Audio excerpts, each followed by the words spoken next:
It's the final week to see how you can win big, as there's an incredible £54,321 in tax-free cash to be won. What would you spend it on? The holiday of a lifetime? Or just sit back, relax and remove some of those day-to-day financial stresses? Lines close on the 1st of August, so make sure you don't miss out. For another chance to win, text cash to 63225. One entry costs £2.50 plus one standard network rate message, or text bonus to 63225. 5 entries cost £5 plus one standard network rate message. Go to gbnews.com/win. Entries start at £2.50. Call 0903 686 3232. Calls cost £2.50 plus your network access charge. Or post your name and number to GB14 PO Box 8690 Derby DE1 9TT.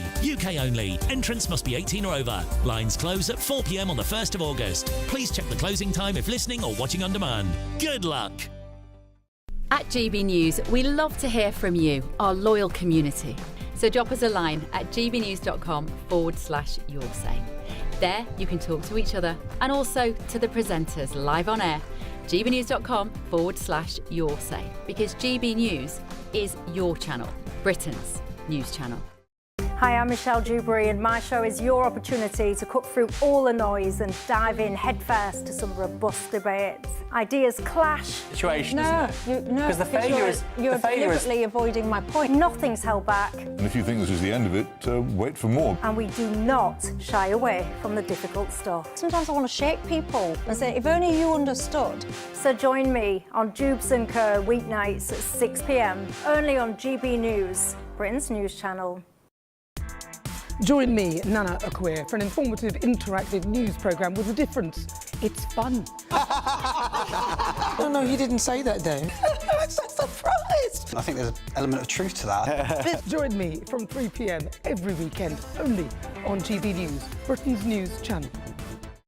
Good Afternoon Britain isn't just about us. The wonderful thing about this programme is it's about everyone watching. It's an interactive programme. Well, there absolutely is something to see here, and we're going to be talking about it more. Whether it's breaking royal news, please bring us up to date, or indeed a particularly punchy speech in the House of Commons. Very, very curious. We bring it to you live, and then we bring you live reaction as well. That's Good Afternoon Britain, weekdays from midday. Only on GB News, the People's Channel, Britain's news channel.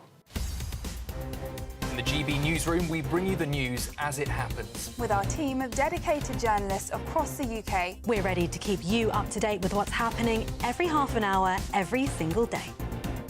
Bulletins here on GB News, the People's Channel, Britain's news channel.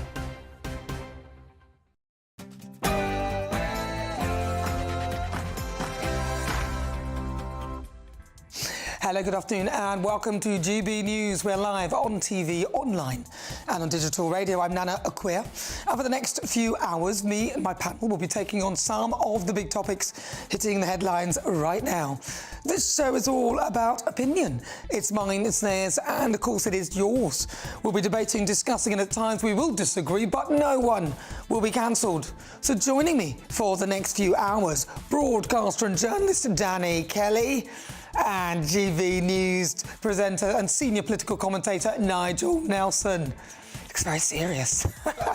Coming up in my niggle, London Mayor Sadiq Khan has been accused of being a coward for refusing to do a televised debate with Nigel Farage. But is that surprising given how much he struggles to get straight answers to questions? I asked you this question last week and you found every which way but not to answer it. Just how many grooming gangs have we got in London? Avoiding a misunderstanding, can she define what she means by that? Yes, if you look at what's gone on in Rotherham, where there are people taking young girls, grooming them for sex, that is what I'm talking about. God.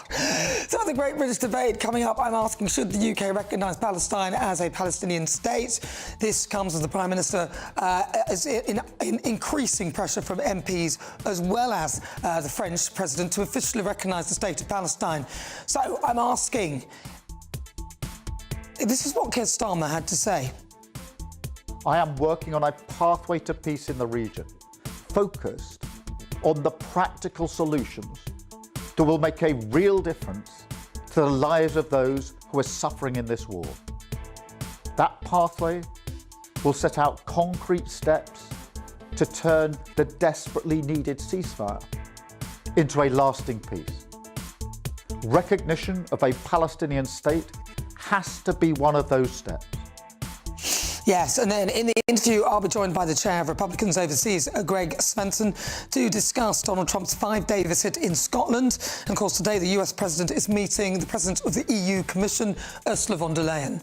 We'll bring you all of that live as and when it happens. This comes after he made these comments about immigration in Europe yesterday. You better get your act together, or you're not going to have Europe anymore. You got to get your act together. You're allowing it to happen to your countries. And you got to stop this horrible invasion that's happening to Europe. This immigration is killing Europe. And of course, as the alliances have continued to progress in the Euro 2025, pubs have been allowed to open later so that fans can celebrate for longer. This has led to calls for pubs to be allowed to open for as long as they want any day of the week. I'll be joined by a pub landlord to discuss whether they support the idea. And as patients are warned that the resident doctor strike could continue until Christmas and beyond, I'm asking, should doctors lose pay for striking? But before we get started, let's get your latest news with Bethany Elsey.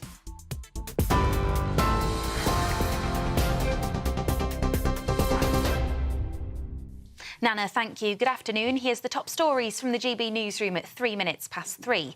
Aid has been airdropped into Gaza for the first time in months, with Jordan and the United Arab Emirates providing 25 tons of aid between them. It comes amid growing international concern over the plight of the population. Thousands of Palestinians are at risk of malnutrition, with 85 children among those who've starved to death since the start of the conflict. This morning, Israel's military agreed to pause fighting and open humanitarian corridors to allow UN convoys carrying aid to enter. Israel denies that there's a hunger crisis and refutes the claim it's deliberately starving civilians. The Pope has called for an end to the war. Dove la popolazione civile è schiacciata dalla fame. The civilian population in Gaza is being crushed by hunger and continues to be exposed to violence and death. I renew my heartfelt appeal for a ceasefire, the release of hostages, and full respect for humanitarian law. The President of the European Commission is meeting with Donald Trump in Scotland to discuss a possible trade deal. They'll be meeting at Mr Trump's Turnberry Golf Resort in South Ayrshire. Before he left Washington, both the White House and Brussels said they're working hard to secure a trade deal. Trump is also expected to meet with the Prime Minister and Scottish First Minister in the coming days. More than 24,000 migrants have arrived in the UK by small boats so far this year, with hundreds more crossing this weekend. Border Force vessels have responded to 2 separate incidents so far today, with around 50 migrants transported to Dover Harbour. 122 crossed the Channel yesterday. Senior maritime security sources have told GB News they condemn people smugglers for taking increasing risks, including launching boats in poor weather. Authorities say more than 15 migrants have died in the Channel this year. Many have lost their lives as a result of being crushed on overcrowded boats. Meanwhile, hundreds of protesters have gathered outside a hotel housing migrants in Essex. It's after an asylum seeker was charged with allegedly attempting to kiss a 14-year-old girl. Police have imposed restrictions to curb violence and disorder in the region. Anyone wearing a face covering will be banned, and police will have powers to remove anyone suspected of antisocial behaviour. The Home Office says there are no plans to remove asylum seekers from the hotel. At least 11 people have been stabbed at a Walmart supermarket in the US state of Michigan. All those injured are being treated in hospital. 6 of them are in a critical condition. Officials say the suspect is in custody, and it's believed that the attack was a random act involving a folding-style knife near the checkout area. Experts in the UK are warning of a tidal wave of children seeking rehabilitation for pornography and sex addiction. It's after a new study reveals 8% of children aged 8 to 14 are accessing online pornography every month. The research also shows that those children weren't asked to prove their age. And the royal family have led the nation in wishing England's Lionesses good luck ahead of their Euros final clash with Spain.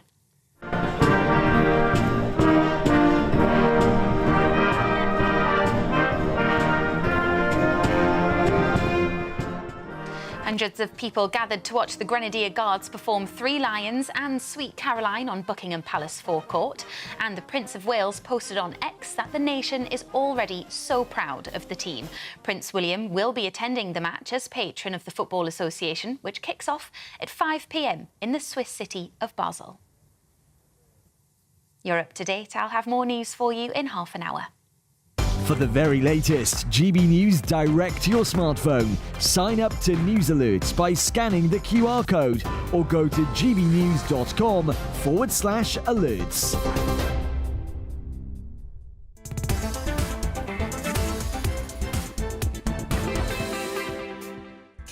Good afternoon, welcome. It's just coming up to 8 minutes after 3 o'clock. This is GB News, we are Britain's news channel. I'm Nana Akua. Right, so coming up, Donald Trump is on day 2 of a 5-day visit in Scotland, where today he's meeting EU Commission President Ursula von der Leyen. I'll bring you all of that live as and when it happens. Then, for the Great British Debate this hour, I'm asking, should we recognise Palestine as a state?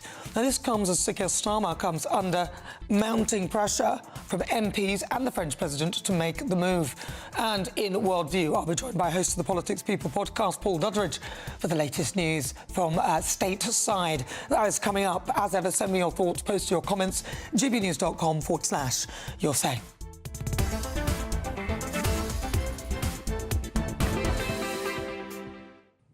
So Sir Keir Starmer is coming under increasing pressure from senior members of his cabinet and hundreds of MPs to recognise the state of Palestine. 221 MPs across the political spectrum have signed a letter calling for a British recognition of Palestine ahead of the UN conference in New York next week. And Deputy Prime Minister Angela Rayner and Home Secretary Yvette Cooper are reported to back calls for the government to follow the lead of France. Emmanuel Macron has said that his country will officially recognise a Palestinian state in September. But what would Palestine look like? The traditional vision of a Palestinian state is a two-state solution with the Gaza Strip. And if you're looking on TV, you can see on TV where the Gaza Strip is. It's a tiny, tiny bit just by the sea, almost the same colour as the sea, cleverly, so you can just about see it. But there it is, and the Gaza Strip and the West Bank, so the other dark blue images on the screen within Israel, and they will form Palestine alongside the State of Israel. However, the exact borders are still disputed, with some analysts saying that the construction of settlements in the West Bank makes it increasingly difficult to define Palestine's borders. So I'm joined now by Rafi Bloom, who's the co-chair of Northwest Friends of Israel. Rafi, thank you very much for joining me. So a lot of people don't really get what we mean by recognising a Palestinian state. Have I done it justice? Is that what your vision of it looks like? Well, I think the first thing to say is that recognising a Palestinian state now is completely wrong. It would be seen as a reward for the brutal attack of October the 7th, when more Jews were murdered in one day than since the Holocaust. It would tell the Palestinians quite clearly that they were right to reject the peaceful offers, the peace offers of 2000 and 2008, and the Israeli withdrawal from Gaza in 2005, and instead wage a bloody campaign of terror against the Jewish state. The second thing I would say is that which Palestinian state does Angela Rayner or President Macron think they're going to recognise?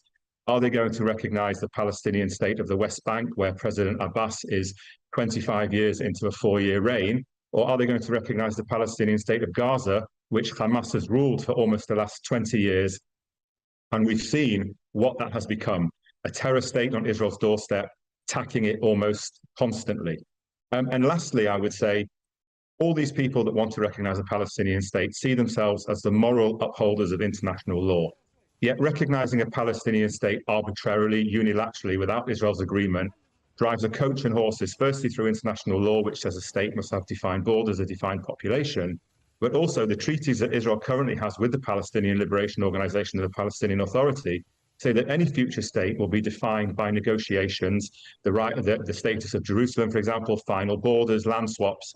And so these great moral upholders of international law, Angela Rayner, the French, the Spanish, the Irish, all of a sudden don't seem to care about international law, but are recognising something that actually doesn't exist.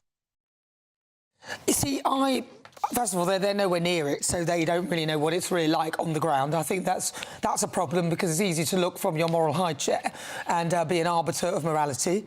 But secondly, I don't think they actually understand the mindset of those within that region, or indeed the cultural kind of nuances. If you were to fix the problem, what would you do?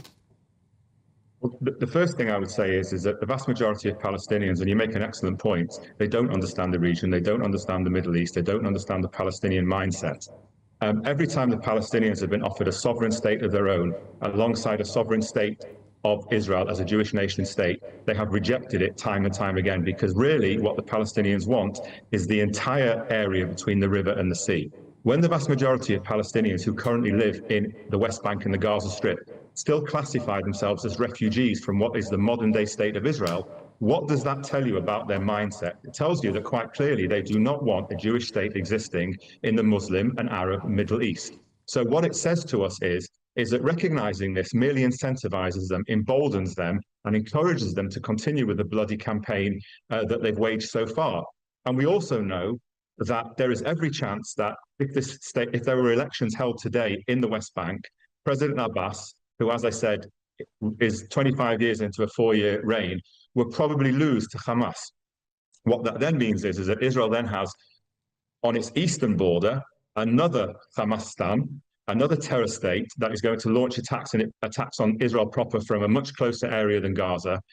And it simply is a reward for terror. It's a reward for a lack of desire to allow Israel to exist as the nation state of the Jewish people, as the only democratic state in the Middle East.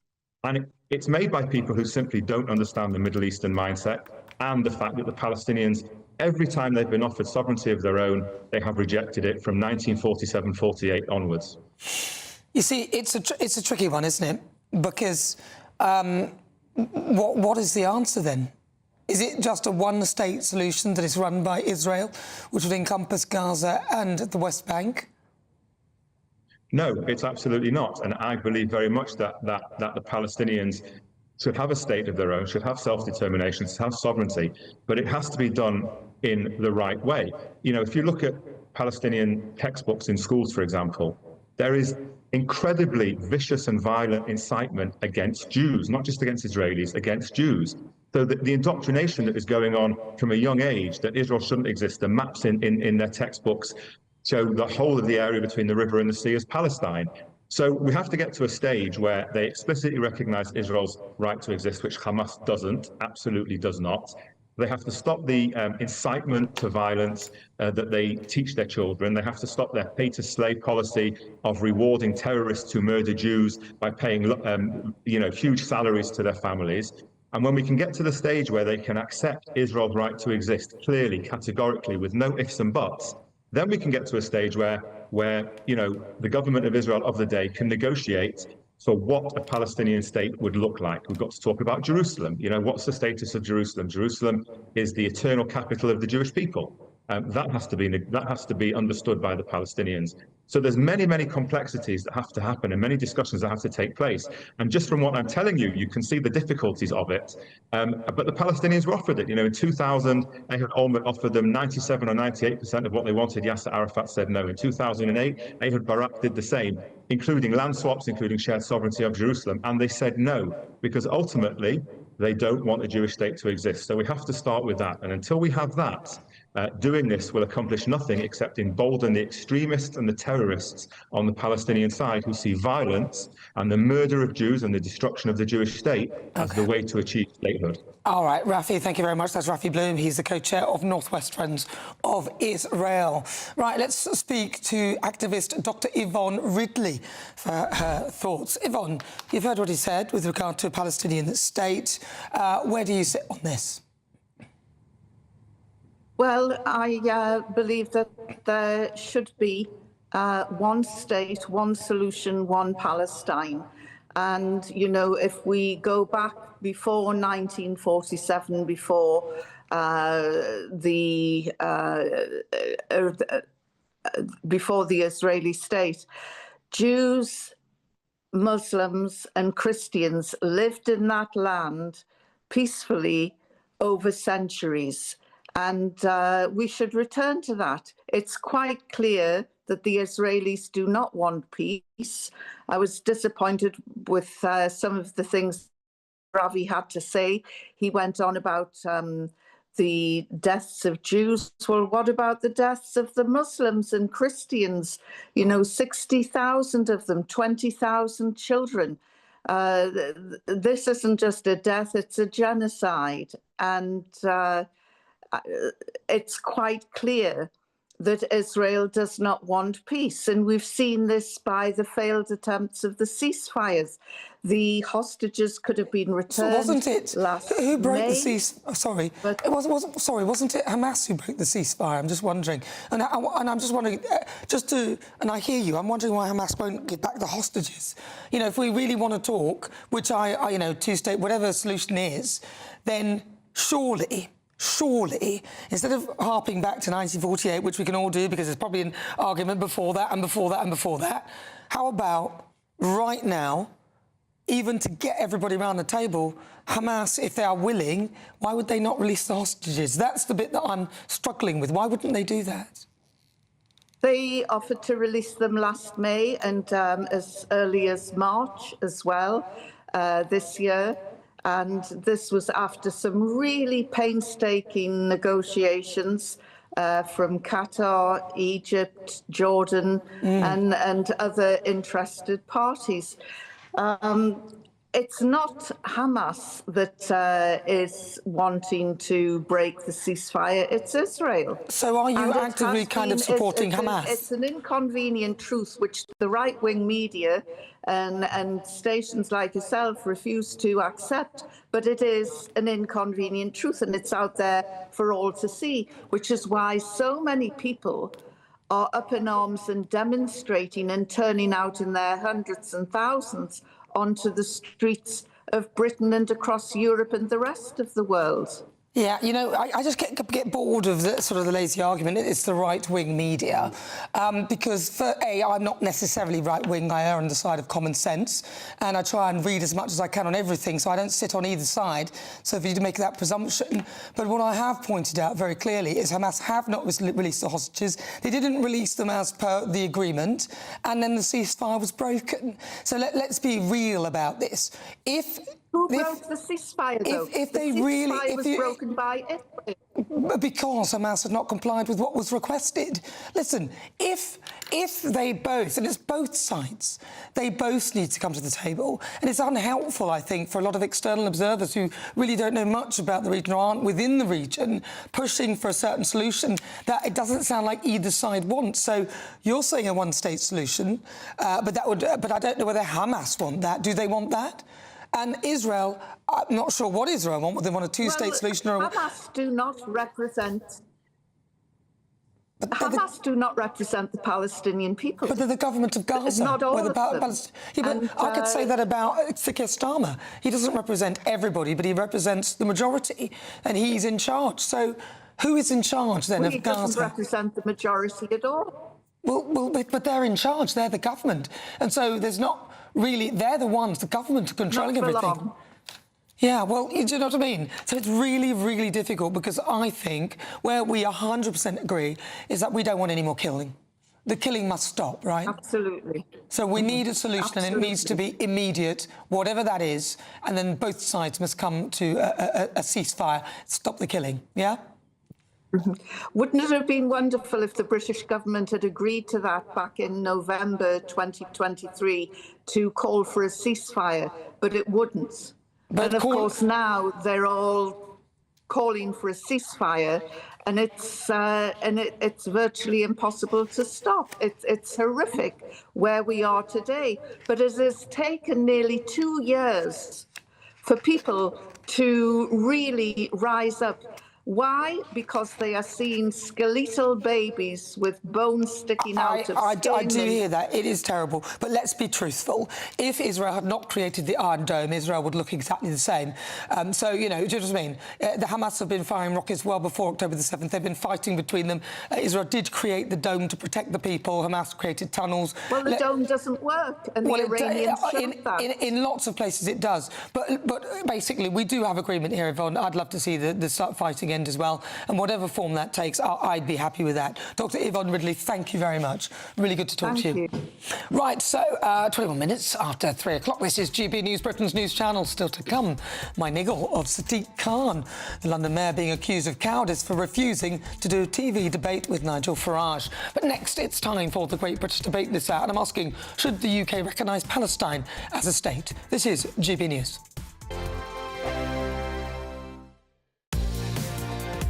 Mornings don't have to be tiresome, especially if you have the right company. Wake up to news as it happens, opinion and debate, and of course, a little bit of entertainment too. Because when the kettle's on, we're on. That's Breakfast on GB News, a show worth waking up for. Every morning from 6 a.m. Only on the People's Channel, Britain's news channel. We'll spread the news, you spread the word.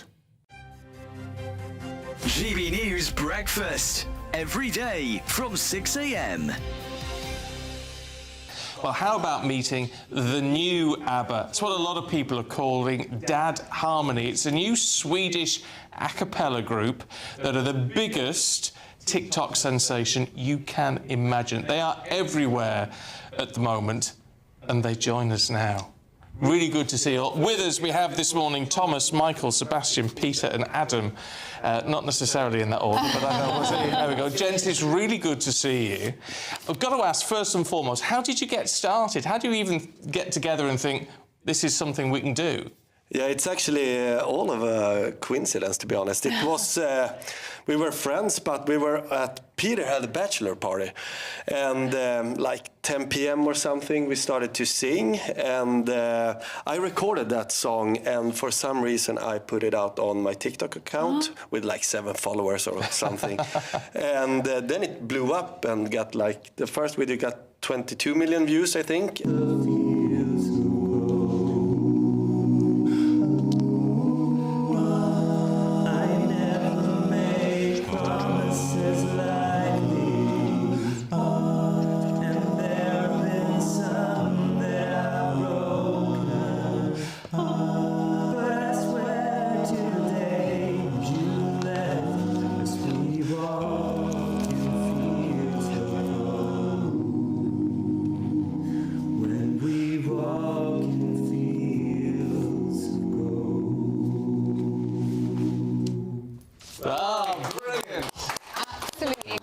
Beautiful. Just really gorgeous. beautiful. GB News, the People's Channel.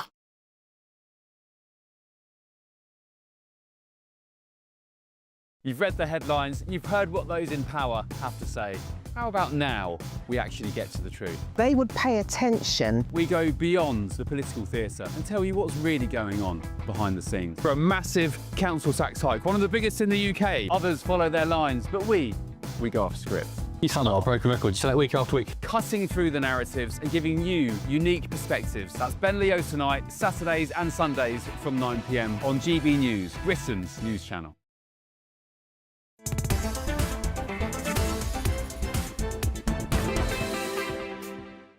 Good afternoon. If you just tuned in, welcome. It's early days, 25 minutes after 3 o'clock. We are Britain's news channel. I'm Nana Akua. And don't forget, you can watch us online on YouTube, or why not download the GB News app? It is completely free. But it's time now for the first Great British Debate of the hour. And I'm asking, should the UK recognise Palestine as a state? Sir Keir Starmer is under increasing pressure to officially recognise it. And all of this as Israel is facing mounting criticism for its actions in Gaza, which some are warning of a humanitarian catastrophe. So, for the Great British Debate this hour, I'm asking, should the UK recognise Palestine as a state? Joining me now, broadcaster and journalist Danny Kelly, and also GB News' senior political commentator, Nigel Nelson. Nigel Nelson, welcome. I will start with you. OK. Well, should they? What do you think? Yes, is the answer. It'll be largely symbolic. It won't make a great deal of difference to what is going on the ground. But yes, I think the time has come to recognise Palestine as a state. The other point there, it's not a great leap from where we are. It's been long-term British foreign policy for a two-state solution. I think the two-state solution now is further away than it's ever been, but that's been the long-standing British foreign policy. On that basis, then, we should recognise it. It puts pressure on the Israelis about settlements.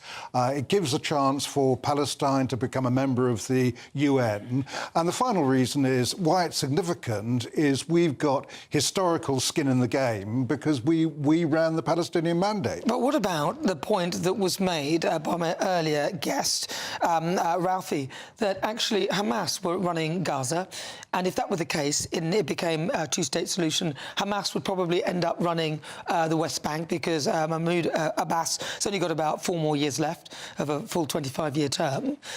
So then we'd have Gaza running. Now, you've seen the way Hamas have run Gaza. Would that not concern you that they would now be in charge? Yeah, it would if they were. So what would because the whole idea would be that the Palestinian Authority would run the state. I mean, when we come to the end of this Gazan war as soon as possible, the idea that Hamas will still be running it is pretty unlikely. The Palestinian Authority did previously run Gaza. There were then elections, and Hamas then got in. As a result of that, they didn't hold any other elections. They've had one election, get into government. That was 20 years ago, and they've had no others. So on that basis, it would be the Palestinian Authority that would run the Palestinian state. All right, Danny Kelly. My recollection is you're right about what you say about the passage of time with elections, but my recollection is that there was a violent election. And did they overthrow the PLO? Was it the PLO who was the government of the time? It was the Palestinian Authority. I mean, they were Palestinian liberation. Yeah, but that wasn't a peaceful election, Nigel. That was a violent bloodbath of an election. That's right. And they never held another one. Yeah, yes. but why? My point is why would they hold another one? They're basically running the place with machine guns rather than the ballot box. I think that's an incredibly idealistic and optimistic But Hamas outlook. are out of the frame for this. This is my point. That we're not dealing with Hamas. We're dealing who are you with dealing with in the Gaza Strip? You're not, because the Palestinian Authority, depending on the way that the war ends, the Palestinian Authority would once again become the government in Gaza. Well, look, I think that's incredibly optimistic. I think they rule with machine guns. I was listening to the lad from the Northwest, Rafi was his name, and like, you know, we've been talking about this for 28 minutes and we're still none the wiser. We're still no nearer to actually this solution in the Middle East. And Rafi was saying, and I was warming to what he was saying, and he was saying, all of a sudden, then he said that there's an indoctrination process in schools where Jews are likened to cockroaches or something like that. And that, if that is the generation that is being brought up to hate Israel and to hate Jews, then Rafi and people with the same view would want that border still in place. Yeah, and Israel has constantly said, oh, yes, we'll work towards a two-state solution. Yeah. At the moment, I don't see how you get it, because on the basis of that, there are two issues there. One is that if Palestine is a sovereign state, it would be entitled to a standing army. I can't see Israel ever allowing that after what happened on October the 7th. You then have the problem of the 30-odd miles of Israeli territory between West Bank and Gaza. How do you link the two up? How would you actually be able to do that, given what's just happened? That doesn't mean, to go back to the original question, we shouldn't recognise Palestine as a state. Palestine is a country. At the moment, they've only got observer status at the UN. They should have full membership of the UN. They're recognised by 140 other countries, most recently Ireland, Norway and Spain. I think that we should go along with France, who are the next ones to recognise them, and do the same thing. But what about the argument that it would be rewarding terror? Because that's what people are saying. I mean, Yvonne was actually asking for a one-state solution, and the entire Israel and everything would be Palestine. So there's another side of the argument. So what's that about? Israel doesn't want a one-state solution because their argument is that more Palestinian children are born than Israeli children, and 20 years down the road that they would end up taking over because they'd all have the vote. I don't think it is a reward for terror or October the 7th, because this two-state solution and the existence of Palestine has been mooted well before October the 7th. If it was something since October the 7th, then I think Rafi's got a point. But we've been talking about a two-state solution and the state of Palestine for years, Well, decades. what about the argument that if it's within that state, that the fighting will be closer to Israel's borders. So you'll have the West Bank, but then everything is all within, so it's easier for them to... It's a quagmire. Yeah. I just don't have the answer. And by the way, the existence of Palestine and the recognition of Palestine, hey, it's like a fly in the ointment for Netanyahu. He doesn't care about what we think. Oh, I don't know whether... he shouldn't care what we think, because really, it's just our opinion, and he is actually in it. And that what gets me sometimes is that because we're not in it, we don't really understand it fully, and so therefore we should not really be the arbiters, but we can make our observations. But what do you think? gbnews.com/your say. Still to come in my niggle, I'll be discussing Sadiq Khan's refusal to take part in a televised debate with Nigel Farage on the state of the capital. But next it's time for the Great British Debate, and I'm asking, do we need an elite police force to monitor anti-migrant sentiment online? Yes, you heard it here first. But let's get your latest news headlines before that with Bethany Elsey.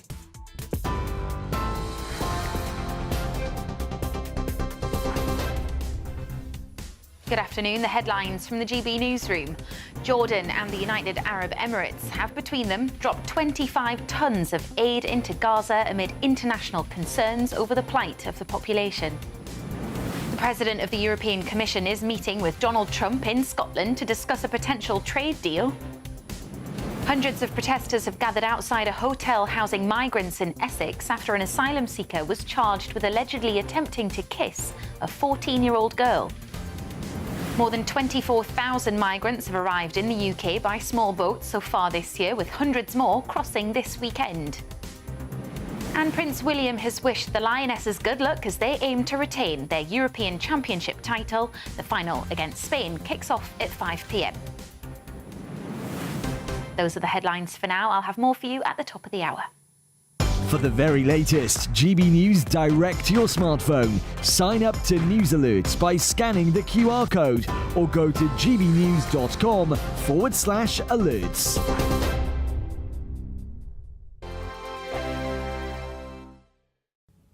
Good afternoon and welcome to your latest GB News weather forecast from the Met Office. So Monday promises to be somewhat brighter than over the weekend, and many of us will see at least some sunshine, although there will be the odd showers still around. For the rest of today, though, we have still got this weather front affecting parts of northern Scotland, and that is bringing more in the way of showery activity and potentially some heavy showers across the far northeast of Scotland through this evening. Those showers will continue overnight across parts of Scotland, Northern Ireland and many western fringes of England and Wales, but further south and east, skies clearing and turning mostly dry across southern and eastern parts of England. So temperatures in the countryside here may well fall into the high single figures, but not a particularly cold night. Towns and cities holding up at around 14 or 15 Celsius. So Monday morning dawns on a fairly showery note, particularly across the north of Scotland. There will, however, be some sunny spells in between those showers, particularly across the east of Scotland, so a much brighter start here. But some fairly heavy showers around the coast across the west of Scotland, one or two running in through the Irish Sea as well, across into parts of Northern Ireland and in particular northwest England. But otherwise, many parts of England and Wales starting the day somewhat brighter than on Sunday, with some sunny spells and mostly dry. As we go through the day, then that cloud continues to come and go, so some cloudier periods of weather, but also some sunny breaks now and again. A scattering of showers also developing, mainly across England and Wales through the afternoon, and perhaps just one or two isolated heavy ones, but certainly not as many as there were over the weekend. And that will help lift those temperatures, so highs of 23 to 25 Celsius in southern southeastern parts of England tomorrow, and the high teens further north too. But notice this band of rain pushing in from the west later in the day into the evening across northern parts of Northern Ireland, and that is a sign of things to come for Tuesday. So quite a changeable week of weather on the way. Showers, potentially longer spells of rain at times, the odd thunderstorm too, but temperatures in the high 20s for some of us. Westminster's full of talk, but out here, it's the real world. Am I allowed to talk now? No, that's it. This is where it matters, real people and real lives. That's what politics is all about. In fact, has Trump made a good start? No. Straight answers, no spin, and just a couple of pints. How many fingers have I got up? About 10. So join me for Lee Anderson's Real World every Friday at 7 p.m, only on GB News. The People's Channel, Britain's news channel. You want to know what's really going on in the corridors of power? Labour don't know what to do with you half the time, and that makes you quite lethal in the chamber. Get behind the headlines with Chopper's Political Podcast. Join me, Christopher Hope, as I sit down with the great and the good of British politics. We'll see where this ruling takes us. These are the stories shaping our nation. Chopper's Political Podcast, available now on all platforms. Listen in and stay ahead.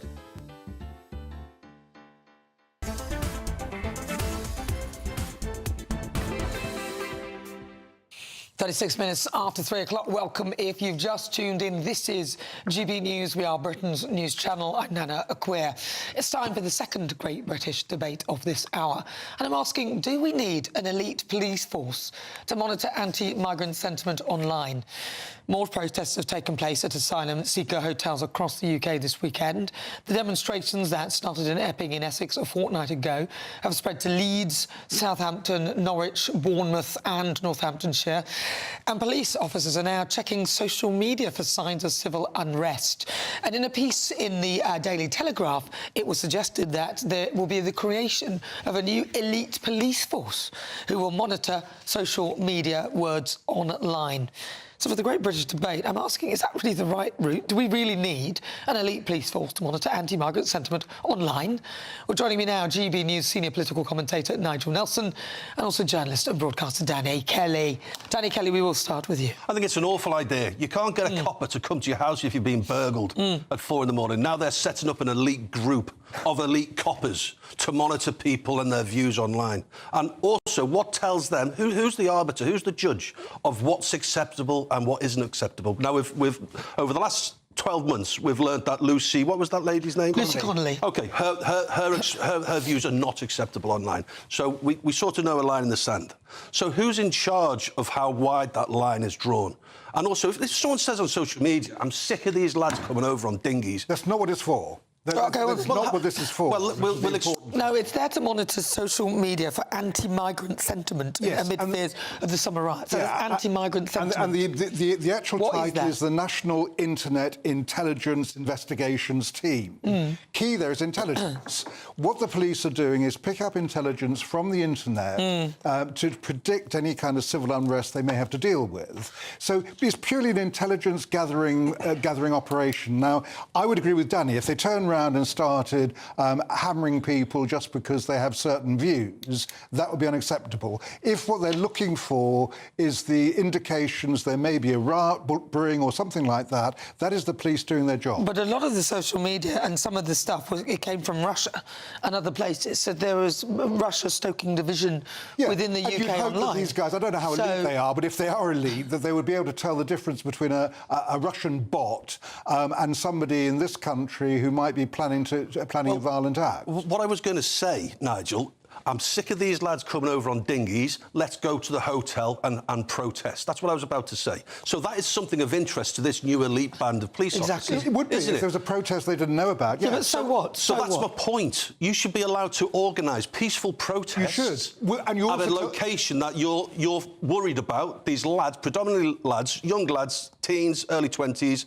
schools, mums and dads petrified about their daughters walking to school. We hear all the time, unfortunately, about incidents. Some are going through the process now, so it's sub judice. Of course you should be allowed to protest. A copper coming round to your door, he locates your VPN or whatever it's called, putting your door through at 4 because you're organising a protest. Well, hang on. First of all, if you there's no reason why you shouldn't peacefully protest about anything. That's fine. Yeah. The bit here is if it's violent protests. But they won't know until the protest. Well, no. The whole thing is if you're launching a protest, you actually do it with the cooperation of the police. You don't have to. You can organise 20 pals and say, look, we're going to go down and protest. We don't need to... Right, Warwickshire Police don't need to know if 20 lads from the local boozer want to go to the 4-star hotel on the roundabout of the M40 and protest about why there are 100 undocumented males there. Well, you don't need to tell Warwickshire Police. It would be much more sensible for them to do just that before the police... But why? You don't need to. Because you don't know what it turns into. If you're a peaceful protest, this is what's been going on in Essex. What the Chief Constable at Essex says is that they will facilitate peaceful protests but clamp down if it becomes violent. The danger of these protests is they're provocative. They can become violent. Yes, that's why the police... That doesn't mean they will. I agree with you. But that means the police need to know about this beforehand. beforehand.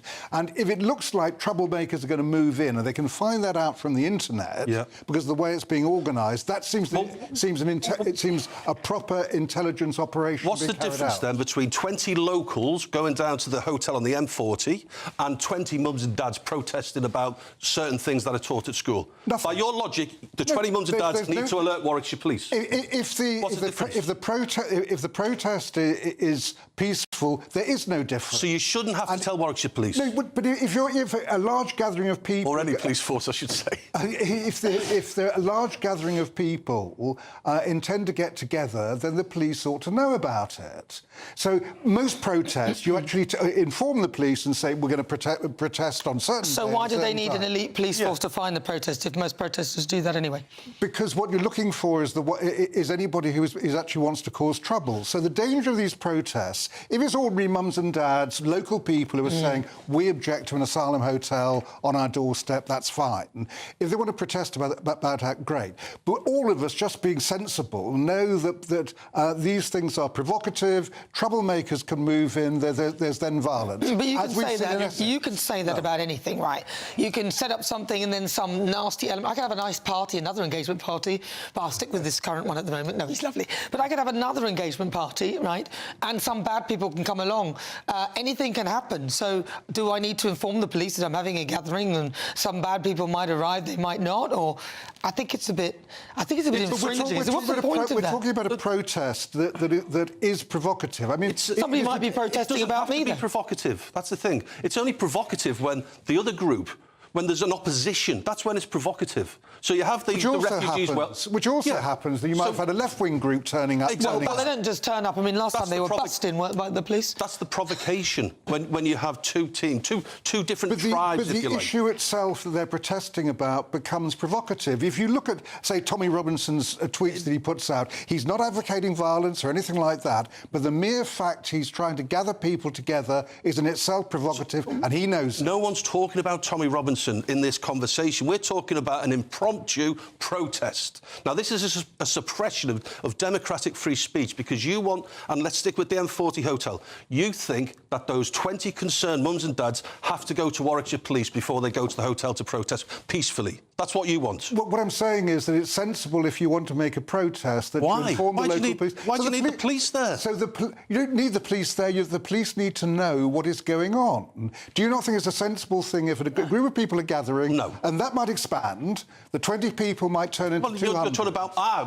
now you're coming up with various that's what I mean about exaggerations of my original 20 people. You don't know what's going to happen, which is my point. But nobody knows what's going to happen, and isn't that the problem? That if you start restricting and limiting people in that way before anything's actually happened, so it's kind of like the minority. Because the old bill might say no, you can't go down there. Well, they often do, especially if there's a counter-protest happening. This happens in London. That's my point earlier. This happens in London all the time. It's the provocation from the counter-protest. What this is doing is looking at social media for troublemakers. It's not looking for people. But who classifies someone as a troublemaker? That's the problem. Somebody who is known to cause violence on previous demonstrations. If you identify them going to a protest, the chances are there will be trouble. So would you say then? So you mentioned Tommy Robinson. Would you say that he's a troublemaker if he's organising a protest? No, but the whole thing is that fair? Tommy Robinson is really clever. He doesn't advocate any kind of violence. He calls for peaceful protest. I accept all that.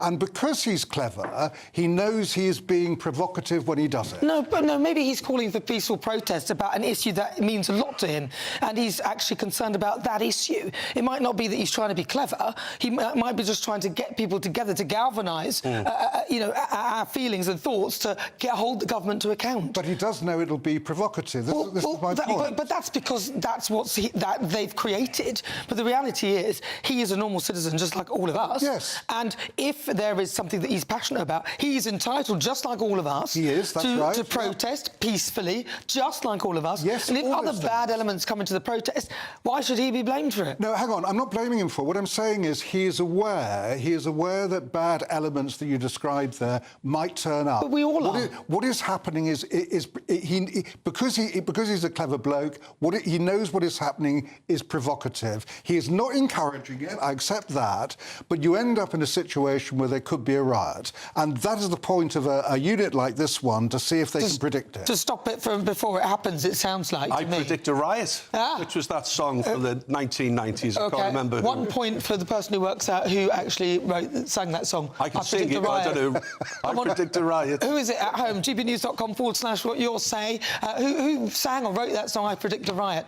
But if you fancy some holiday sun, here's the forecast. Ready to soak up that holiday sunshine?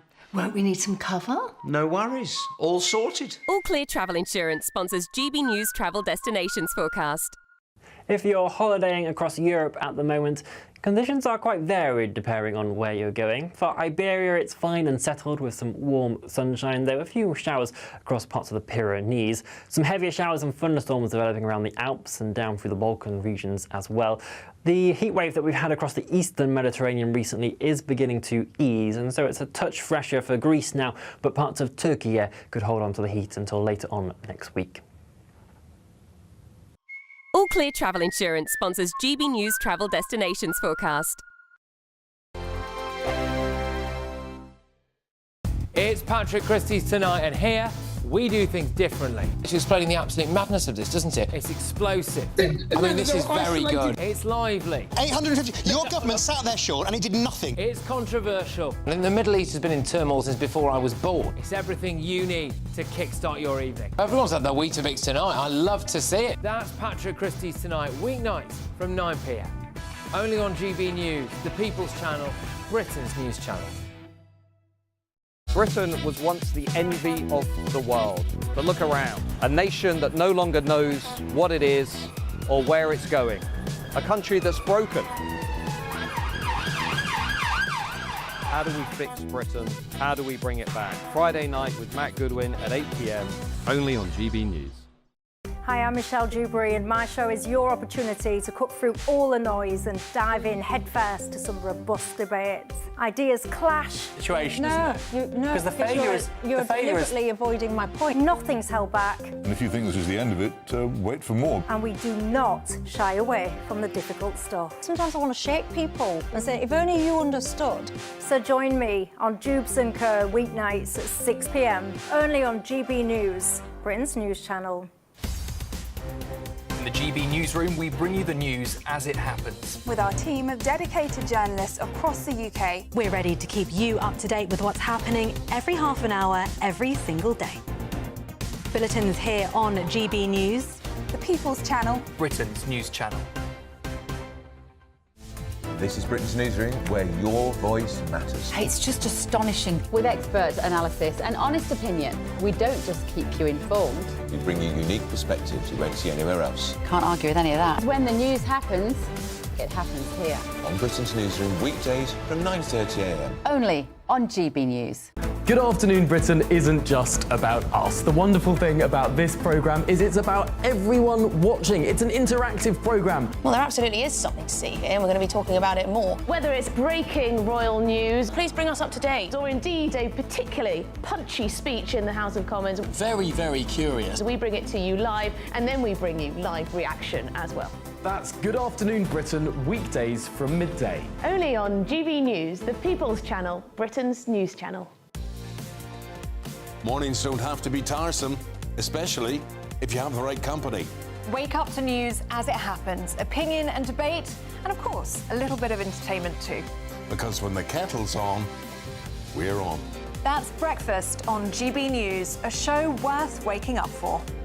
Every morning from 6 a.m. Only on the People's Channel, Britain's news channel.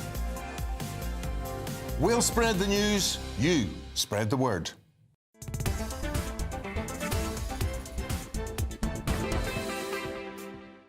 Good afternoon, this is GB News. I'm Nana Akua. Welcome. We're live on TV, online and on digital radio. And it's time now to travel over to the States for Worldview and speak to the host of the Politics People podcast, Paul Duddridge. So, Paul, welcome. Now, did Barack Obama commit treason? That's what people are asking. Well, that's the claim. This is the claim coming out of the National Security Office of the Trump administration. You remember all the Russia hoax, Russia, and Trump only won in 2016 because there's solid evidence that Russia rigged the election and Russia was the reason that Trump won, and it was all collusion with Russia. Turns out the claims are now that actually this false intelligence report was created by Obama himself and by the Obama administration. That's the claim. That's the claim. This is Tulsi Gabbard pointing to what she believes is evidence that it was actually, the whole thing was cooked up by the Obama administration. And again, she's not letting this one lie. So it's very, very possible. Now, there is presidential immunity, and we've seen Trump be able to actually prove in the Supreme Court that you can't actually prosecute a president for stuff they've done in office. However, treason isn't covered by it. So if they can prove treason, Obama could be prosecuted. So you know, watch this space. But it is interesting. This is not just online. This is not just online pundits coming up with this. This is the Trump administration, Tulsi Gabbard, claiming that there's ever that Obama committed treason. Let's talk Oprah and Beyonce. Potentially, they could be prosecuted. Why? Well, again, because in the campaign with the wonderful Kamala Harris. And I think they spent something like $1.5 billion, but they spent $1.5 billion on people like celebrities, like Beyonce, like Oprah. Beyonce apparently reportedly got paid $10 million to do like 3 minutes and not sing a song. That's illegal. To pay for a political endorsement is actually against the law. And this is from Trump yesterday on Truth Social saying, no, we're going to look at absolutely everybody. It is actually against the law to pay for political endorsements. And Trump wants everybody prosecuted that was involved. And so this story started in the last couple of days about Oprah. And it's like Oprah received reportedly between $1 and $3 million. Yeah. Wow. And so what looked like a town hall meeting, they got paid. Celebrities got paid to endorse. You can't do that. That's illegal. And it looks like he's going after the celebrities as well as the Harris campaign. All right, and let's talk Trump because he's now currently in the UK, but leaving behind some MAGA influencers who are not happy with his administration over the handling of the Epstein files. Of course, it was Pam Bondi that opened up that can of worms. Yeah, well, exactly. Look, there's a lot of influential MAGA supporters, and look, largely amongst the Republican Party, his support is sticking. But it has been out of character for him to be so, how can we say, inconsistent with how this Epstein files have been treated. You know, he campaigned on them, said he was going to release them. His administration came in, we're going to release them, they're on my desk, etc. And in the last couple of weeks, he's been basically saying stuff like, oh, are you still talking about that? That's not going down well with the Laura Loomers and, you know, people like Roseanne Barr, etc., Matt Walsh. These are influential voices supporting MAGA who are very dissatisfied with the fact that they haven't just released them, as was, if it wasn't explicitly promised, it was certainly implied that they were going to be released. It's a new broom sweeps clean, and we're going to be transparent in this administration, and that's not what's come to pass. All right, so, Paul Dudridge, they're not happy. Thank you very much, Paul Dudridge, host of the Politics People podcast. Really always great to speak to him. But stay with me. This is GB News. Next up, my niggle on Sadiq Khan's refusal to debate Nigel Farage in a live TV debate interview about the terrible state of the capital city, London, of course. Does that make Sadiq a coward? Stay tuned. First, let's get an update with your weather with Tom Morgan.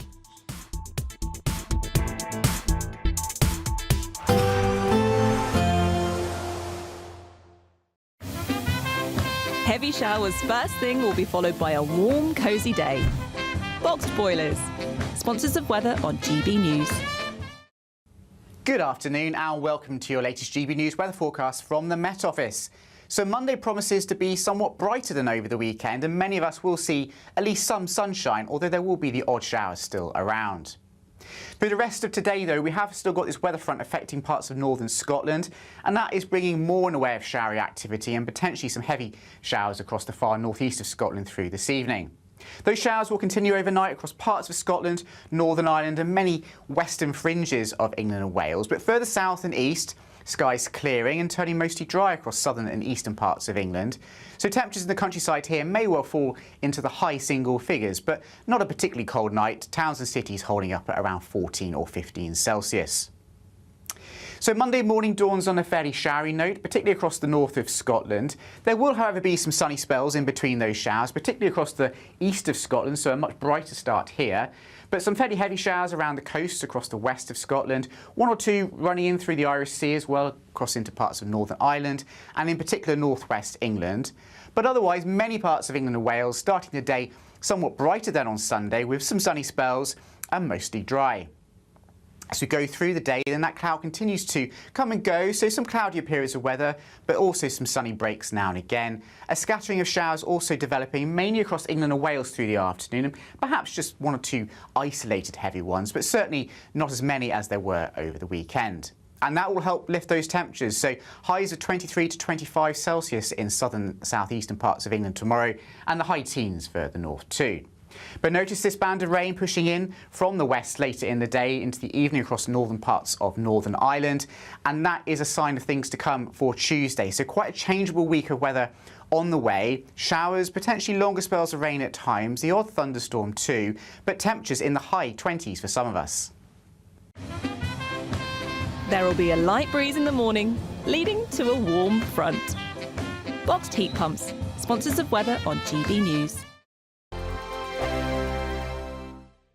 It's the final week to see how you can win big, as there's an incredible £54,321 in tax-free cash to be won. What would you spend it on? The holiday of a lifetime? Or just sit back, relax and remove some of those day-to-day financial stresses? Lines close on the 1st of August, so make sure you don't miss out. For another chance to win, text cash to 63225. One entry costs £2.50 plus one standard network rate message, or text bonus to 63225. 5 entries cost £5 plus one standard network rate message. Go to gbnews.com/win. Entries start at £2.50. Call 0903 686 3232. Calls cost £2.50 plus your network access charge. Or post your name and number to GB14 PO Box 8690 Derby DE1 9TT. UK only. Entrance must be 18 or over. Lines close at 4 p.m. on the 1st of August. Please check the closing time if listening or watching on demand. Good luck. From the school run to the home run, watch a new show for all of Britain. So he can say whatever he wants. A straight talking show where all voices are heard. And, you know, when are we going to stop talking about smashing the gangs and actually do it? With the stories that matter from every part of our country. There's a bit of a crash landing there for your Chancellor. Bold, fearless and standing up for you. That's me, Martin Daubney, 3 p.m. till 6 p.m, weekdays, here only on GB News. The People's Channel, Britain's news channel. Westminster's full of talk, but out here, it's the real world. Am I allowed to talk No, now? that's it. This is where it matters, real people and real lives. That's what politics is all about. In fact, has Trump made a good start?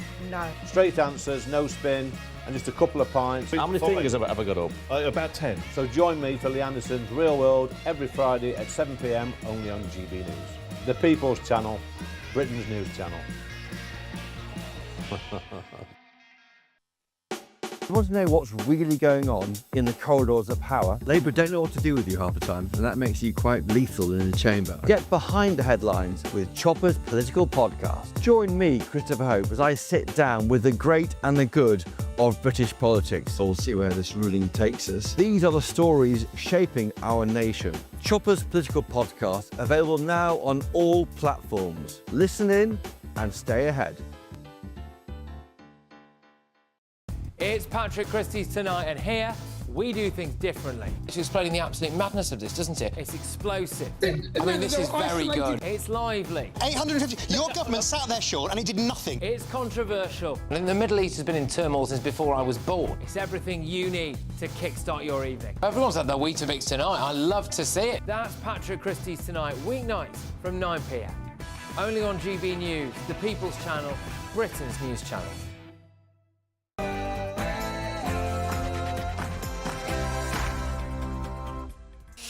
Hello and welcome to GB News. We're live on TV, online and on digital radio. I'm Nana Akua.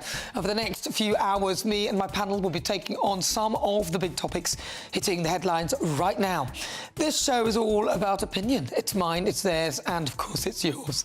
We'll be debating, discussing, and at times we will disagree, but no one will be cancelled. So joining me for the next few hours, broadcaster and journalist Danny Kelly. and GB News political commentator Nigel Nelson.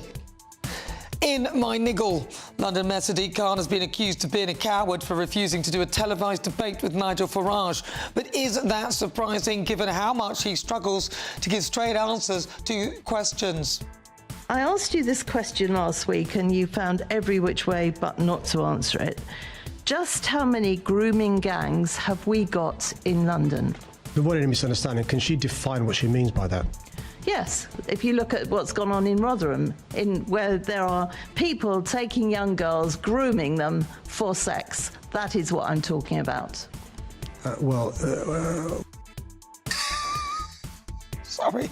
Then for the Great British Debate this hour, I'm asking, is Yvette Cooper delusional over illegal immigration? The Home Secretary is set to use new laws to prosecute migrants who overcrowd small boats. I bet they're petrified. But critics argue this will not be enough to stem the tide of small boat crossings. Come on, Yvette.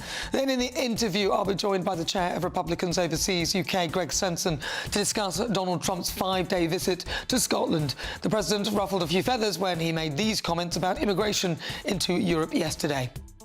You better get your act together, or you're not going to have Europe anymore. You got to get your act together. You're allowing it to happen to your countries, and you got to stop this horrible invasion that's happening to Europe. This immigration is killing Europe. What do you think? Then the Lionesses have continued to progress to Euro 2025. Pubs are allowed to stay open longer, and this has led to calls for them to be allowed to open as long as they want every day of the week.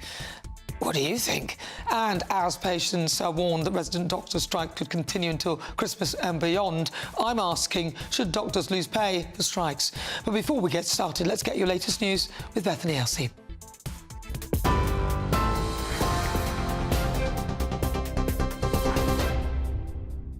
Nana, thank you. Good afternoon. Your top stories from the GB newsroom at 4:02.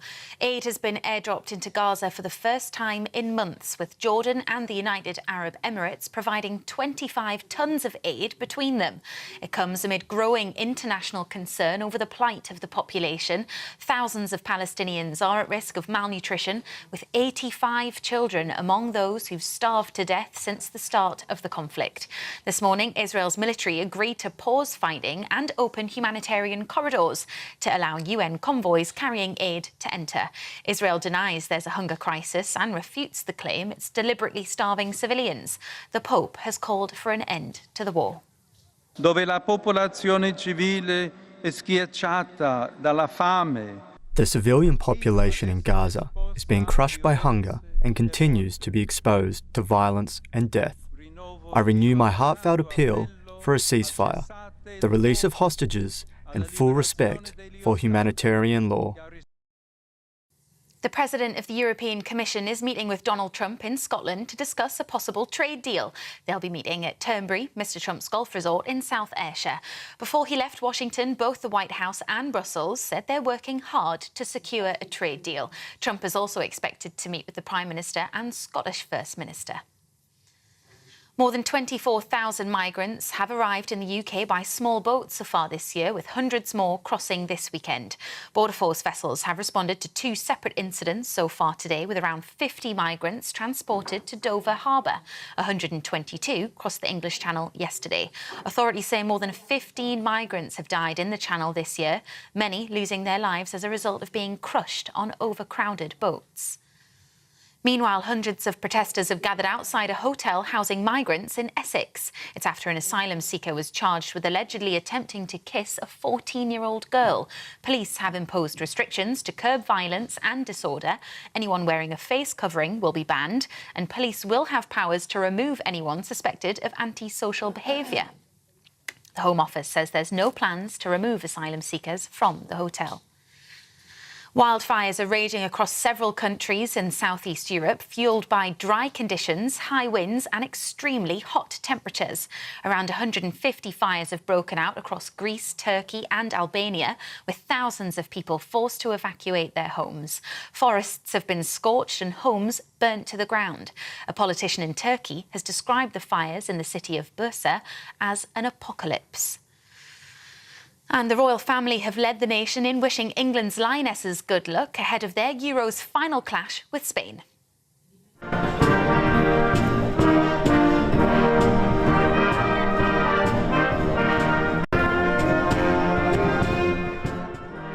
People gathered to watch the Grenadier Guards perform Three Lions and Sweet Caroline on Buckingham Palace forecourt. And the Prince of Wales posted on X that the nation is already so proud of the team. Prince William will be attending the match as patron of the Football Association, which kicks off in less than an hour at 5 p.m. in the Swiss city of Basel. And a very good look to them. Come on, girls. Those are the latest headlines. I'll have more in half an hour. For the very latest GB News direct to your smartphone, sign up to News Alerts by scanning the QR code or go to gbnews.com/alerts.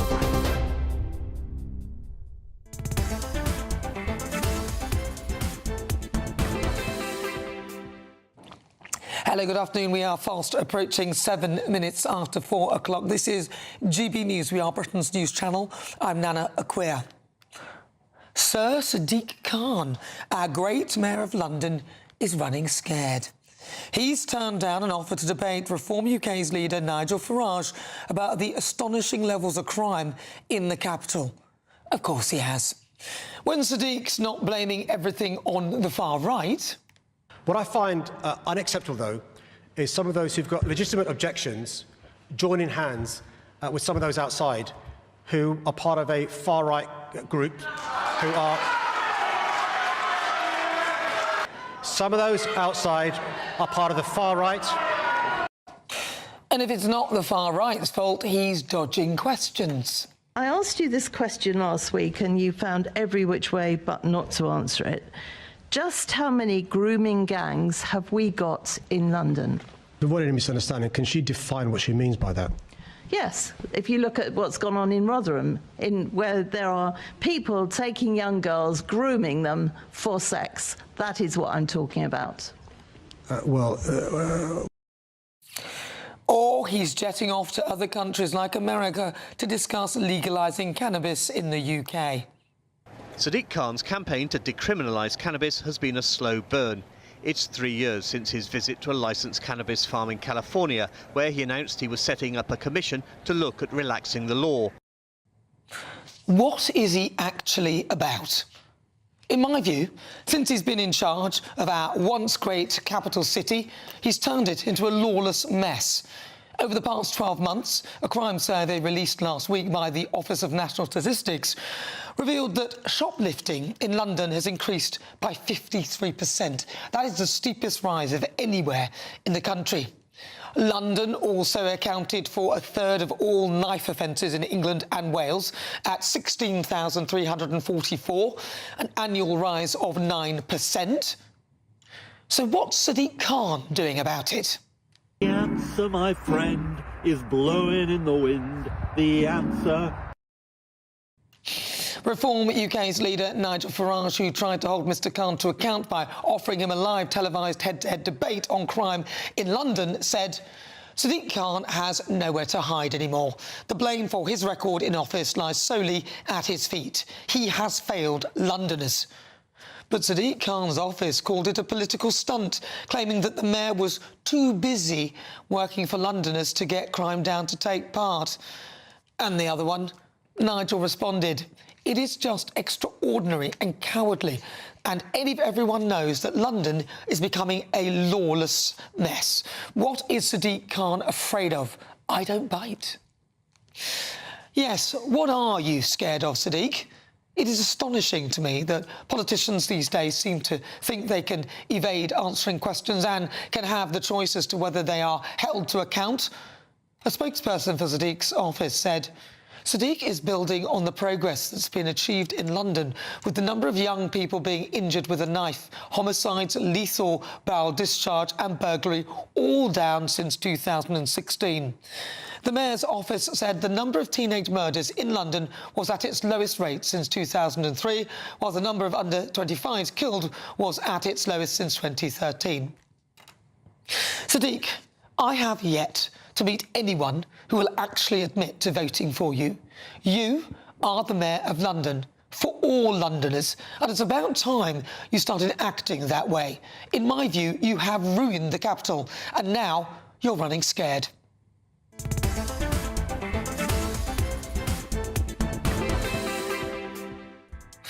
So here's what else is coming up in the next hour. I'll be getting a reaction to my niggle on Sadiq Khan's refusal to debate Nigel Farage. And then for the Great British Debate this hour, I'm asking, is Yvette Cooper delusional over illegal immigration? This comes as critics say her plans to prosecute those who overcrowd small boats will do nothing to stop the Channel crossings. Then at the end of the hour, I'll be joined by pub landlord to discuss whether pubs should be allowed to open later to boost their business. That is coming up. As ever, send me your thoughts, post your comments, gbnews.com/your say.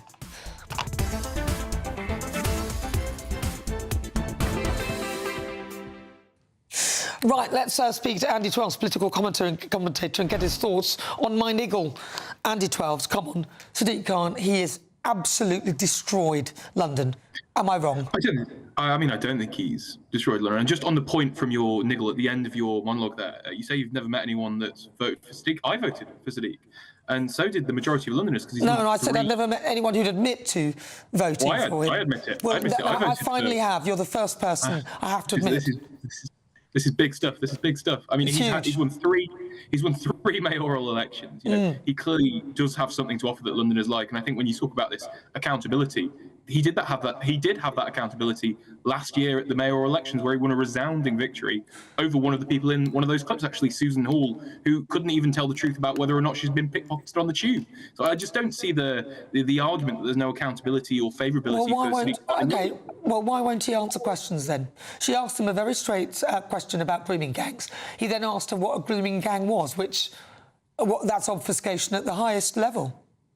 Well, I think, the Metropolitan Police struggle to define a grooming gang as one individual thing because they have a wider definition, whether it's a child sexual abuse grooming gang. They sometimes define county line gangs as grooming gangs. They do have a pretty broad definition of what a grooming gang is, in fairness to the Metropolitan Police. But I think, on the point of this debate... Well, he could have gone by that definition, that would have been fine. But he acted like he didn't know what it was. I'm sure he could have, and I'm sure, in the rest of that mayor's questions, he did answer plenty of questions as he does every week in the London Assembly. And I don't think it takes an MP for Clacton, an area which isn't in London, to try and, ridicule him and get him on a debate on TV when, Clacton's crime figures have increased dramatically over the last 12 months. I think Nigel Farage should be focusing more on his own constituency. OK, well, Nigel Farage is representing Reform UK as an overall party for the United Kingdom, and London happens to be the capital, so he should be somebody who Sadiq Khan will be prepared to be questioned by. Why would Sadiq Khan not want to speak to Nigel? Well, Reform UK have a member of the London Assembly, Alex Wilson. They have plenty of councillors in London. Why would the mayor of London debate an MP for Clacton? I'm sure that the Reform UK He's also the leader for Reform UK. Puts questions to him regularly. He may be the leader of Reform UK, but what does it matter? They've got a member of the London Assembly that is a Reform UK member. I think the member for Clacton should be focusing on the skyrocketing crime statistics in his own constituency instead of, zooming off to America, spending time trying to call out Sadiq Khan on social media. Well, speaking of zooming off to America, that's exactly what Sadiq Khan did, didn't he, to talk about legalising cannabis when burglaries and knife crime are skyrocketing in the capital. Shoplifting is at an all-time high. Why doesn't he... Where is his focus on that? What was the latest thing that he'd planned for shoplifting? Well, I think he went to America in 2022, wasn't it? Yeah, and what's your point? So what? Well, that was 3 years ago, So? I mean, shoplifting wasn't, as big of a crisis in 2022 as it is now. So I think the kind of false equivalence there is not a real argument. Well, no, it's perfectly reasonable. I'm saying Sadiq Khan's had 3 terms as London Mayor. This is his 3rd one. So I can pick anything in that period if I like. And so I'm picking things like that. I don't think he's focused on the capital. And I'm asking you to give an example of what his latest thing was that he did to help crack down on knife crime and shoplifting. Could you just focus on that? Well, he's just empowered even more policemen on the beat to make arrests when there is a danger. But previously, regulations stated that they could not go and take on bicycle thieves if they had an ankle grinder, because that could possess a real risk to police officers. He's removed that regulation. Shoplifting, sorry, which is what I'm asking you about, which has soared exponentially. Where is he on that? I think he believes in investing in a local police force that is more present on the street. I think that's his position. Where is he on that? What has he done about it? Well, I think he's, lobbying the Home Office for greater funding for the Metropolitan Police. Well, that's not really very specific, is it? No, it's not. I mean, shoplifting is a symptom of a wider crisis within the police force. I think, there are lots of different issues that we could point out and go, this is rising, this is rising, this is rising. They'll come back to that root force of there not being enough funding for policemen and policewomen in the Metropolitan Police. Let me tell you, so Sadiq Khan's explanation for shoplifting was that we have a lot of shops. That's apparently what he said in February this year. Yeah? Sadiq Khan can speak for himself. I think, Nigel Farage is in no position to lecture anyone on criminality when, up until very recently, his preferred candidate for London Mayor was a convicted police... Ant Middleton had assaulted a police officer and had been banned from running a company. One of his own backbenchers, James McMurdoch, was jailed for beating up his own girlfriend, and he's just quit the Reform Party for something to do with COVID loans. So I don't think the Reform UK Party is this kind of glistening example of anti-criminality, to be honest. I'm not talking about the Reform Party. I'm talking about Sadiq Khan, and I just pointed out that Sadiq Khan. I've just pointed out that Sadiq Khan. So we're talking about crime because somebody needs to address them about, in particular, shoplifting. Sadiq Khan, when asked about the crisis of the 50% surge in shoplifting in February, said that that's the fact the city has a lot of shops compared with other parts of the country, along with a particularly high cost of living. So he pointed out that there are lots of shops, which is why it looks worse. I think probably the increase in prices and the decrease in wages in the country probably has something to do with the increase in shoplifting. I don't think that's, a justification to steal, but I think there probably is some merit in that argument. But I think it comes down to funding in the Metropolitan Police. There aren't enough policemen and women. Yeah, you see, that's it. It's taking accountability for the work he's doing, isn't he? Because he also works alongside the police and crime commissioners, so he really should have... He is the police and crime commissioner. Well, I did ask you specifically, to give me something that he's doing, and you couldn't give me anything at all. Andy Twelve, thank you very much. On shoplifting, which is the problem. All right, Andy Twelves, always a pleasure. Thank you very much. Good. That is Andy Twelves. Of course, yes, he is the police command. He is part of that. But listen, crikey, I'm exhausted after that because he hasn't really done much, has he? Right, stay with me. Still to come in the interview with the chair of Republicans Overseas, UK, Greg Simpson, on Donald Trump's visit to Scotland. But next, it's time for the Great British Debate, and I'm asking, is Yvette Cooper delusional over illegal immigration? This is GB News.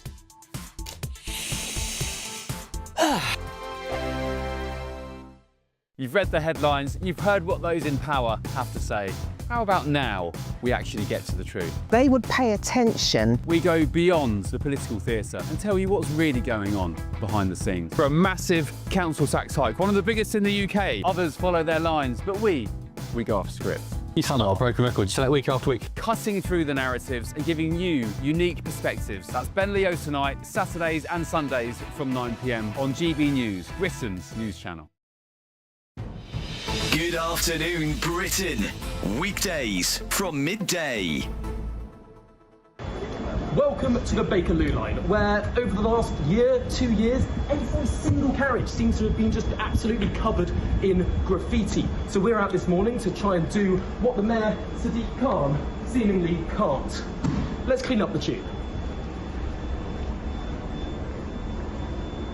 Look, these doors used to be covered in graffiti, but no more. See, it's not impossible.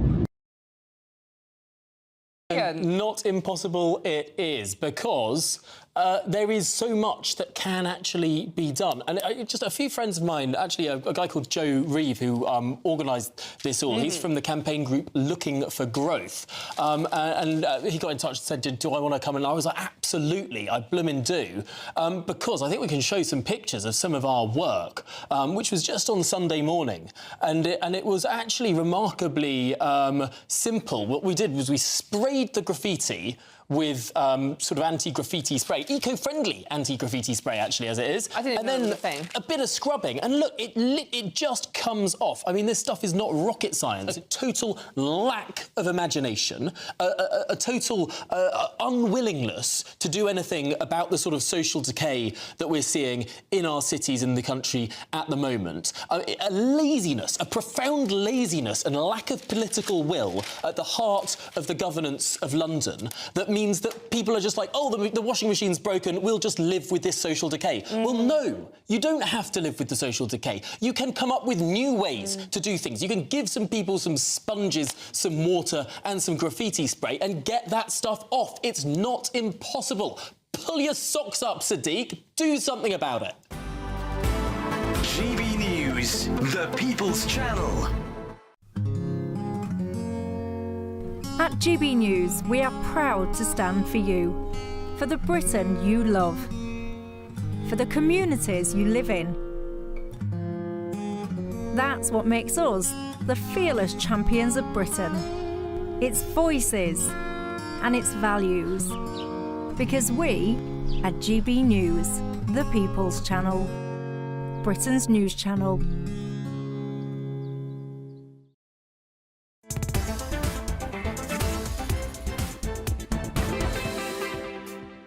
Hello, good afternoon. 21 minutes after 4 o'clock, even if you just tuned in. Where have you been? You know we're halfway through the show. You should be here at 3. But listen, I did ask you about that song, I Predict a Riot, and it is the Kaiser Chiefs, and there were a few people who told us that, so thank you very much. I think one of them was Alison, she said that as well. And Karen, thank you so much. Yes, it was indeed the Kaiser Chiefs. If you missed that, it's just a conversation earlier about this sort of new department that may well be set up to an elite police force to police Twitter and X and all that for riots. Now, listen, what do you think? We've got loads still to come here on GB News. You're with me, I'm Nana Akua, and it's time now for the Great British Debate. And I'm asking, is Yvette Cooper delusional over illegal migration? The Home Secretary will use new laws to prosecute migrants who dangerously overcrowd small boats and put women and children at risk. Although, let's be honest, there are hardly any women and children on the boats, very few, if any, on most of them. And I don't really get it. They've travelled here illegally. Shouldn't you be prosecuting them anyway? This comes as the number of people per small boat has reached record levels this year, with insiders warning it's only a matter of time before one sinks from overcrowding. But will this do anything to stem the tide? I mean, maybe they'll just end up, maybe what she might do, and she probably won't realise, one of the unintended consequences is they might start pushing people overboard, especially the women and children who are smaller. I'm not saying they will, but you know, it's kind of savage out there on these dinghies. So for the Great British Debate this hour, I'm asking, is Yvette Cooper delusional over illegal migration? Joining me now, broadcaster and journalist Danny Kelly, and also GB News political commentator Nigel Nelson.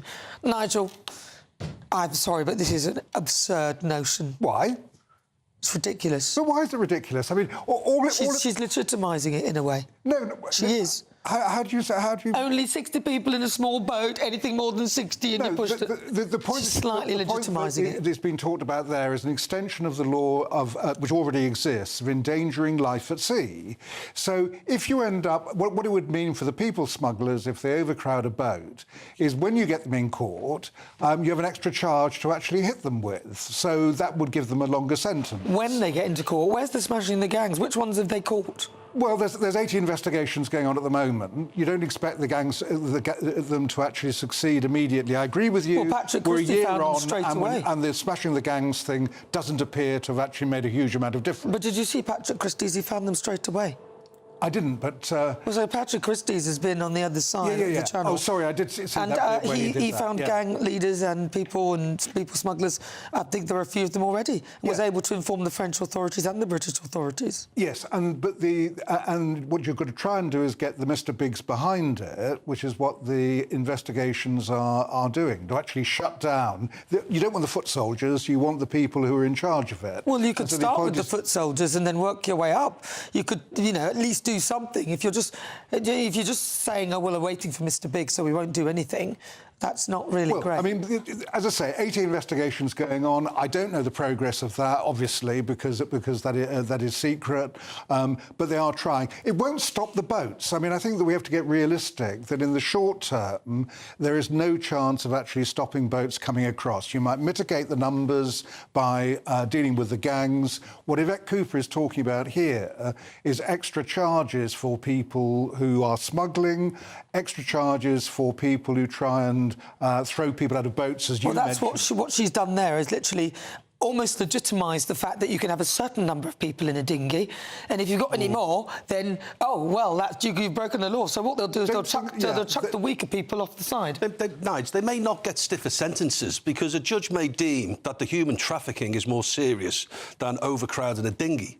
So it would run concurrently, maybe. So you're assuming Well, it might do. I mean, that's up to the courts. But I mean, what you'd have is an extra charge. Yeah, but also, Nige, this law, and by the way, it's supposed to be a deterrent. The question is she delusional? I don't think she is delusional because I don't believe she actually believes it. I just think... You don't think she believes it? Delusion is when you believe something. I think she believes it. I don't... OK, so also, it would only be legally applicable once the dinghy gets into British territorial water, wouldn't it? And they're picked up before then. Yes, but I mean, So it's impotent. This is just an impotent gesture to the critics of the... But if Border Force were picking up a boat that wasn't seaworthy, and you could then lay a charge on the people who were running that boat of endangering life at sea, it would be that extra charge you could put them in. If you can find them.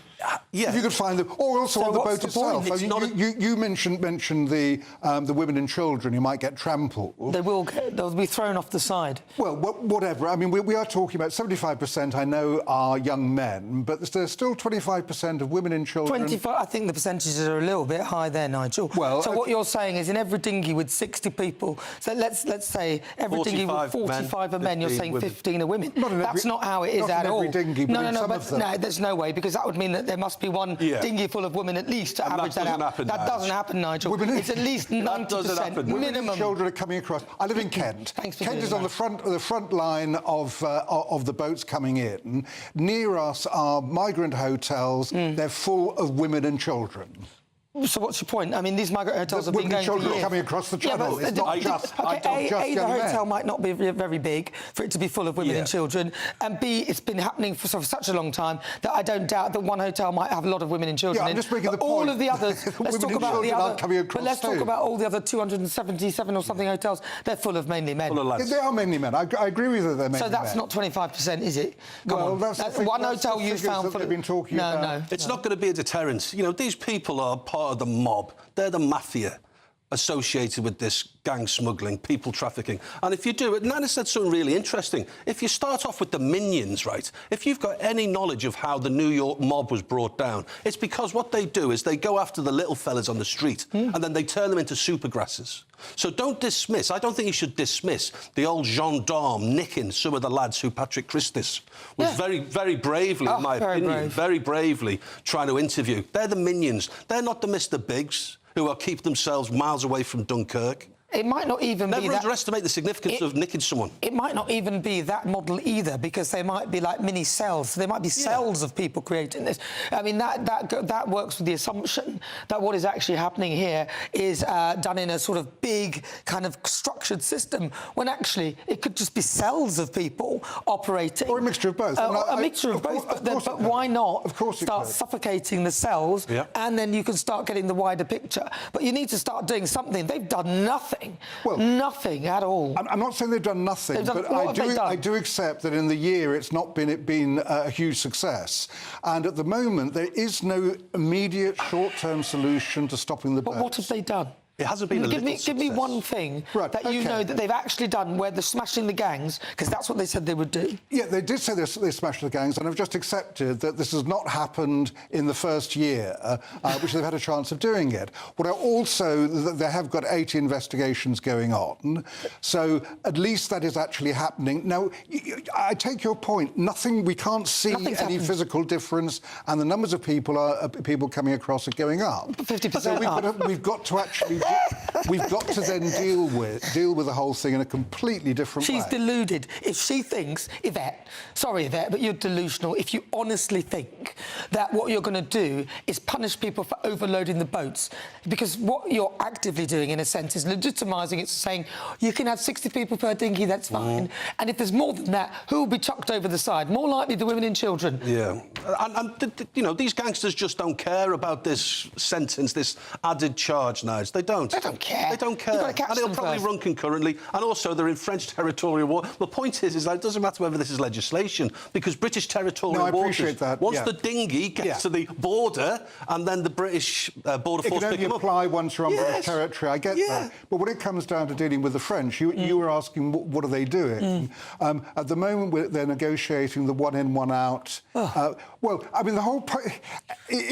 OK, so one in, one out. So 96% of the people on that boat. So it'll only be about 50 people in total a week who will actually be up for potential deportation. And even then, when they arrive in the UK, so it's about, so in the boat, only about, so 96% of people on that boat will not be up for deportation. It'll only be a small percentage, or 94% either way, one way or the other, but it's a tiny percentage. And then they, once they're in the UK, they have access to the judge, the legal system for appeals. They can appeal. The point of the one-in-one-out system is the people that we have to do a negotiation with the French. Yeah, but it only applies to 94%. Try and get the French on side. We have to do a negotiation with them.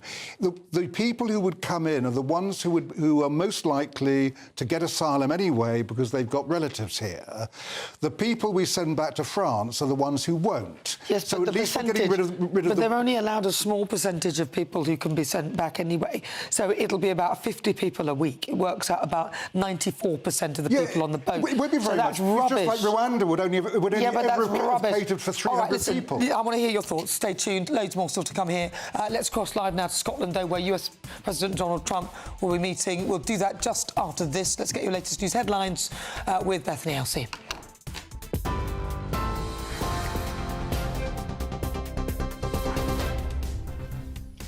Good afternoon. The latest headlines from the GB newsroom. Jordan and the United Arab Emirates have between them dropped 25 tonnes of aid into Gaza amid international concerns over the plight of the population.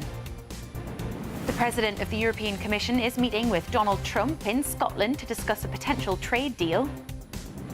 More than 24,000 migrants have arrived in the UK by small boats so far this year, with hundreds more crossing this weekend. And can the Lionesses retain their European Championship title? England face Spain in the final with kick-off in less than half an hour. Those are the headlines for now. More at the top of the hour.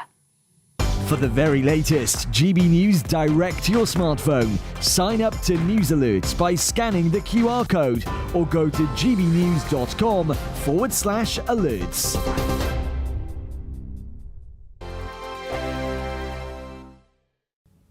Good afternoon and welcome to your latest GB News weather forecast from the Met Office. So Monday promises to be somewhat brighter than over the weekend, and many of us will see at least some sunshine, although there will be the odd showers still around. Through the rest of today, though, we have still got this weather front affecting parts of northern Scotland, and that is bringing more in the way of showery activity and potentially some heavy showers across the far northeast of Scotland through this evening. Those showers will continue overnight across parts of Scotland, Northern Ireland and many western fringes of England and Wales. But further south and east, skies clearing and turning mostly dry across southern and eastern parts of England. So temperatures in the countryside here may well fall into the high single figures, but not a particularly cold night. Towns and cities holding up at around 14 or 15 Celsius. So Monday morning dawns on a fairly showery note, particularly across the north of Scotland. There will, however, be some sunny spells in between those showers, particularly across the east of Scotland, so a much brighter start here. But some fairly heavy showers around the coasts across the west of Scotland, one or two running in through the Irish Sea as well, across into parts of Northern Ireland, and in particular northwest England.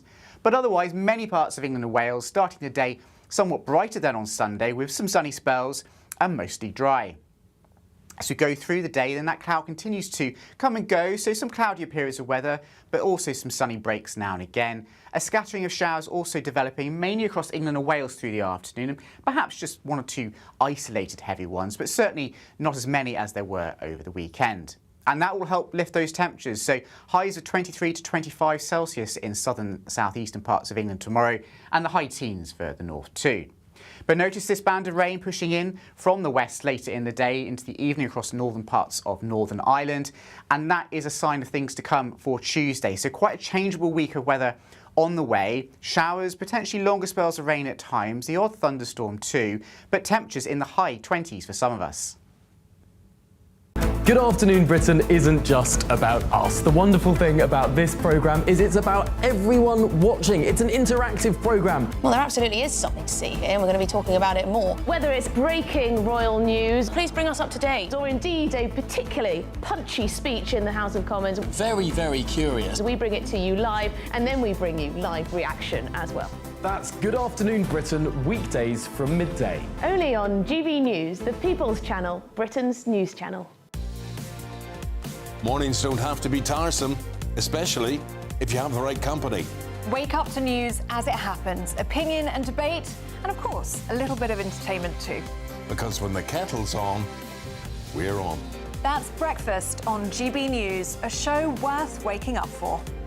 Every morning from 6 a.m. Only on the People's Channel, Britain's news channel. We'll spread the news, you spread the word.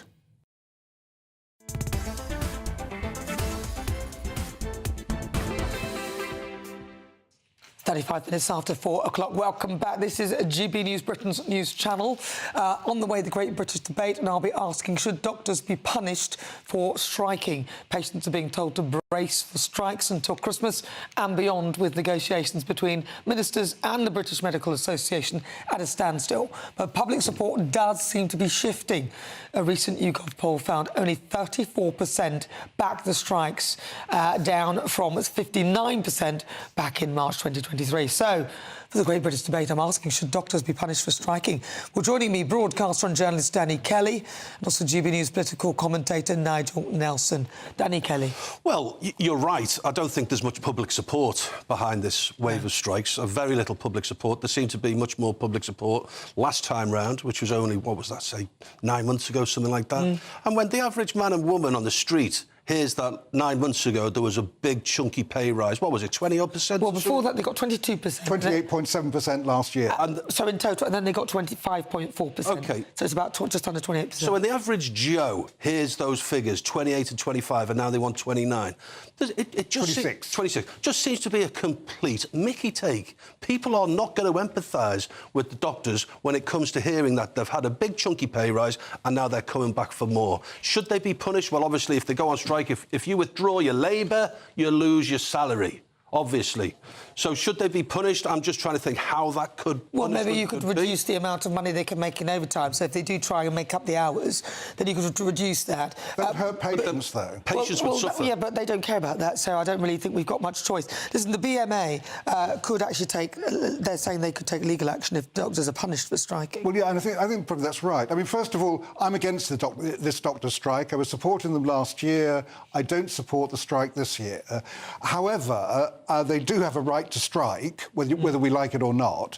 And on the basis of that, I think it would be... Well, first, it would be illegal to try and take punitive action against strikers for striking, provided it's a legally called strike. See what Wes Streeting is saying, that he's going to potentially stop resident doctors from picking up extra shifts afterwards, because that's what they do. They strike, their pay does come down because of the strike, but then they can pick up extra shifts to make up for that money. So he's saying that in previous strikes, what has happened is they've been able to earn large sums by getting overtime rates to clear the backlogs. But those extra shifts don't materialise from nowhere. They're there because patients need them. I would have thought. Well, that's true, but then if the doctors... So they should be denied that overtime? Yeah, but that's because they're doing it for the money anyway, so they don't care, do they? Look, if they knew, they're striking for 5 days anyway, so they don't really care about the patients. And they also know that they can make up the backlog, make up the money by working more and blah, blah, blah, blah, blah. That's all very well, but perhaps if they thought that they'd lose money and they weren't able to make it up, that might stop them from striking. If you were a patient affected by a striking doctor, so you couldn't have your appointment on 1 week, but you could have it the next week because the doctor wanted to do an extra shift, wouldn't you want that appointment? I'd be absolutely furious that they've made me wait another week, and I'd try and, if I could, I'd spend as much money as I could to go private and try and... I'd be opposed to it 100%. But listen, stay with me, because police have imposed restrictions to curb any violence or disorder ahead of fresh protests outside a hotel in Epping being used to house migrants. This comes following unrest outside the Bell Hotel after an asylum seeker was charged with allegedly attempting to kiss a 14-year-old girl. Stand Up to Racism counter-protesters have also been out in force. Well, joining me now is GB News presenter Ben Leo, and be warned, we have no control of the external surroundings, so there could be some bad language. Not from Ben, of course. Ben, so tell us more. What's it like out there? Yes, Nana. Yes, yes, be warned, I don't know what's about to happen here. The counter-protesters, Stand Up to Racism, who came down about an hour ago, they were put into a separate pen to the local protesters. They could see each other, they were facing off. There was a little bit of distance, but pretty much 2 fences separating them. There's various banners and placards. One of the most interesting ones I've seen was eradicate borders. These people, Stand Up to Racism, whoever they are behind the group, they want no borders. Other placards saying stop fascism, smash fascism. We were allowed into the counter-protest pen. We did try and speak to people, including the head organiser, one of the head press people for Stand Up to Racism. They didn't want to talk, but as you'll see on my show tonight from 9 p.m, it did get a little bit tasty. We were surrounded by, I'd say, a group of 20-odd people, a lot of pushing, shoving, a lot of abuse actually as well. It does tend to get a bit nasty, these kind of things. But as we see now, imminently, this is the private security. So these guys here, with security on his back there, the high-vis jackets with Stand Up to Racism, these are private security teams funded and employed by Stand Up to Racism. There's police flanking the groups as well. And we're just about to, as I said, imminently have the counter-protesters leave the pen and make their way down to the station. So we are nearing the end of the protest. It has been slightly aggressive. There's been one arrest, I think, from one of the local protesters who possibly refused to remove a face mask. But if you hang tight, I think the protesters will very, very shortly be moving on. I did speak to one person in the counter-protest tent, and they were saying, look, we're here for the far-right contingent who have allegedly been down here, they say, hijacking this protest. I made the argument that, look, as far as I understand, this protest started with local mums and dads who were concerned about the safety of their children. And here we go, the protesters, the counter-protesters now moving their way down back to the station. Big sign there, I'm not sure if you can see it, Nana and viewers. It says, don't let the far right divide us with their hatred and violence. Unite, other placards, refugees welcome. It's the traditional socialist workers Stand Up to Racism placards. Refugees welcome until one moves in their backyard. Well, exactly. I would have liked to have asked a few people, how many migrants have you housed in your home? It's the age-old question, isn't it, to people who want open borders? The answer is normally, well, I haven't got any room. But unfortunately, as I said, when we got into the counter-protester pen, we were pretty much jumped on. And there is some, I'd say, shocking footage that I'm going to be showing on my show tonight. Let's see if we can... I was going to say, see if we can speak to anybody, but there's, as I said, these private security teams blocking them off. And I have to say, the police, they've had a lot of stick over the past couple of weeks down here in Epping. I think, for what I've seen today personally, that they've done a pretty decent job keeping people safe. They've been well organised. They've made sure that the 2 protest groups haven't ever been in direct contact. There was somebody throwing a middle finger up there, as you would, charming, from the left. Apologies if you see that on screen. Refugees are welcome here, is the chant, Nana. And yeah, that's pretty much it. The counter-protesters being led away back to the station. Party seems over for now. There has been one arrest, as I said. Leo, thank you so much. And don't forget, tune in to Ben Leo, 9 o'clock tonight. You can get all the details, all the gory details on what happened in the protest throughout the day. Thank you very much, Ben. That's Ben Leo. He's out there in Epping, where the protest is happening about the migrants who are currently in the Bell Hotel there, who are maybe being moved. People suspect they may be moved to the Britannia very soon in Canary Wharf. But, hey, the government is saying that's not happening, but we shall see. Stay with us. Loads more still to come. But if you are in search of some holiday sun, here is the forecast for some of the top European destinations.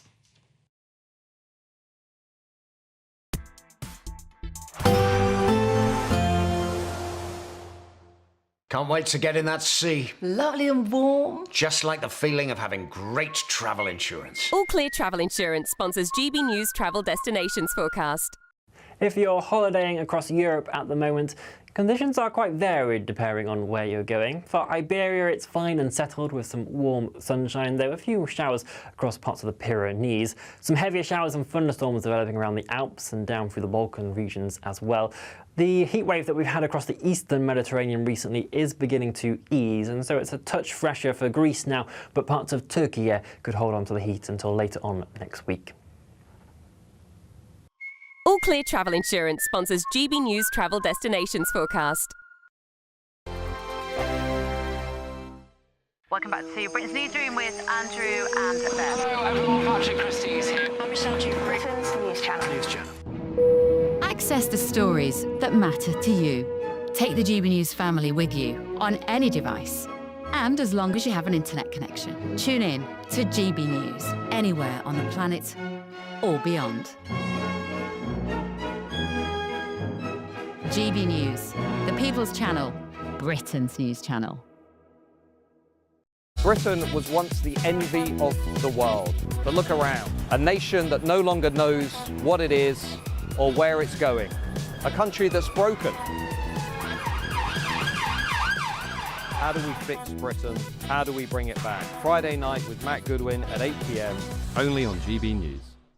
Hi, I'm Michelle Dewberry, and my show is your opportunity to cut through all the noise and dive in headfirst to some robust debates. Ideas clash. Situation, no, isn't it? Because the failure is... You're deliberately avoiding my point. Nothing's held back. And if you think this is the end of it, wait for more. And we do not shy away from the difficult stuff. Sometimes I want to shake people and say, if only you understood. So join me on Jubes & Co. weeknights at 6 p.m, only on GB News, Britain's news channel.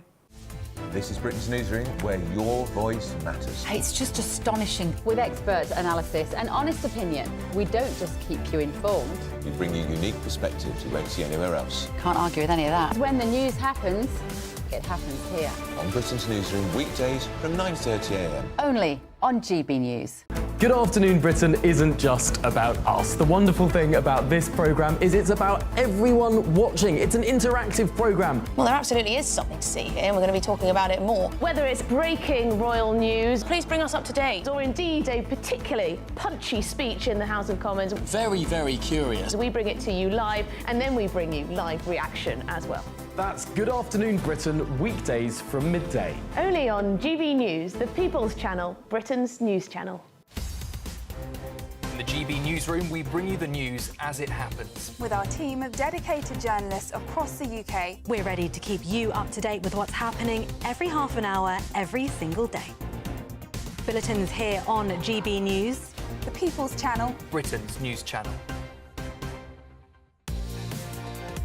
Mornings don't have to be tiresome, especially if you have the right company. Wake up to news as it happens, opinion and debate, and of course, a little bit of entertainment too. Because when the kettle's on, we're on.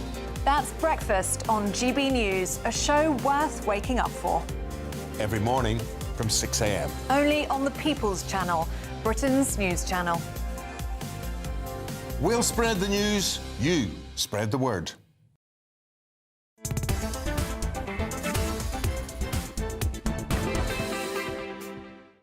Good afternoon, 47 minutes after 4 o'clock. If you've just tuned in, welcome. 3 o'clock next time, yeah?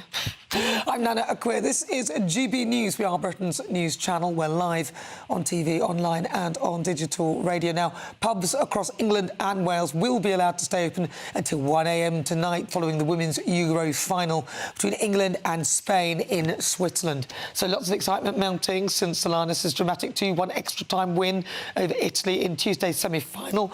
I sat there watching with my son, my little son Ivory. He's got really into football now, which is lovely. We didn't think they were going to win, but it was very unexpected, but it's very good. With Brits expected to splash out about 184 million on food and drink for the occasion. Crikey, how much are they eating? I looked over at Danny Kelly, bless him. Right, let's go down to Kent and get the thoughts of pub landlord Mark Bridgen. Mark, is this madness, being able to stay up until 1 a.m. any night of the week? Is it realistic? Look, it wouldn't really apply to us. We're in a beautiful sleepy village down in Kent, and yeah, we're not going to be staying open till 1. But I think for a lot of city centre pubs, making it easier to give them the option and the ability to stay open, particularly when business is very up and down at the moment. One day we're full, one day we could be empty. And so I think for bars to be able to stay open if they're busy and to make hay while the sun shines, it wouldn't be a terrible thing. At the same time, there's probably challenges in just giving a blanket of, stay open whenever you want. There's you got to consider neighbours and all of those things. But I certainly think for city centre pubs, and bars, it could really help in challenging times. You could do a Friday nighter. Every Friday night, have happy hour about between 7 and 8. Then after that, you just stay open till 1 a.m. The villagers would love it.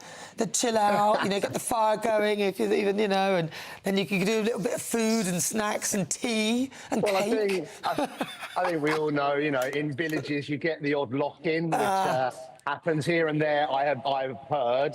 And it's always, good fun.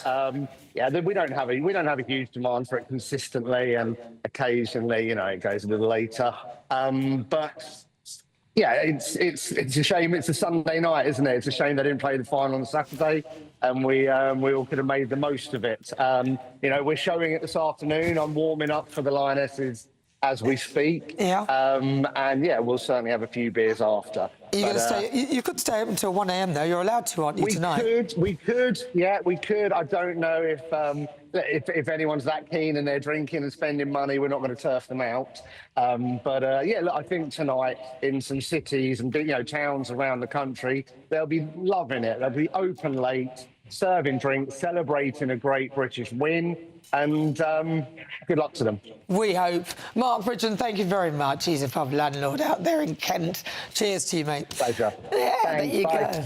Lovely. Listen, lots of you have been getting in touch with your views. Joining me, Danny Kelly and also Nigel Nelson.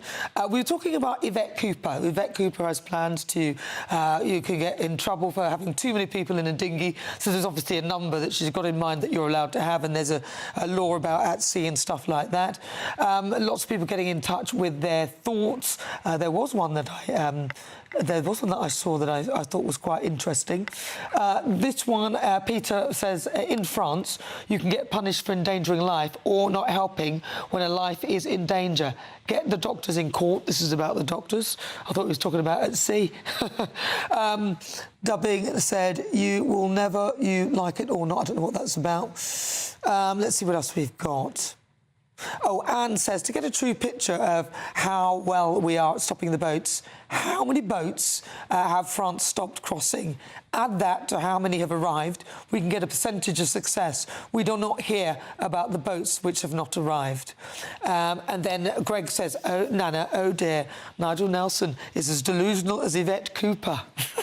To negotiate with France, we either take them back to France because they won't cooperate by giving us access to the EU fingerprint database and being a part of the EU trafficking, or do as Macron says, stop making it comfortable for migrants. Personally, I'd do both, seeing they are dictating to us, the UK, so let's dictate back to them. Do you think they make a good point about making it not so cushy for migrants? Well, it depends what you mean by that. Okay, I don't think it's... Hotel, four-star hotels, where do you put them? they can where do you put them if you don't have a... Tents, like France, detained. But the point about them going to Calais is because they want to come to England. So because they get a hotel. Well, not because they get a hotel, because their intention all the way through was not to stay in France. Because they're in a tent. No, because they weren't never intended to stay in France. They intended to come to Britain. Because we offer hotels. No, not because we offer hotels. It's a circular conversation, isn't it? All right, let's take the hotels. Okay, we'll stick to that. Okay, listen, if you Nigel, 2 years ago, 56,000 people were in hotels. It's now down to 33,000. Because they're in the community now. We are getting. We're at least getting the numbers down anyway. Out of hotels. Out of hotels. But they're still here. Yeah, but where else do you put them? The numbers of 150. Exactly. You could have a tent city. And where do we try and close those down? There was a tent city in Park Lane. That's an impromptu one. That's an unofficial tent city. So you want an official tent city? Official tent city, like the Nightingale. With sanitation, showers, canteens. And where are you going to find that? Well, you disused military land, for example. And why don't you? I mean, why is that not happening? So we agree, put them in tents. They've looked at military barracks to put them in. Yeah. They've looked at holiday camps to put them in, and always there's an objection to and then you put them on a ship, and people say it's a prison ship. All these loonies. Yet it was good enough for the North Sea oil people. Or good enough for people to go on cruise ships. Yeah, you could put them on a cruise Stockholm ship. or something. Exactly. That was a great idea. It was brilliant. Comfortable, warm, a little bit rocky at night. No, but until the Legionnaires thing, unfortunately. Oh, I don't believe that. Well, I don't know, somebody didn't clean out the water filters or whatever properly, but, once they're clean, I don't see why they couldn't go back on. Look, I don't see why we can't put them in tents and make it less cushy. I think that's a very serious draw, but what do you think? Loads more still to come here on GB News coming up in the next hour, including a discussion on whether Labour have failed to control our borders. First, though, let's get the weather with Tom Morgan.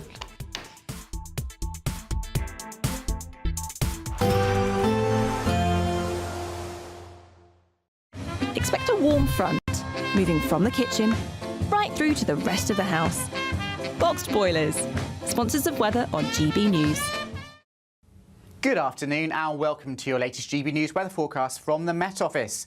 So Monday promises to be somewhat brighter than over the weekend, and many of us will see at least some sunshine, although there will be the odd showers still around.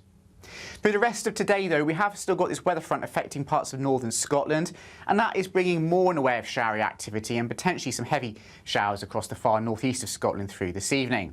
Those showers will continue overnight across parts of Scotland, Northern Ireland and many western fringes of England and Wales, but further south and east, skies clearing and turning mostly dry across southern and eastern parts of England. So temperatures in the countryside here may well fall into the high single figures, but not a particularly cold night. Towns and cities holding up at around 14 or 15 Celsius. So Monday morning dawns on a fairly showery note, particularly across the north of Scotland. There will, however, be some sunny spells in between those showers, particularly across the east of Scotland, so a much brighter start here. But some fairly heavy showers around the coasts across the west of Scotland, one or two running in through the Irish Sea as well, across into parts of Northern Ireland, and in particular northwest England. But otherwise, many parts of England and Wales starting the day somewhat brighter than on Sunday, with some sunny spells and mostly dry. As we go through the day, then that cloud continues to come and go, so some cloudier periods of weather, but also some sunny breaks now and again. A scattering of showers also developing, mainly across England and Wales through the afternoon, and perhaps just one or two isolated heavy ones, but certainly not as many as there were over the weekend. And that will help lift those temperatures, so highs of 23 to 25 Celsius in southern southeastern parts of England tomorrow, and the high teens further north too. But notice this band of rain pushing in from the west later in the day into the evening across northern parts of Northern Ireland, and that is a sign of things to come for Tuesday. So quite a changeable week of weather on the way. Showers, potentially longer spells of rain at times, the odd thunderstorm too, but temperatures in the high 20s for some of us. A positive outlook through the night will power through to a bright day ahead. Boxed Home Battery Storage, sponsors of weather on GB News. Right, well, I can start now. Let's cross over live where... It's the final week to see how you can win big, as there's an incredible £54,321 in tax-free cash to be won. What would you spend it on? The holiday of a lifetime? Or just sit back, relax and remove some of those day-to-day financial stresses? Lines close on the 1st of August, so make sure you don't miss out. For another chance to win, text cash to 63225. One entry costs £2.50 plus one. Between the European Union and the United States, we're together the two largest economies worldwide. Right. If you look at the trade volume, it's the biggest trade volume globally, with $1.7 trillion among us. And if you look at our markets, it's a huge market, 800 million people if you take the United States and the European Union. So I'm very much looking forward to the discussions we will have now. Our staff have done some of the heavy lifting, but now it's on us. Yeah. And you're known as a tough negotiator and deal maker. But what is fair. in front and fair. And what is in front of us? That's less important. If we are successful, I think it would be the biggest deal each of us has ever struck. So I'm very much looking forward. Ever struck by anybody? That's Yeah. true. Yeah. That's true. Right now we have that honor goes to Japan. We just struck a deal with Japan, as you know. And we're very close to a deal with China. We really sort of made a deal with China, but we'll see how that goes. And we have numerous other deals. And mostly I'm just going to charge tariffs. And, you know, it's not a deal per se, but people are going to pay tariffs. And we're doing them at the low end, not the high end, because we don't want to hurt anybody. And pretty well, but you and I both figured this is really the biggest trading partnership in the world, so we should give it a shot, right? Yeah. Very much looking forward to that. Yeah, thank you very much. Thank you. I do too. Any questions, please? On Friday, you put the chances of a deal at 50%, maybe less. It seems like you're in quite a good mood. How would you rate those chances now? I'm actually not in a good mood, but I will tell you, I think the chances are, yeah, I think Ursula would say, probably 50-50 of making a deal. I hope, you know, I'd like to make a deal. I think it's good for both, but yeah, I'd say 50-50. And what would you say the main sticking points are in this We have 3 or 4 sticking points. I'd rather not get in. We'll be discussing them. But I think the main sticking point is fairness. Okay? Please. Why you're in a bad mood? Was it a bad morning of golf, or why you're not in a good mood? No, the golf was beautiful. Golf can never be bad, even if you play badly. It's still good. If you had a bad day on the golf course, it's okay. It's better than other days. But no, I think I look forward to this meeting. You know, we've had a hard time with trade with Europe, very hard time, and I'd like to see it resolved. But if it isn't, we'll, have tariffs, and they'll do what they have to do. But we have a good chance of getting it resolved. We'll probably know in about an hour. Shouldn't take that long. It's complicated, but not really complicated when you get right down to it, right? No. The August 1st is there for everyone. The deals all start on August 1st. Most of the deals, other than steel and aluminum, which we've been getting 50% tariffs from, I guess, just about everybody, and those have come in, and we've taken in, hundreds of billions of dollars just on steel and aluminum. You've seen the numbers. We had a tremendous amount of money come in over the last month, and it's coming in, very rapidly, which is fair. We have a lot of steel mills and plants, aluminum mills and plants being built. We have a lot of AI being built, and we have a lot of auto plants being built or going to be built because they don't want to pay tariffs. So, if they don't want to pay tariffs, the best way to do it is just build your plant in the United States. Yes, please. Sir, what do you expect from the Europeans in terms of opening their markets to American products? Well, they have to open up to American products. We're open to European products, and we have been for forever. I don't think we have. We just about don't have any. I don't think we have any product we say you can't sell. I guess you could get a little bit cute with chips, but that's a little bit different category too. No, Europe is very closed. We don't sell cars into Europe. We don't sell essentially agriculture of any great degree. They want to have their farmers do it, and they want to have their car companies do it. I'm not saying anything that nobody knows. We have a rough situation. If we want to sell cars in Europe, we're not allowed to. And as you know, they sell millions and millions of cars, Mercedes, BMW, so many different, Volkswagen, so many different cars, and so many millions of cars. I would imagine number one, I didn't look at that, but I would imagine number one by far, more so than even Japan. Japan sells a lot of cars too. But the Japan deal worked out very favorable, very good. I hope for them too. And that's what we want to do, make everybody happy. Yes, please. Mr. President, should Israel be doing more to allow food into Gaza?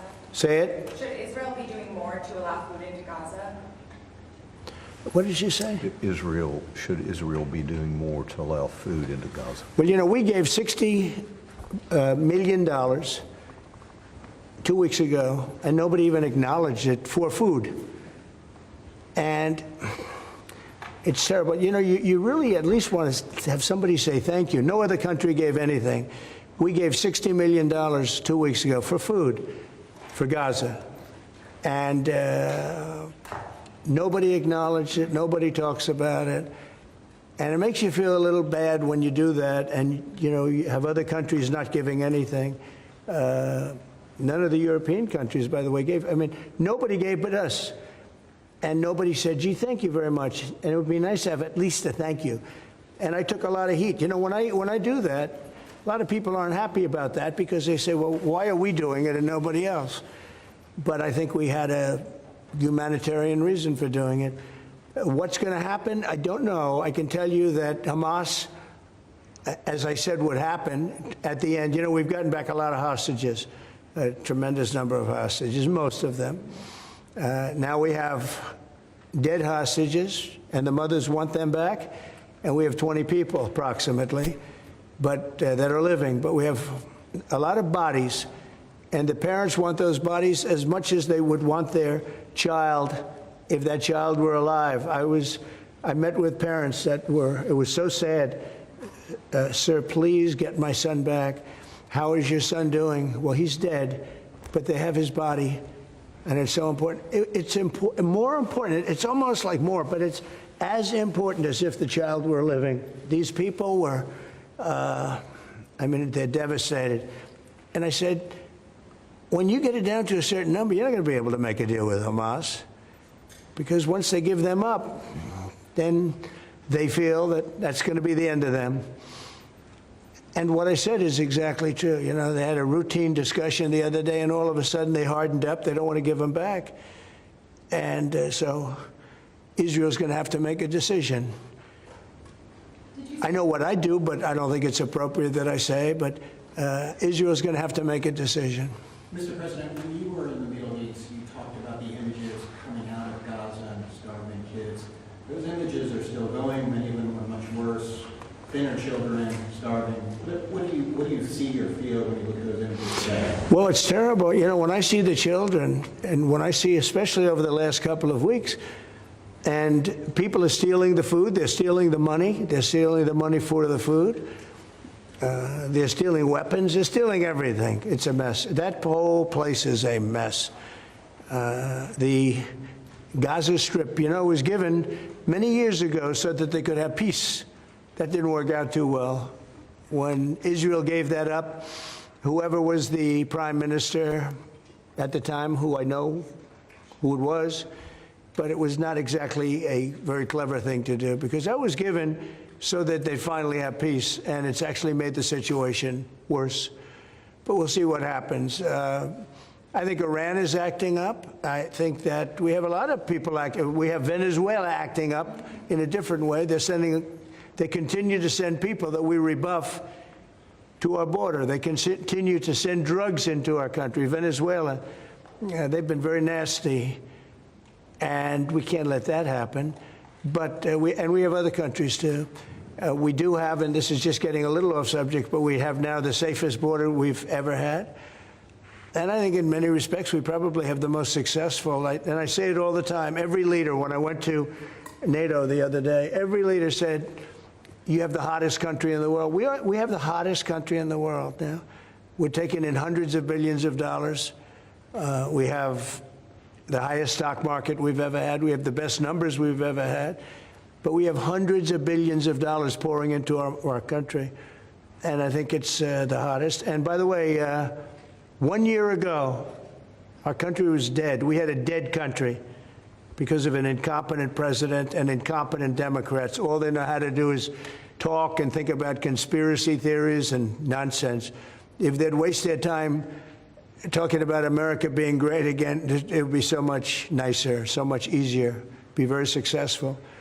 But we were a dead country, and now we have the hottest country anywhere in the world. Yeah, any other questions? President Trump, on this particular deal, if you manage to do a deal today, will that be the end of the matter, or could there be more tariffs coming, particularly on fire? No, if we do a deal today with the European Union, that will be the end of it. Yeah, we'll go, I guess, a number of years at least before we have to even discuss it again. No, that would be the end of it. And this is the biggest deal. People don't realize this is bigger than any other deal. We have great countries. I'm familiar with many of them. So are you. And this is really the biggest deal. This is I guess we're the biggest out there, and they're the second. And when we come together, this will be the biggest deal. If that happens, and it could happen, should happen. Okay? Thank you. Will pharmaceuticals be part of today's? No, it won't. Pharmaceuticals will be, could be, we'll do something, but basically pharmaceuticals won't be part of it because we have to have them made in the United States, and we want them made in the United States. And I think it's easy to say, and I think it's important to say pharmaceuticals are very special. We can't be in a position where we're relying on other countries. Now, Europe is going to make pharmaceuticals, drugs, and everything else for us too, a lot, but we're going to have also our own. A question for President von der Leyen, please. Yes. Can you give your assessment of what you feel the chances are a deal of? The President just talked about a 50-50 chance, and the biggest obstacle being fairness. What would you say are those things for you? I think the President is right. We have a 50 to 50% chance to strike a deal. And indeed, it is about rebalancing. So you can call it fairness, you can call it rebalancing. We have a surplus, the United States has a deficit, and we have to rebalance it. You have an excellent trade relation. It's a huge volume of trade that we have together. So we will make it more sustainable. Mr. Trump, can you do better than 15% tariff rate for the EU? Better meaning lower? Yeah. No. Mr. President, to return to Gaza, you're going to meet the British Prime Minister tomorrow. He's going to ask you to consider again peace talks between Israel and Hamas. Are you now saying there is no point in trying to resolve? Well, we're meeting about a lot of things. We have our trade deal, and it's been a great deal. It's good for them and good for us, I think. You know, the UK is very happy. They've been trying for 12 years to get it, and they got it. And it's a great trade deal for both. It works out very well. But we'll be discussing that. I think we're going to be discussing a lot about Israel. They're very much involved in terms of wanting something to happen. He's doing a very good job, by the way. Also in Gaza, sir, did you speak with Prime Minister Netanyahu this weekend about getting more aid into Gaza? I talked to him, yeah, I did. I talked to him about a lot of things. I talked to him about Iran. I think Iran's been very nasty with their words, with their mouth. I think they've been very nasty. They got the hell knocked out of them, and I don't think they know it. You know, I actually don't think they know it. They really do. The whole thing's a con job. We have a lot of con jobs going on. But Iran was beaten up very badly, for good reason. We cannot have them have a nuclear weapon, but they still talk about enrichment. I mean, who would do that? You just come out of something that's so bad, and they talk about, we want to continue enrichment. Who would say that? How stupid can you be to say that? So we're not going to allow that to happen. We're not allowing that to happen. Did you talk about more aid into Gaza? Will I do more aid? Yeah. The U.S. is going to do more aid for Gaza, but we'd like to have other countries participate. We're going to mention that to the European Union today. You know, that's an international problem. It's not a U.S. problem. It's an international problem. And we're giving a lot of money and a lot of food and a lot of everything. If we weren't there, I think people would have starved, frankly. They would have starved. And it's not like they're eating well. But a lot of that food is getting stolen by Hamas. You know, they're stealing the food. They're stealing a lot of things. You ship it in and they steal it. Then they sell it. On Friday you said that Europe is being crushed by mass migration, and I wonder whether your friends on this side of the room agree with you on that. Well, I'd let you respond to that if you'd like. So we have been working intensively on the topic of irregular migration. And we have, from the very beginning, said that migration is a European challenge that needs a European answer. As Europeans, we will fulfill our international obligations, as we've done in the past, also in the future. But we, as Europeans, are the ones who decide who comes to the European Union and under what circumstances, and not the smugglers and traffickers. That's the principle in which we are working. I will say this, you know, they did ask me when I got off the plane, immigration, Europe has a tremendous problem, and we do too, but we've sealed our borders. We have nobody coming in, and we have hundreds of thousands of people being taken out, and the bad ones first, and I think we're doing a very good job of that. But we had, I mean, it literally registered 0 people last month. You probably saw that, nobody. And Europe has a very similar problem. I think they're going to end up in the same place. You might as well go there quicker. And the other thing I say to Europe, we will not allow a windmill to be built in the United States. They're killing us. They're killing the beauty of our scenery, our valleys, our beautiful plains. And I'm not talking about airplanes. I'm talking about beautiful plains, beautiful areas in the United States. And you look up, and you see windmills all over the place. It's a horrible thing. It's the most expensive form of energy. It's no good. They're made in China, almost all of them. When they start to rust and rot in 8 years, you can't really turn them off. You can't bury them. They won't let you bury the propellers, you know, the props, because there's a certain type of fiber that doesn't go well with the land. That's what they say. The environmentalists say you can't bury them because the fiber doesn't go well with the land. In other words, if you bury it, it will harm our soil. The whole thing is a con job. It's very expensive. And in all fairness, Germany tried it, and wind doesn't work. You need subsidy for wind, and energy should not need subsidy. With energy, you make money. You don't lose money. But more important than that is it ruins the landscape. It kills the birds. They're noisy. You have a certain place in the Massachusetts area that over the last 20 years had 1 or 2 whales wash ashore, and over the last short period of time, they had 18, okay? Because it's driving them loco. It's driving them crazy. Now, windmills will not come. It's not going to happen in the United States. And it's very expensive. And I would love to see. I mean, today I'm playing the best course, I think, in the world, Turnberry. Even though I own it, it's probably the best course in the world, right? And I look over the horizon and I see 9 windmills. It's like great. At the end of the 18th, I said, isn't that a shame? What a shame. You have the same thing all over Europe in particular. You have windmills all over the place. Some of the countries prohibit it, but people ought to know that these windmills are very destructive. They're environmentally unsound, just the exact opposite. Because the environmentalists, they're not really environmentalists. They're political hacks. These are people that they almost want to harm the country. But you look at these beautiful landscapes all over the world. Many countries have gotten smart. They will not allow it. They will not. It's the worst form of energy, the most expensive form of energy. But windmills should not be allowed. Okay. You spoke to the leaders of both countries. I did. Are they doing enough to stop this? I hope so. You're talking about Cambodia and Thailand? So I had an interesting time. We're dealing with Thailand, and we do a lot of trade with Thailand and with Cambodia. And yet, I'm reading that they're killing each other. They're fighting. They're in a war.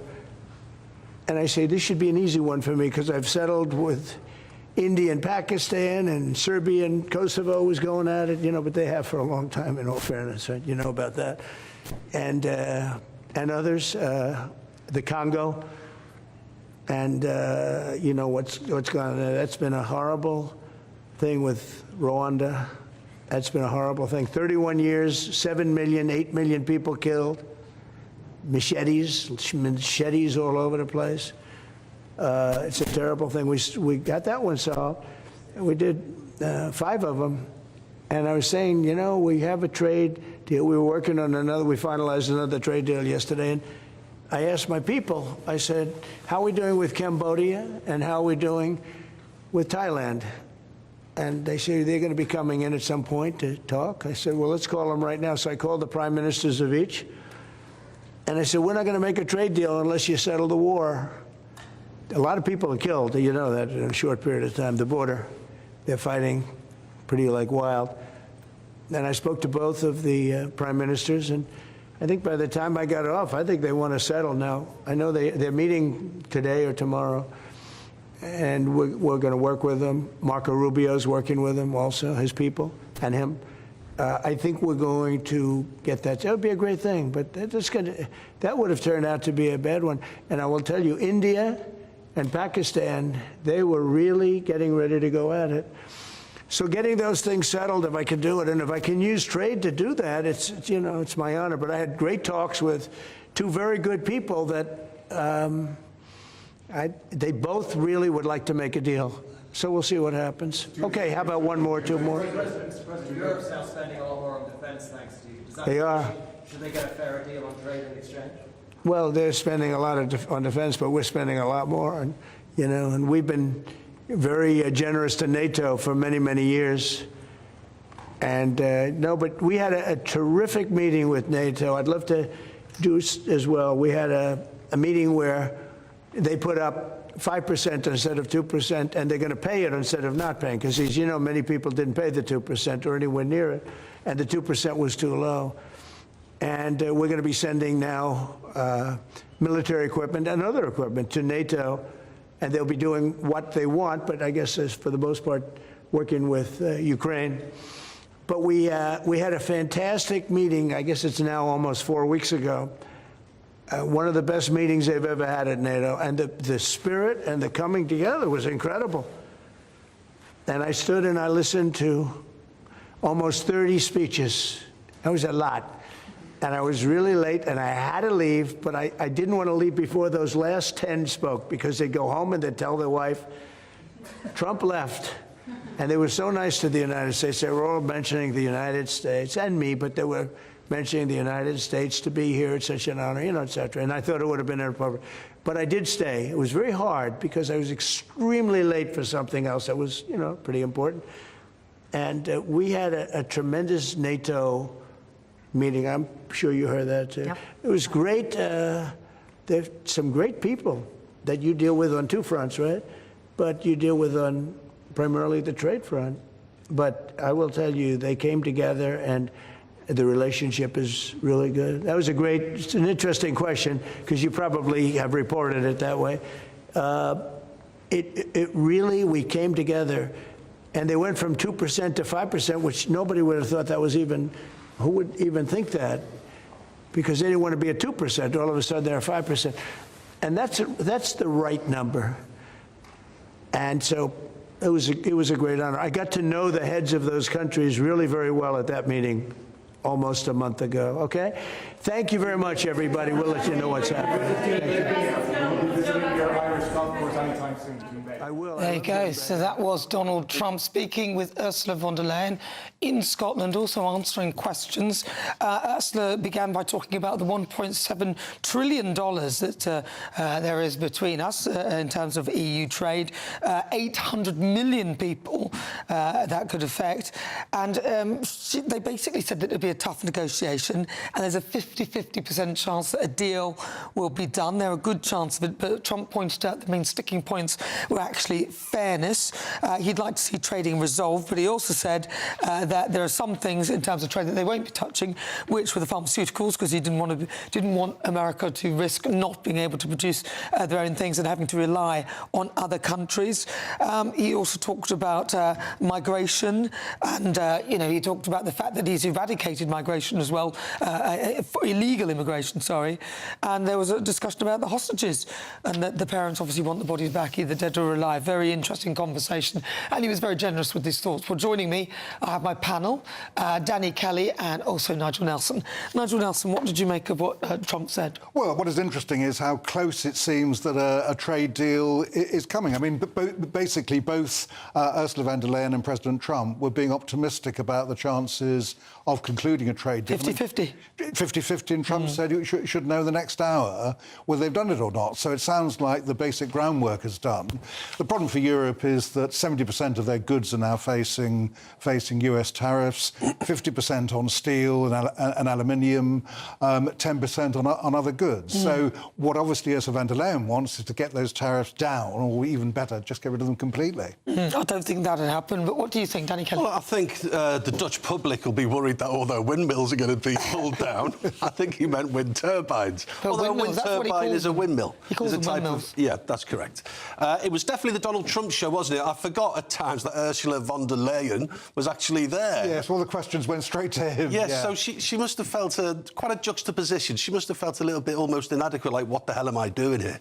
So I think... He did pass one question to her. I thought it was actually the one that Beverly Turner from GBNews said. It sounded... Oh, was Bev? Did Bev ask I think Bev would have been there. I think she would... Potentially she would have been there, I think so. And I thought that was her question, but that was just me. I may have got that wrong. Definitely the Donald Trump show. Yeah. I think they already know that there's a deal in place. I don't think anyone goes on national television broadcasting to the world's media saying, well, we're going to find out in the next 60 minutes. At the moment, it's 50-50. I think maybe that's a bit of drama. I don't know. I think Trump likes to build things up. We'll find out. Maybe I'm wrong. I'm wrong about lots of stuff, but I think there's a deal in place already. And I think it will be favourable to America, because I think Donald Trump, he's written the book, The Art of the Deal. He knows that they need him, more than he needs them. Well, he's also because of all the cars going in. He did mention that. Yeah, he did say that, because, of course, we put in a lot of American cars. A lot of America taking a lot of European cars, but Europe don't allow them to sell many cars in Europe. And I think that will either change... because they don't want them. It's not like they don't allow them. American cars are garbage, more or less. They are a bit, well, they are a little bit. I mean, you know... but anyway, let's see. Let's speak to Greg Svensson. He's the chair of Republicans Oversee UK. He's there in Scotland. Greg, did you get to hear Donald Trump and his speech? I didn't hear the press conference because we're only a few feet away from the president, but we weren't able to go in there. And the TVs in the bar here at Turnberry are on silence. So no, I didn't hear the speech, but I know Bev Turner is there because I saw her last night, and I'm quite sure she's in the room. Yeah, I thought she was. I think she did ask a question, and then I think he said Ursula von der Leyen. That was when he was generous to Ursula to let her answer the questions. So look, basically, Donald Trump was saying that he likes to solve things through tariffs, and he kind of he said that he spoke to Cambodia and Thailand and said he'd do a deal as long as they stop fighting type thing. And he talked a lot about the hostages and Israel, and Iran have been acting up and that he doesn't want them to get any form of nuclear weapons. He also said that America are doing incredibly well, the highest stock market they've ever had, the highest numbers. 1 year ago, he said we had a dead country, and now we have the hottest country anywhere in the world. And if we do a deal with the EU, then that will be the end of that. But there's a 50-50 chance that the deal will be done. What do you think? What are your thoughts? Do you think a deal will be done, and do you think the EU will manage to get what they want? I'm not sure they'll get everything they want, but I think that a deal will be done, as we've been discussing on the panel. You know, I don't think they would go out with this kind of confidence and say 60 minutes without an official deal. So, no, I think it's good news. A lot of excitement here in Turnberry. We've got a good crew here. I'm here with Andy Wigmore and Ian Paisley, and even wore our MAGA hats for the occasion. So really great time, and the press crew up here is really excited. So all good. And how is Trump being received in Scotland? There were apparently some protests, although there were no sign of them. Tony Maguire, our reporter out there, didn't really say there was much happening. But what have you seen? First of all, I haven't seen any protests. Maybe they keep them at a distance, but I think Bev made a great point yesterday on GB News in the morning that there were a lot of fans out, a lot of supporters for President Trump along the motorcade when he landed on Friday, and the mainstream media is just not reporting that, and it's really obscene. So I had a nice chat with the ambassador who said the same thing. He rode in the limousine with the president on Friday, and he was just amazed at how many supporters were out there holding up signs. And it wasn't just some organized support group. It was all along the road, all along the path from the airport to Turnberry. And that's just not being reported. Because Trump has... GB News. Yeah, of course. And Trump, because we want to validate the conversations that people have had and verify. And so far, most people have said that there's no real sign of any protests. So I'm with you. I hear what you're saying. Now, what about Trump did turn his attention to the windmills, that he calls it. Yeah. And he was basically saying that he's not having them. They are useless. That energy should always actually make money. You shouldn't have to subsidise it. Right. Do you think he's onto something with that? Because the European Union and in this country, the UK, we seem to be obsessed with this net zero, but Trump has dashed it to the curb. Right, and he's right. He's absolutely right. And the voters in the European Union and in the United Kingdom are the ones paying 5 times for energy in the UK than they are in the US. And that's because of this nonsense of net zero. And I think the sooner that the governments start listening to the people and make sense of their energy policy, the sooner the better. I mean, energy policy is national security. So the president's absolutely right on this. Drill, baby, drill. I think he's doing a great job in liberating the American energy sector, where, you know, in his first term, we became the world's largest producer of oil and gas. We were energy independent. We were the swing price in the oil and nat gas markets. And remember, the UK in 2005, only 20 years ago, was energy independent. So he's absolutely right. And I hope that both the EU and the UK take a page out of President Trump's playbook. That's for sure. Well, listen, Greg, joining me, and also Nigel Nelson, I think he wants to have a word. Yeah, Greg, hello. Just curious about the net zero. You seem to be very much in favour of the way Donald Trump wants to abandon it, and suggest the UK does too. But of course, eventually, it would lead to cheaper energy, that the sun and the wind are free. We just need the infrastructure in place. Is it really such a good idea to abandon net zero and all the dangers to climate change that would cause? Well, I think we could do both, right? I mean, I'm not suggesting that wind and solar, if done efficiently, can be useful as a supplement to oil and gas. But as you know, when they make it dependent, look what happened to Germany, and they next thing you know, they're buying coal from the South Africans. So you know, look, if there's alternative energy like hydrogen, like nuclear, like wind and solar, even if it works, if it's efficient. But right now it's not. We just spent $19 million per electric charger in the United States to charge, you know, for Joe Biden's EV mandates. And so, you know, if it has to be subsidized, the president is right. It's not efficient. So as soon as it can be independent of subsidies, then we're all for it. Danny Kelly, have you got anything to add? Yeah, Greg, this is just a little question about the security around Donald Trump. Have you noticed heavy security? Is this something that's even surprised you? Because I saw the usual snipers and I saw the Secret Service following on the golf course. I also saw what seemed to be an armoured, bulletproof golf buggy that could have been used to, if necessary, get him in there and get him away from any danger. Look, I've been to events like this. I've never seen anything like it. It is. I was told by some of the State Department staff that it's double what it was prior to Butler last year. So it is really intense. It took us an hour to get through because we also had a motor vehicle, so they have to check those too. They checked all of our luggage, everything in the trunk. It is really intense, and I mean, even on the golf course, we watched him finish on the 18th hole here, which is right behind me, and it was you know, a full crew down on the green. You know, no phones, no hands in the pockets. It's really intense. Well, earlier we were meant to have Bev Turner on, but unfortunately they were in a sort of a security area where nobody could do anything, and they were checking everybody and all sorts. So we couldn't. She couldn't also do the show before either. So they're very strict with it. But I mean, I do totally agree with that, because obviously Donald Trump is, you know, he's a target. He has already had a couple of assassination attempts. Yeah. And he came out fighting on all counts. He really loves his country. He is passionate about America. Greg, do you think that perhaps the leaders in this country, Keir Starmer and all the others, could learn a thing or two from Donald Trump?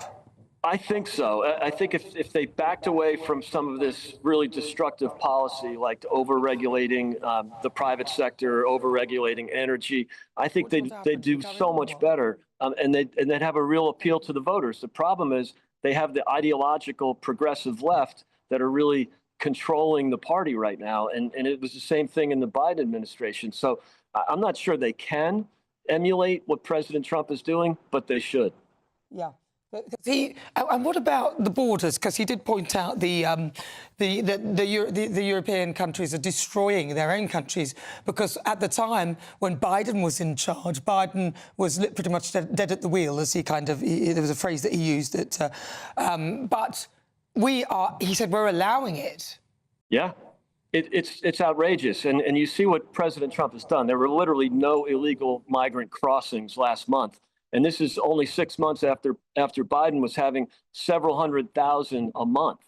And I think in many respects, he wanted illegal migration. He encouraged it. He had, you know, apps on phones that would dictate or teach people how to break through the border. I mean, it was really outrageous. They wanted it.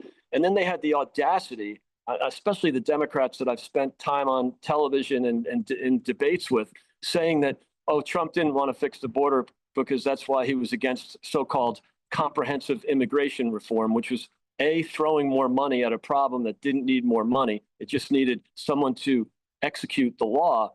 And two, it was outrageous to think that, you know, that policy proposed by the Democrats in Biden's fourth term, after waving in 10 million illegals, was going to allow 5,000 a day before they closed the border. That's 1.8 million a year. So it's pretty outrageous. I hope many of those people remember those conversations that we had during the campaign and how absurd their argument was. But Greg, one of the difficulties is that when Trump tries to compare America with Europe, it is very much comparing apples with pears, that our immigration problems are completely different from the ones the US faces. It's much easier to deal with the border with Mexico than it is, for instance, to stop boats crossing the Channel. Why? Well, on the basis, land border. On the basis that Trump can actually send people back to Mexico, can send people back to South America because he's basically he's basically powerful enough to do just that. But he involved trade, didn't he? Here in this country, we missed a trick. Yeah, it's obscene that I mean, it's an island nation, the United Kingdom. You'd think it would be easier to manage the borders. We have a somewhat porous border with Mexico, and it's quite a long border. But I do think that it should be easy. It's easy. Detain and deport. That's the law. All you have to do is execute the law. As soon as you start detaining and deporting, people stop coming. So and I'm not blaming just Labour on this. The Tories did the same thing, and it's sad. And you see how easy it is. I know it's different logistics with the border with Mexico versus this island nation here. Send the boats back or deport the people immediately. Don't give them mobile phones and hotel rooms, and you'll see how fast the flow. Deport them back where? This is always the problem. These are people who don't come from safe countries where if they go back they would be tortured or executed. Back to France. When it comes down to America, Mexico is broadly a safe country, as are most South American countries. So again, deport to France because that's really where they're coming from. And if they have to be deported back to their home countries, they have to understand. We understand that some people want to immigrate. Some have legitimate claims of asylum, but go through the process. Don't come illegally. And that's the real point here. Is there is a process, and that's why mass deportation was polling so well with Hispanics a few months back, because they came in legally. They came in the right way. And so this thing is a crisis that doesn't have to be. It's a self-inflicted wound. We saw that with the difference between the Biden administration and the Trump administration. Just execute the law. We didn't make any new laws when President Trump became president. He's just executing. He's really just doing what all presidents should do, which is execute the law that was passed by Congress. Greg, touching on immigration, I nearly fell off my chair when, and I'm paraphrasing here, I don't know if you heard Ursula von der Leyen say this, that she implied that Europeans are in charge of this immigration, almost as if there's something that she can do about it. I don't know whether you picked up on that. Yeah, it's typical because, they love the multilateral organizations. Obviously, she's the head of one. But I do think they don't respect the sovereignty of individual countries. And I think that's one of the great risks with the European Union and other organizations like it. So, yeah, I did catch that, and it's unfortunate. It does seem a bit unfortunate. And also President Trump used tariffs with Mexico. Yeah. So, again, when we had the deal with the EU about the Defence Pact, Keir Starmer, instead of giving away 12 more years of our fishing, could have made some sort of negotiation that will give you more time, but you need to police your borders. So we should be able to send people back. Yeah, no, absolutely. And President Trump uses business instead of starting wars. He's a man for peace through business, not just peace through strength, which he also advocates, but peace through business. And so he's using tariffs as a negotiating tool. Canada responded quite quickly. Mexico responded quite quickly and stopped their own people from crossing the border, stopping it from their side of the border. So he got cooperation from Mexico in his first term with the threat of tariffs, and he's doing it again now. So good for him, and I think that could easily work for the United Kingdom. But the trouble with tariffs, Greg, is that they actually hurt the American people as well, don't they? I mean, prices are going up there. An awful lot of the cost of tariffs is being put to the consumer. General Motors have talked about being $1 billion down because of tariffs. That if that carries on, people are going to get pretty fed up in America unless Trump can come to a deal whereby tariffs, or at least most of them, will disappear. Yeah, I highly doubt that a lot of these really high tariffs will actually be in effect for a long time, because it is a negotiating tool, one. Two, it's not inflationary. Yes, some of that cost gets passed through to consumers, but not that much. According to MIT, it's 20% of the tariff. 40% is borne by the supplier. 40% is adjusted, is adjusted with the currency fluctuations. So, look... But they're still inflationary. I mean, we can argue about the percentage, but however you look at it, it will have an inflationary impact. Well, that's not actually inflation. Inflation is too much money chasing too few goods. The tariffs, yes, they could be a one-time price adjustment, but that's not inflation. Well, a price rise, not just a price adjustment. Yeah, but it's not inflationary. It's not constant. It doesn't continue as real inflation does. And it's funny, all the people that are complaining about tariffs being inflationary, where were they 3 years ago when Biden was dropping $8 trillion into an already overheated economy? But I do think that you might see some one-time price adjustments, but you will not see inflation. And the American consumer, yeah, there might be some moments where you have to pay more for an iPhone from China or a pair of Nikes that was made by slave and prison labor in China. But I think the cost of that, or the alternative, is to continue letting China, for the most part, and other countries, but mostly China, export their cheap enslaved labor. And I think that's worth the price of a one-time price adjustment. I hear you. Danny Kelly. Greg, how interested are the American public in President Trump's visit to the United Kingdom? Because this is rolling news on GB and no doubt on our rival stations. But how interested? Will this be getting much front-page coverage on the tabloids and the broadsheets in America tomorrow? Not quite as much, Danny. Great question. Not quite as much as you see here in the UK, but it is big news. I think anytime the president travels, it's big news. The American public knows that he has a real fondness for the United Kingdom, a fondness specifically for Scotland, and he's got his golf courses here. So yeah, I think whenever the president travels, it's big news. Maybe not quite as much as it is here in the UK. Yes, a lot of people getting in touch with their views as well. Somebody saying, we're in Ireland, Nigel. Because Nigel's talking about policing borders. I'll read a lot of those comments. Greg, whilst President Trump is here, there is another story going on in the States about the Epstein files. How much of a focus is that for the American people? I think he's Teflon. I don't think any of it will stick. But how much is it likely to affect him, seeing as a lot of it's come from his own base? Yeah. No, it's a difficult topic right now, Nana, because, he talked a lot about it during the campaign, and I think it's difficult for him to back away. It's difficult for the Attorney General to do the same, because they got people so excited about it. And you do have a portion of the base that really just wants the information to be released. But I think the president understands, perhaps like President Biden did, that there's some costs with releasing this information, and the reputational damage to people that didn't commit any crimes. And I think the president's considering that. And that's perhaps something he didn't know about when he was on the campaign trail. So it is a difficult issue. I wish it would just go away, because it's really a distraction from so many of the great accomplishments he's had so far in just 6 months. And also there was big news coming out of of Washington about the Russia collusion hoax back in 2016, and that's hardly been covered by the press.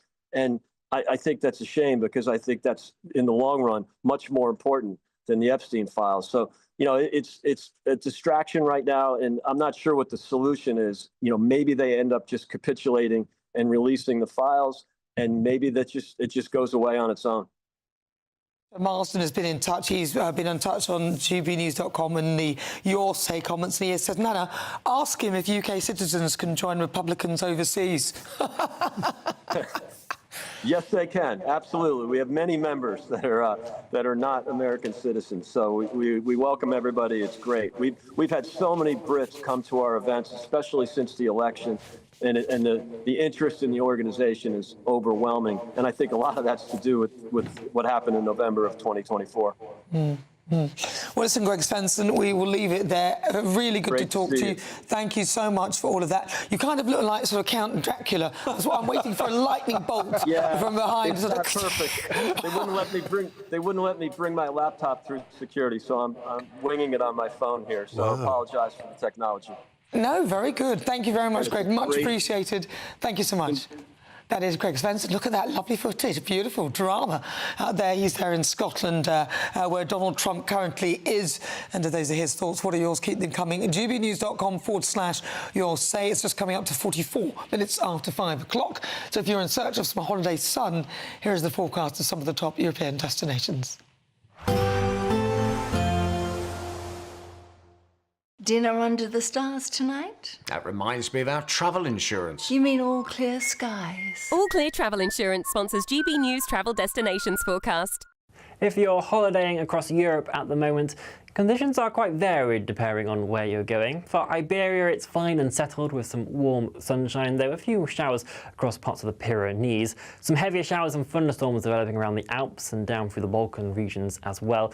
The heat wave that we've had across the eastern Mediterranean recently is beginning to ease, and so it's a touch fresher for Greece now, but parts of Turkey could hold on to the heat until later on next week. All Clear Travel Insurance sponsors GB News Travel Destinations Forecast. It's Patrick Christie's Tonight, and here we do things differently. It's explaining the absolute madness of this, doesn't it? It's explosive. I mean, this is very good. It's lively. 850. Your government sat there short and it did nothing. It's controversial. And the Middle East has been in turmoil since before I was born. It's everything you need to kickstart your evening. Everyone's had their Weetabix tonight. I love to see it. That's Patrick Christie's Tonight, weeknights from 9 p.m. Only on GB News, the People's Channel, Britain's news channel. Britain was once the envy of the world. But look around. A nation that no longer knows what it is or where it's going. A country that's broken. How do we fix Britain? How do we bring it back? Friday night with Matt Goodwin at 8 p.m. only on GB News. Hi, I'm Michelle Dewberry, and my show is your opportunity to cut through all the noise and dive in headfirst to some robust debates. Ideas clash. Situation, isn't it? No, because the failure is you're deliberately avoiding my point. Nothing's held back. And if you think this is the end of it, wait for more. And we do not shy away from the difficult stuff. Sometimes I want to shake people and say, if only you understood. So join me on Jubes & Co. weeknights at 6 p.m. only on GB News, Britain's news channel. This is Britain's Newsroom, where your voice matters. It's just astonishing. With expert analysis and honest opinion, we don't just keep you informed. We bring you unique perspectives you won't see anywhere else. Can't argue with any of that. When the news happens, it happens here. On Britain's Newsroom, weekdays from 9:30 a.m. Only on GB News. Good Afternoon Britain isn't just about us. The wonderful thing about this programme is it's about everyone watching. It's an interactive programme. Well, there absolutely is something to see here, and we're going to be talking about it more. Whether it's breaking royal news, please bring us up to date, or indeed a particularly punchy speech in the House of Commons. Very, very curious. We bring it to you live, and then we bring you live reaction as well. That's Good Afternoon Britain, weekdays from midday. Only on GB News, the People's Channel, Britain's news channel. In the GB Newsroom, we bring you the news as it happens. With our team of dedicated journalists across the UK, we're ready to keep you up to date with what's happening every half an hour, every single day. Bulletins here on GB News, the People's Channel, Britain's news channel. Mornings don't have to be tiresome, especially if you have the right company. Wake up to news as it happens, opinion and debate, and of course, a little bit of entertainment too. Because when the kettle's on, we're on. That's Breakfast on GB News, a show worth waking up for. Every morning from 6 a.m. Only on the People's Channel, Britain's news channel. We'll spread the news, you spread the word.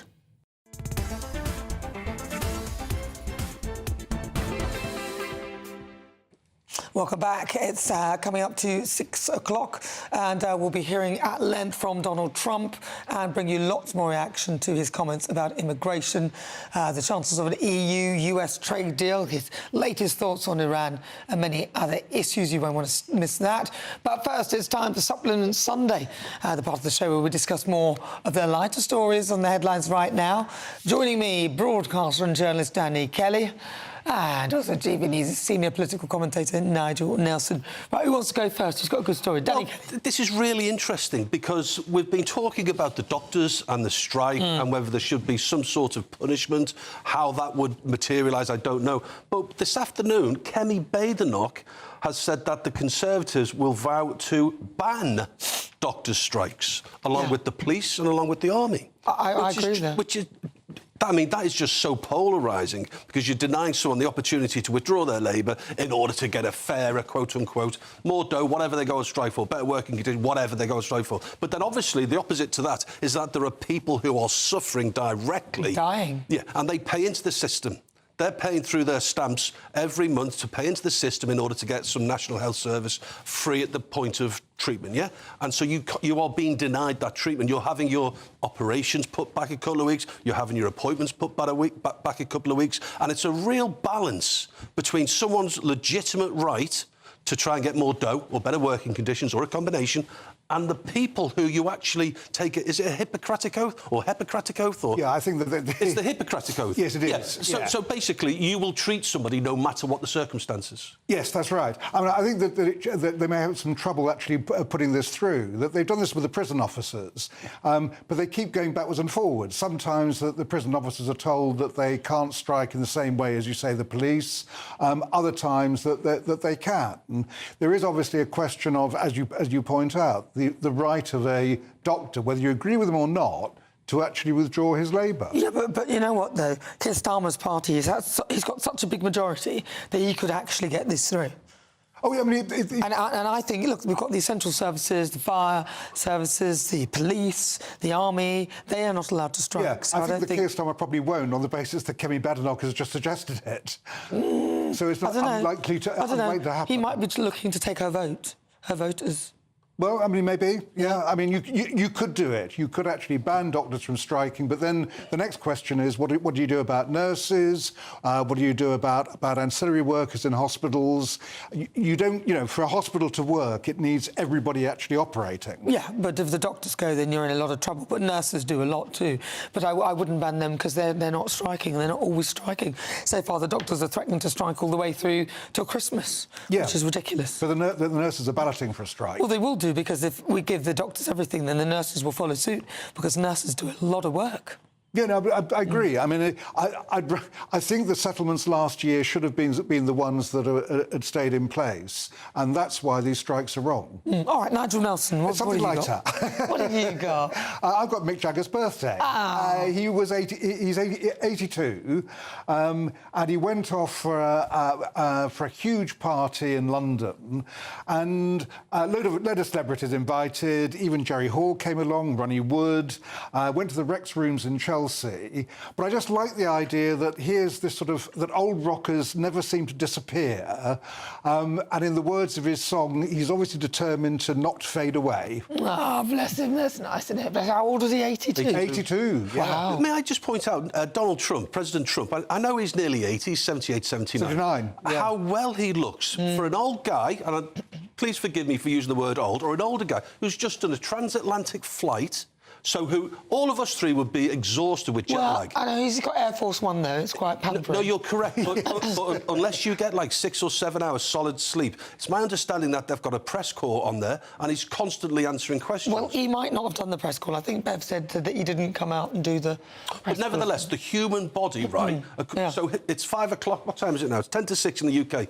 According to Trump's body, it's like 10 to 1 in the afternoon or whatever. I think he's an incredible guy. And also, you have to give Biden, I think, a bit of leeway. Why? Because for the exact same reasons. When he was abroad in Europe and he's falling asleep in the crowd, I thought, well, he's in his 80s. You know, the human body can only cope with so much jet lag. OK. To be fair.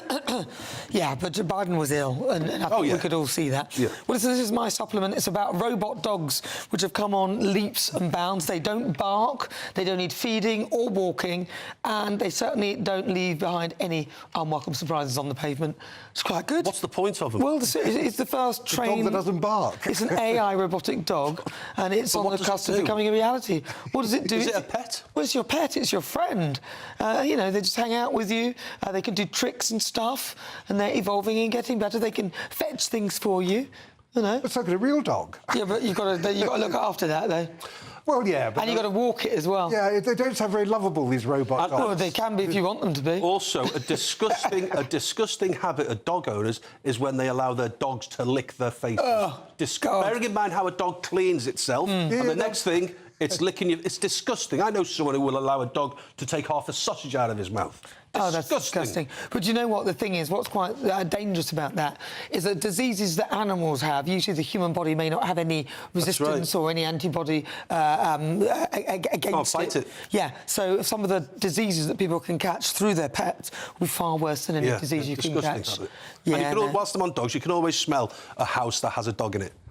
Now, dog owners will deny that. That's because they've become immune to the smell. Houses... Do you have a dog, Nigel? You're looking at me with a bit of disgust. They've got horses. 2 cats. Well, I'm a cat man as well.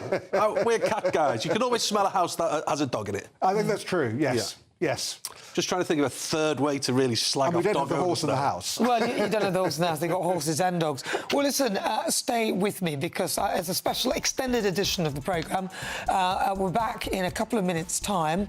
Lots more reaction to Donald Trump's comments on immigration, a trade deal between the US and the EU, and many other topics. Stay tuned. But first, let's get an update with your weather.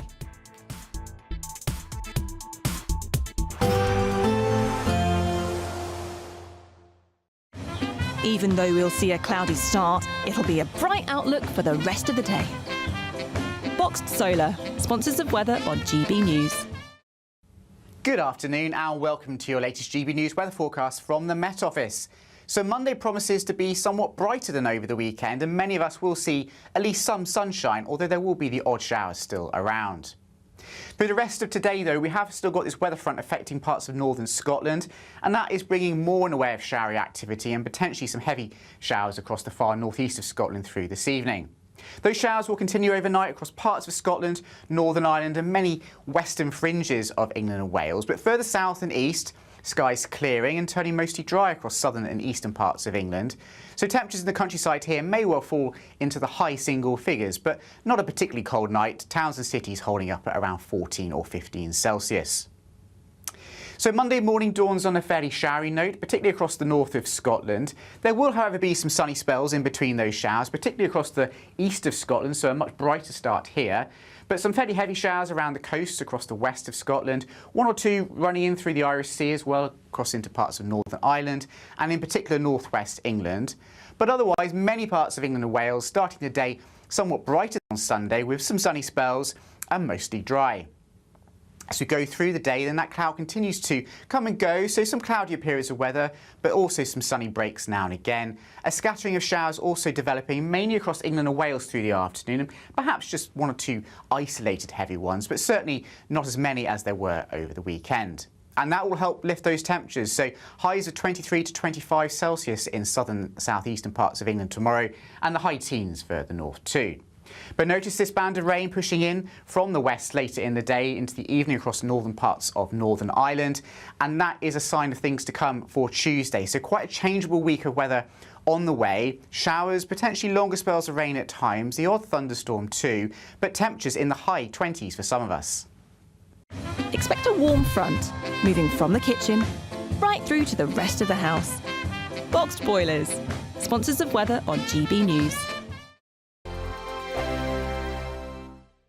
It's the final week to see how you can win big, as there's an incredible £54,321 in tax-free cash to be won. What would you spend it on? The holiday of a lifetime? Or just sit back, relax and remove some of those day-to-day financial stresses? Lines close on the 1st of August, so make sure you don't miss out. For another chance to win, text cash to 63225. One entry costs £2.50 plus 1 standard network rate message, or text bonus to 63225. 5 entries cost £5 plus 1 standard network rate message. Go to gbnews.com/win. Entries start at £2.50. Call 0903 686 3232. Calls cost £2.50 plus your network access charge. Or post your name and number to GB14 PO Box 8690 Derby DE1 9TT. UK only. Entrance must be 18 or over. Lines close at 4 p.m. on the 1st of August. Please check the closing time if listening or watching on demand. Good luck. From the school run to the home run, watch a new show for all of Britain. So he can say whatever he wants. A straight talking show where all voices are heard. And, you know, when are we going to stop talking about smashing the gangs and actually do it? With the stories that matter from every part of our country. There's a bit of a crash landing there for your Chancellor. Bold, fearless, and standing up for you. That's me, Martin Daubney, 3 p.m. till 6 p.m, weekdays, here only on GB News, the People's Channel, Britain's news channel. Westminster's full of talk, but out here, it's the real world. Am I allowed to talk now? No, that's it. This is where it matters, real people and real lives. That's what politics is all about. In fact, has Trump made a good start? No. Straight answers, no spin, and just a couple of pints. How many fingers have I got up? About 10. So join me for Lee Anderson's Real World every Friday at 7 p.m, only on GB News. The People's Channel, Britain's news channel. You want to know what's really going on in the corridors of power? Labour don't know what to do with you half the time, and that makes you quite lethal in the chamber. Get behind the headlines with Chopper's Political Podcast. Join me, Christopher Hope, as I sit down with the great and the good of British politics. We'll see where this ruling takes us. These are the stories shaping our nation. Chopper's Political Podcast, available now on all platforms. Listen in and stay ahead. It's Patrick Christie's Tonight, and here we do things differently. It's explaining the absolute madness of this, doesn't it? It's explosive. I mean, this is very good. It's lively. 850. Your government sat there short and it did nothing. It's controversial. And the Middle East has been in turmoil since before I was born. It's everything you need to kickstart your evening. Everyone's had their Weetabix tonight. I love to see it. That's Patrick Christie's Tonight, weeknights from 9 p.m. Only on GB News, the People's Channel, Britain's news channel.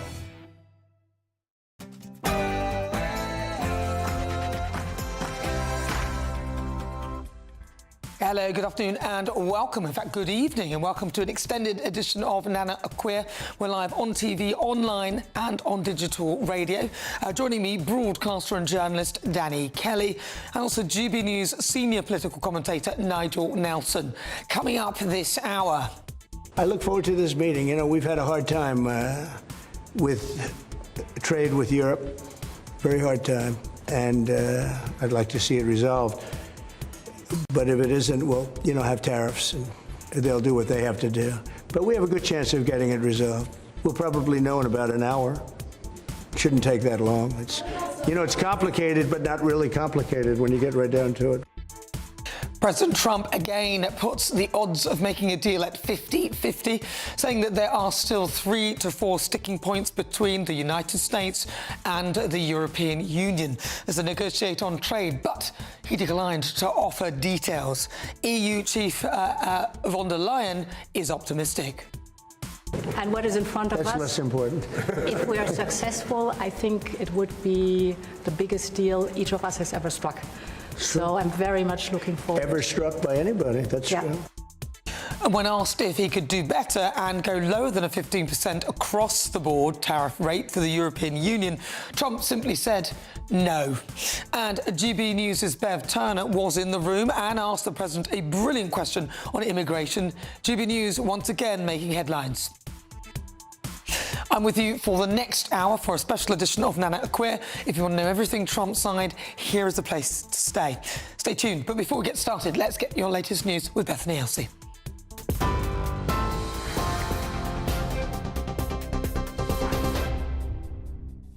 Good evening, your top stories from the GB newsroom. And we'll start with some breaking news. As you've been hearing, the EU chief and Donald Trump are currently negotiating a transatlantic trade deal in Scotland.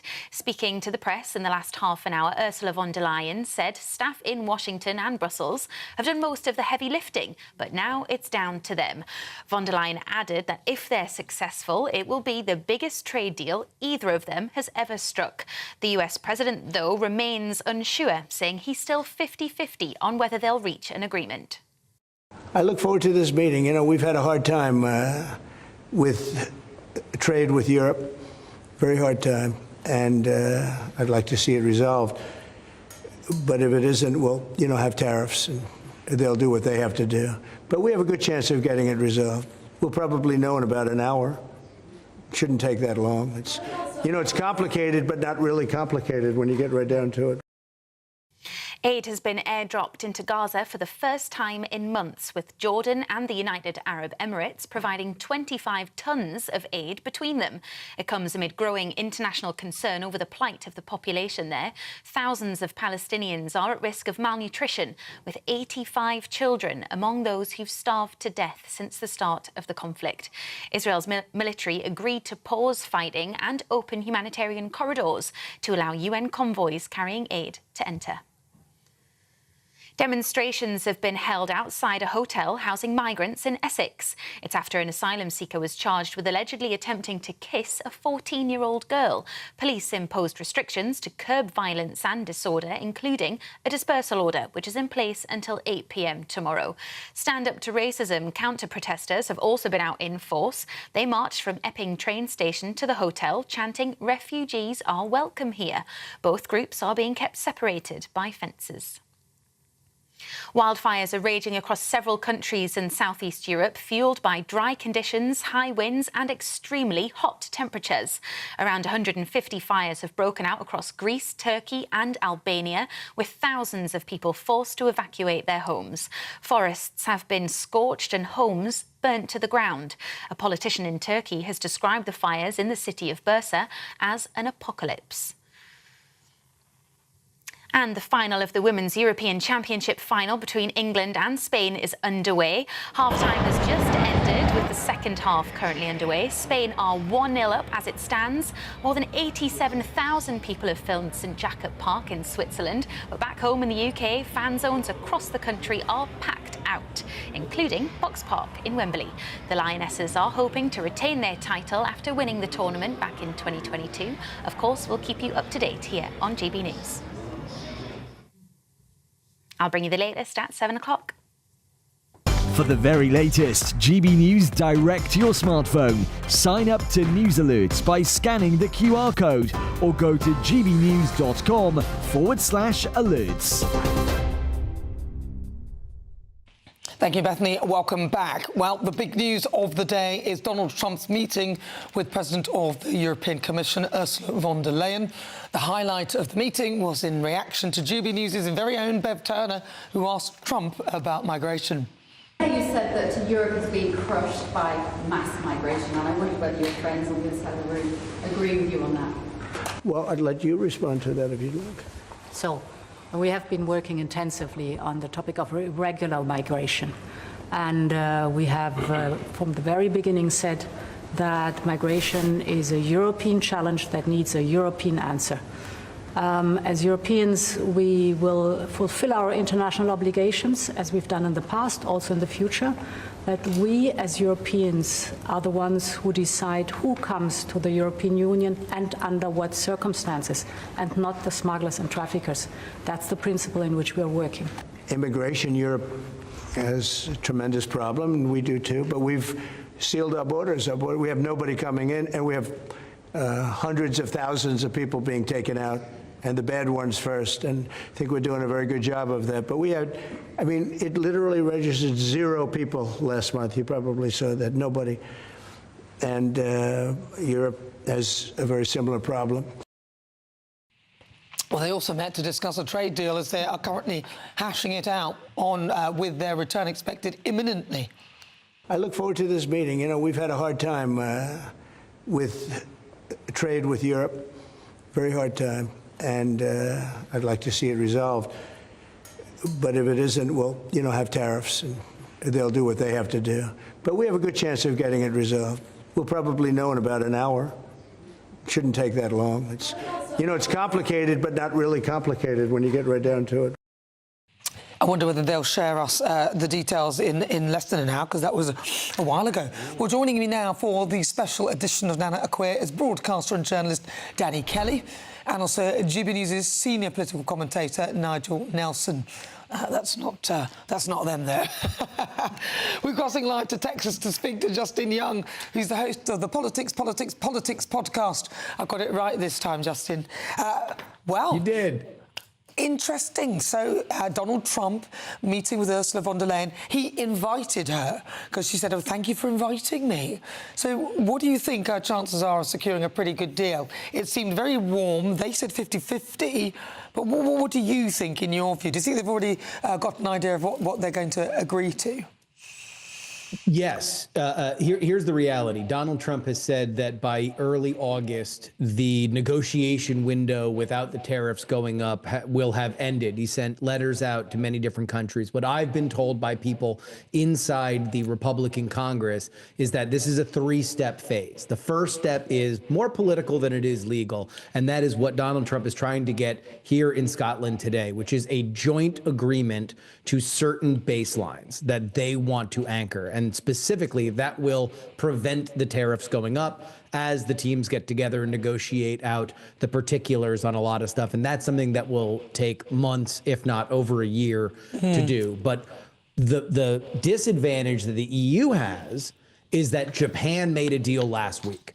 And so when Donald Trump says he can't go below 15%, partly it's because we've already made a deal. The Americans have made a deal with the UK, with you guys, and we've already made a deal with Japan. Those are two big dominoes to fall, and now the EU is going to have to slot in behind that. He also ruled out that pharmaceuticals wouldn't be part of the deal, because clearly he wants to make sure that the state of the nation is in his control. But then he talked about other things within the trade, because he talked about American cars. It sounded like he wanted Europe to take on more American cars, because the other way around, and Europe export lots of cars to America. So this is one of the hallmarks of Donald Trump's leadership. And this is something that you see a lot in terms of the border or any solution, really, is that Donald Trump looks at the government as an entirely holistic entity. This is not just the Secretary of Commerce talking to his counterpart in the EU. He looks at jobs and manufacturing as in the same conversation as he would tariff rates. And that's what he wants to anchor is, no, this isn't just about you tariff this or we tariff that. We want you to buy Fords. We want you to allow American-made cars into the EU, into your market, because in Donald Trump's worldview, that means that there will be more cars produced in America that are shipped over. And that's where you get into a lot of these, what they call non-tariff trade barriers that Trump pretty uniquely looks at as keys to any kind of deal like this. Look at what happened in Japan. It wasn't just the tariff rate which went up.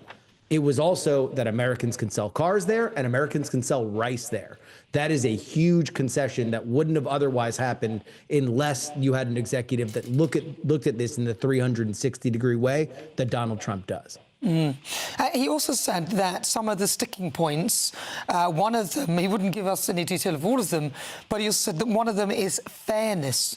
What did he mean by that? Just what I'm saying here is that there are barriers that go beyond whether or not you are allowed to sell in at a certain rate, that there are laws or distinctions, and sometimes even people who fudge on the lines that were already negotiated, and the U.S. as a major economic power agrees to turn the other cheek. That's what I'm being told is going to be the enforcement mechanism to actually land these deals in a year or so, is that even if the rates are set, if you decide to not play by the rules, the United States, which has a long list of agreements that they believe currently are being violated by trade partners, they're going to start prosecuting them. Now, he also said that people pay tariffs at low rates because we don't want to hurt anyone. But that's good. I mean, I thought that was quite interesting because he does seem concerned with people. But in reality, he's all about the art of the deal.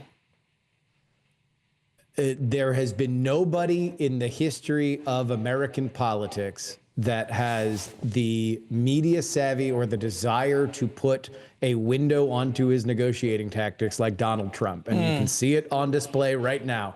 It is feast or famine. It is trick or treat. Either you are ripping everybody off and you are killing Americans and you are killing American jobs, or you want to know what? You're a great people. You're a proud people. We want to make sure that Europe thrives just alongside America. And it all depends on whether or not you are doing the thing that he would like you to do right now. It was interesting as well when he touched on Gaza, and he said Israel is going to have to make a decision, as though it was kind of mostly the decision-making was in Israel's hands. What do you think he kind of meant by that in terms of, the kind of deal that might be done? Where does he stand with Israel? I think Donald Trump is getting to a point that Bill Clinton got to before, back in the early 2000s, where he is losing patience with the morass and possibly intractable differences that exist within that conflict specifically. He has not been shy about criticizing Benjamin Netanyahu in the past and even recently, specifically with the Iranian deal. He wants this over. He wants a ceasefire in Gaza. He has not been shy about saying it. But as he is going to find out, no matter how much of a deal maker he thinks he is, this has been the graveyard of diplomacy for the Western world for my entire life and many, many decades previous. He also sounded a little bit annoyed, didn't he? Because he said that we gave $60 million for food for Gaza recently, but nobody mentioned it at all. And he obviously wanted acknowledgement for that. He wants to be seen as an even-handed deal maker.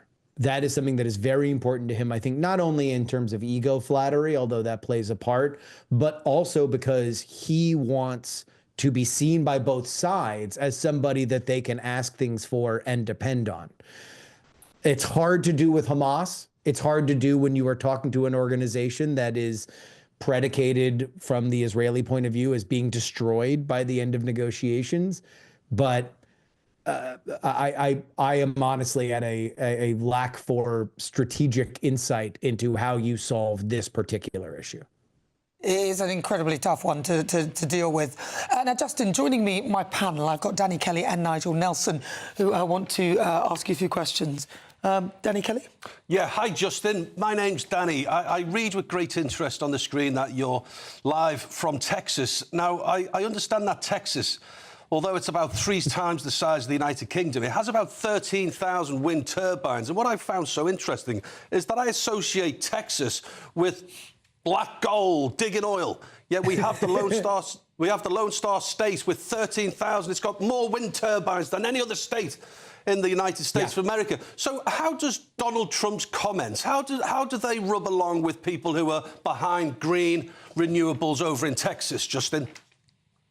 Well, the biggest thing about Texas is we have a decentralized and independent power grid. And so that is, it's not connected to the rest of the United States. And at times it has gotten the state of Texas into trouble because we have had power failures that were not able to be subsidized by other parts of the country. But the benefit of that and the reason why people have done it is because you are able to more easily and without the same level of regulation experiment with different kinds of power. So you mentioned green energy is a huge part of the decentralized power grid here in Texas. In fact, one of the things that nobody wants to talk about in American politics is that Texas has a greener energy grid than California does, not only because we have solar and wind, but we have been able to put it in more places than California has.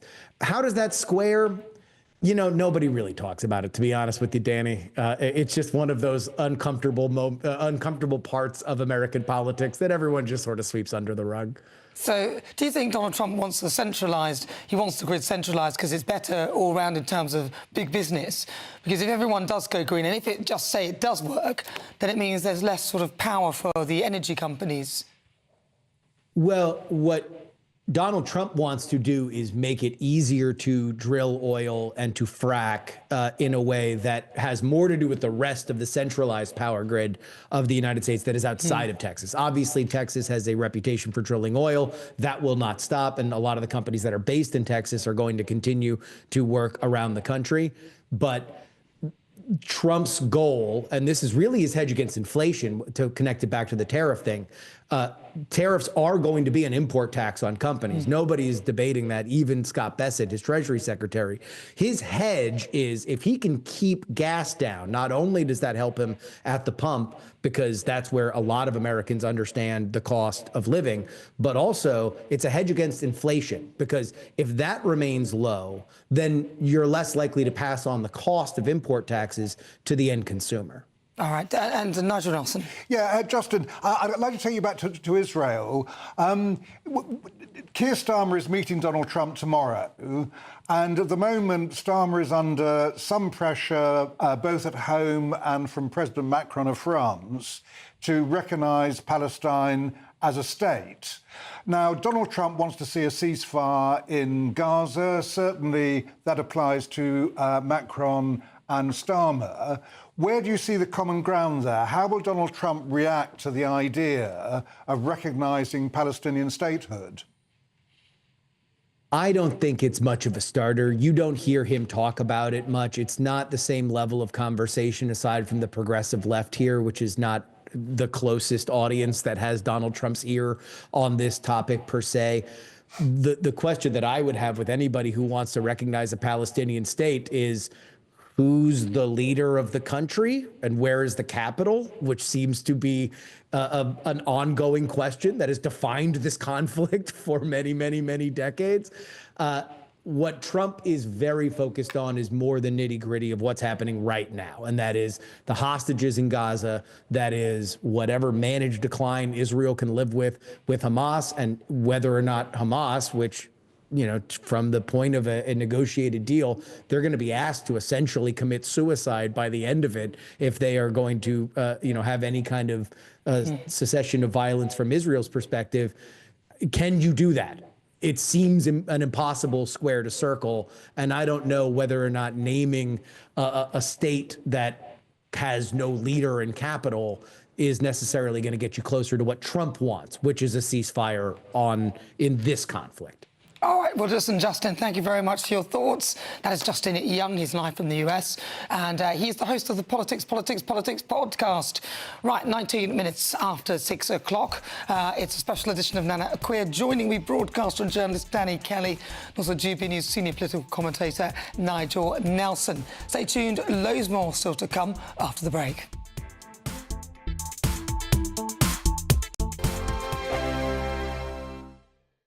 Hi, I'm Michelle Dewberry, and my show is your opportunity to cut through all the noise and dive in headfirst to some robust debates. Ideas clash. Situation, isn't it? Because the failure is... You're deliberately avoiding my point. Nothing's held back. And if you think this is the end of it, wait for more. And we do not shy away from the difficult stuff. Sometimes I want to shake people and say, if only you understood. So join me on Jubes & Co. weeknights at 6 p.m, only on GB News, Britain's news channel.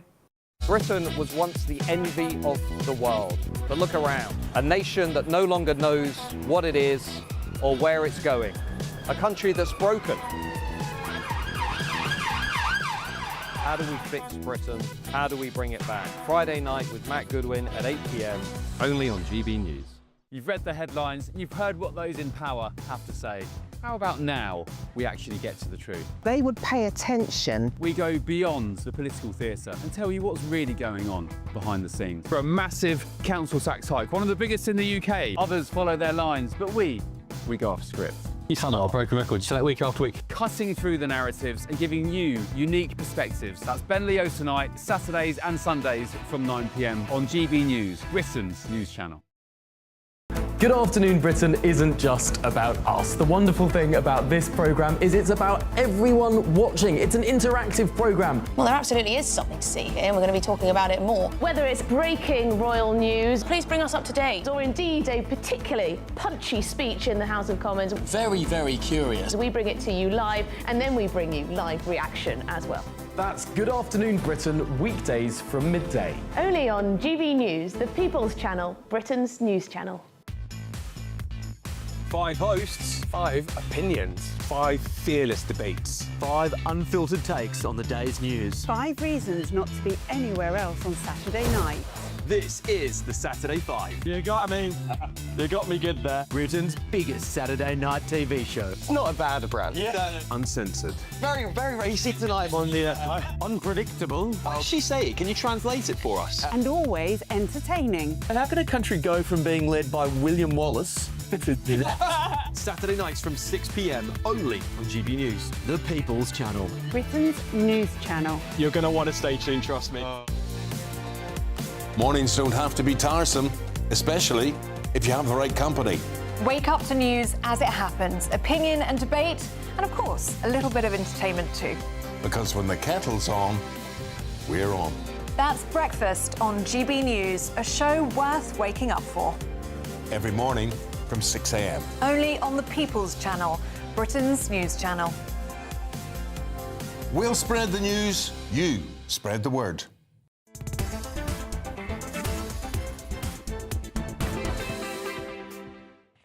Good afternoon and welcome. In fact, good evening. I keep forgetting we're after 6 o'clock. It is 23 minutes after 6. No, your eyes are not deceiving me. It is a special edition, an extra hour, because Donald Trump is, of course, in Scotland. We've got our own Beverly Turner there as well, and lots more reaction to his comments about immigration. Donald Trump said that Europe has a tremendous problem, but the United States has clamped down on illegal migration after sealing its borders. Well, I'm joined now by Herman Kelly, who's the president of the Irish Freedom Party. So, Herman, really good to talk to you. To talk to me about what's happening in Ireland in terms of migration and where we perhaps could learn from Donald Trump. Well, there's approximately 1.3 million non-Irish nationals in Ireland at the minute. And since 1995, our population has increased by a whopping 42%. And with that, you have a happening at the same time as the number of immigrants into Ireland increases, so does demand for housing, so does prices for housing and apartments. Young Irish people who at this, in their 20s and 30s, to be able to get a job, get a house, start a family, they're completely hammered. They can't afford an apartment, they can't buy a house, they can't even find a job in many instances. And young, well-qualified, capable Irish people are emigrating to Australia, to Canada, to the UK, etc. And yet we're taking in all these people, not only, well, let's get down to about the relationship between legal and illegal immigration. You have asylum seekers or economic migrants, which is roughly 30,000 per year. You have work permits of roughly 40,000 per year, and the rest are completely legal immigration from EU countries. And you know what? It doesn't matter if they're legal or illegal.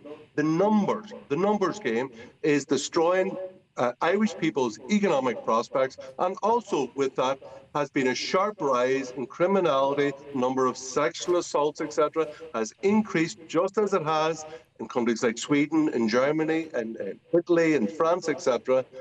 Same phenomenon is taking place in Ireland. However, the difference is the sharp increase in immigration into Ireland is much more extreme than it is in these other countries. And of course, you've got a much smaller population, and there's a real, I don't know, there's a real sense of, you know, I went to Ireland, I've been many times, and the energy and the environment is so wonderful, and it was such a wonderful vibe.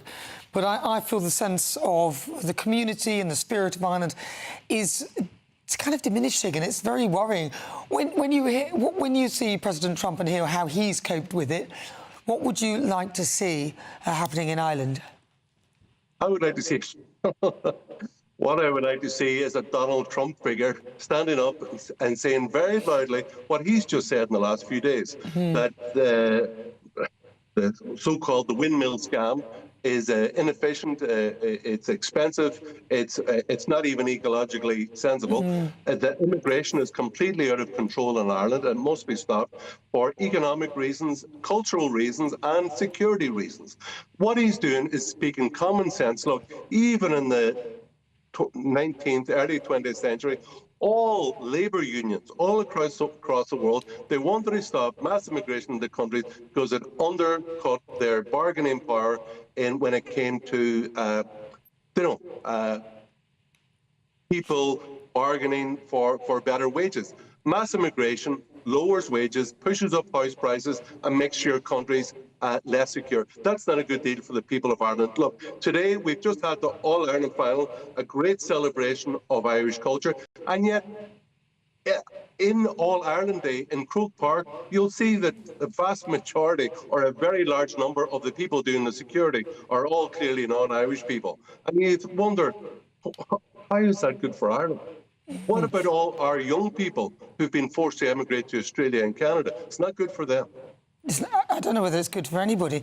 And the thing is, I'm hard-pushed to find anyone who thinks that this mass, in terms of illegal migration in particular, is a good thing. So I don't know who is enabling it.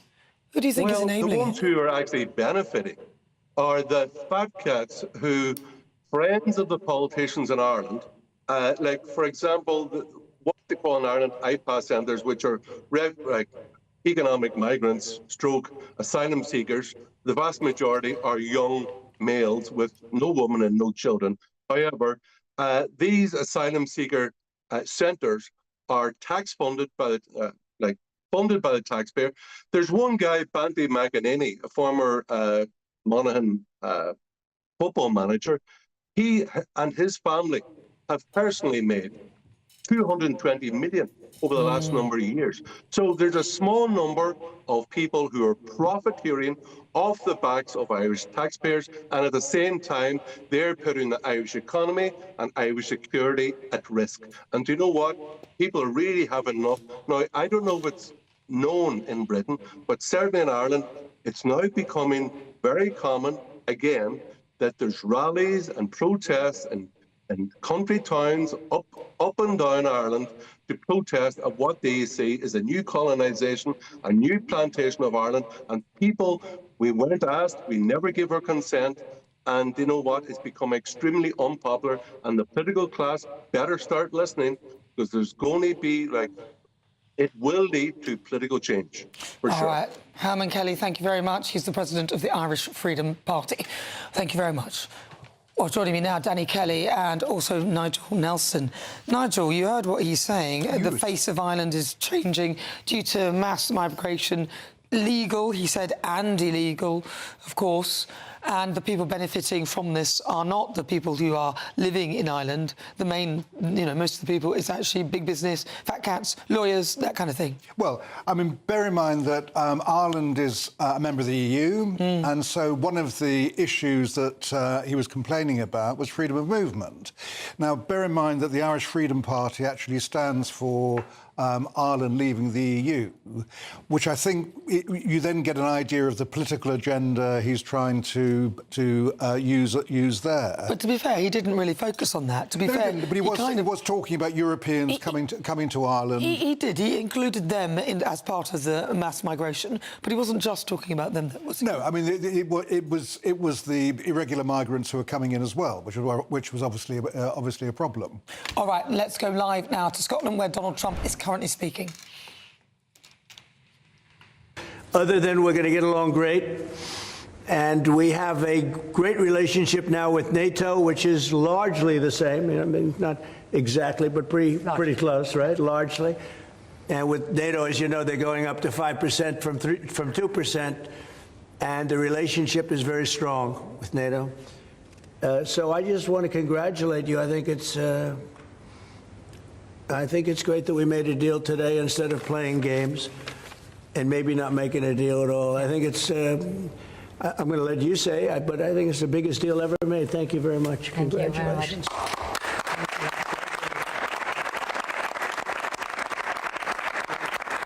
Yeah, thank you. We have a deal. We have a trade deal between the two largest economies in the world. And it's a big deal. It's a huge deal. It will bring stability. It will bring predictability. That's very important for our businesses on both sides of the Atlantic. It's 15% tariffs across the board, all inclusive. The investments Mr. President just described that going to go to the United States and the purchases over there. Indeed, basically the European market is open. It's 450 million people. So it's a good deal. It's a huge deal. Yeah. It was tough negotiations. I knew it at the beginning, and it was indeed very tough, but we came to good conclusions for both sides. So again, congratulations and many thanks. Thank you very much. Thank you. Do you have any questions? How did you come to a deal so quickly? Did the European Union come there and get... I think we both wanted to make a deal. You said something that is very important. It's going to bring us closer together. I think this deal will bring us very close together, actually. Sort of, it's a partnership in a sense, but it's a very good point, and it's something that's very important. But was there one issue that needed to get over the hurdle? No, we had 4 or 5. No, not pharmaceuticals. I mean, we're going to be, as you know, a lot of companies are coming into the U.S., and that's unrelated to this deal. But it's, I think this didn't just start today. We had a meeting. I wasn't sure. I said 50-50. I think you probably felt the same thing. But this started months ago, this negotiation. So we knew pretty much what we were getting into, and we were able to make a deal that's very satisfactory to both sides. So it's a very powerful deal. It's a very big deal. It's the biggest of all the deals. It will be the biggest of all the deals. So we're very honored to have done so. And your staff has been fantastic, and they worked together long and hard. They worked hard and long, and many thanks to the teams on both sides. There was, as I said at the beginning, a heavy lifting you had to do. But many thanks also for the talks we had many times on the way to our goal. And now we made it, and that's good. That's really good. Anybody else?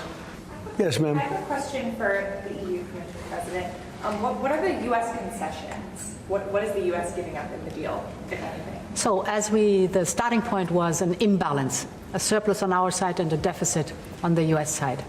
And we wanted to rebalance the trade relation.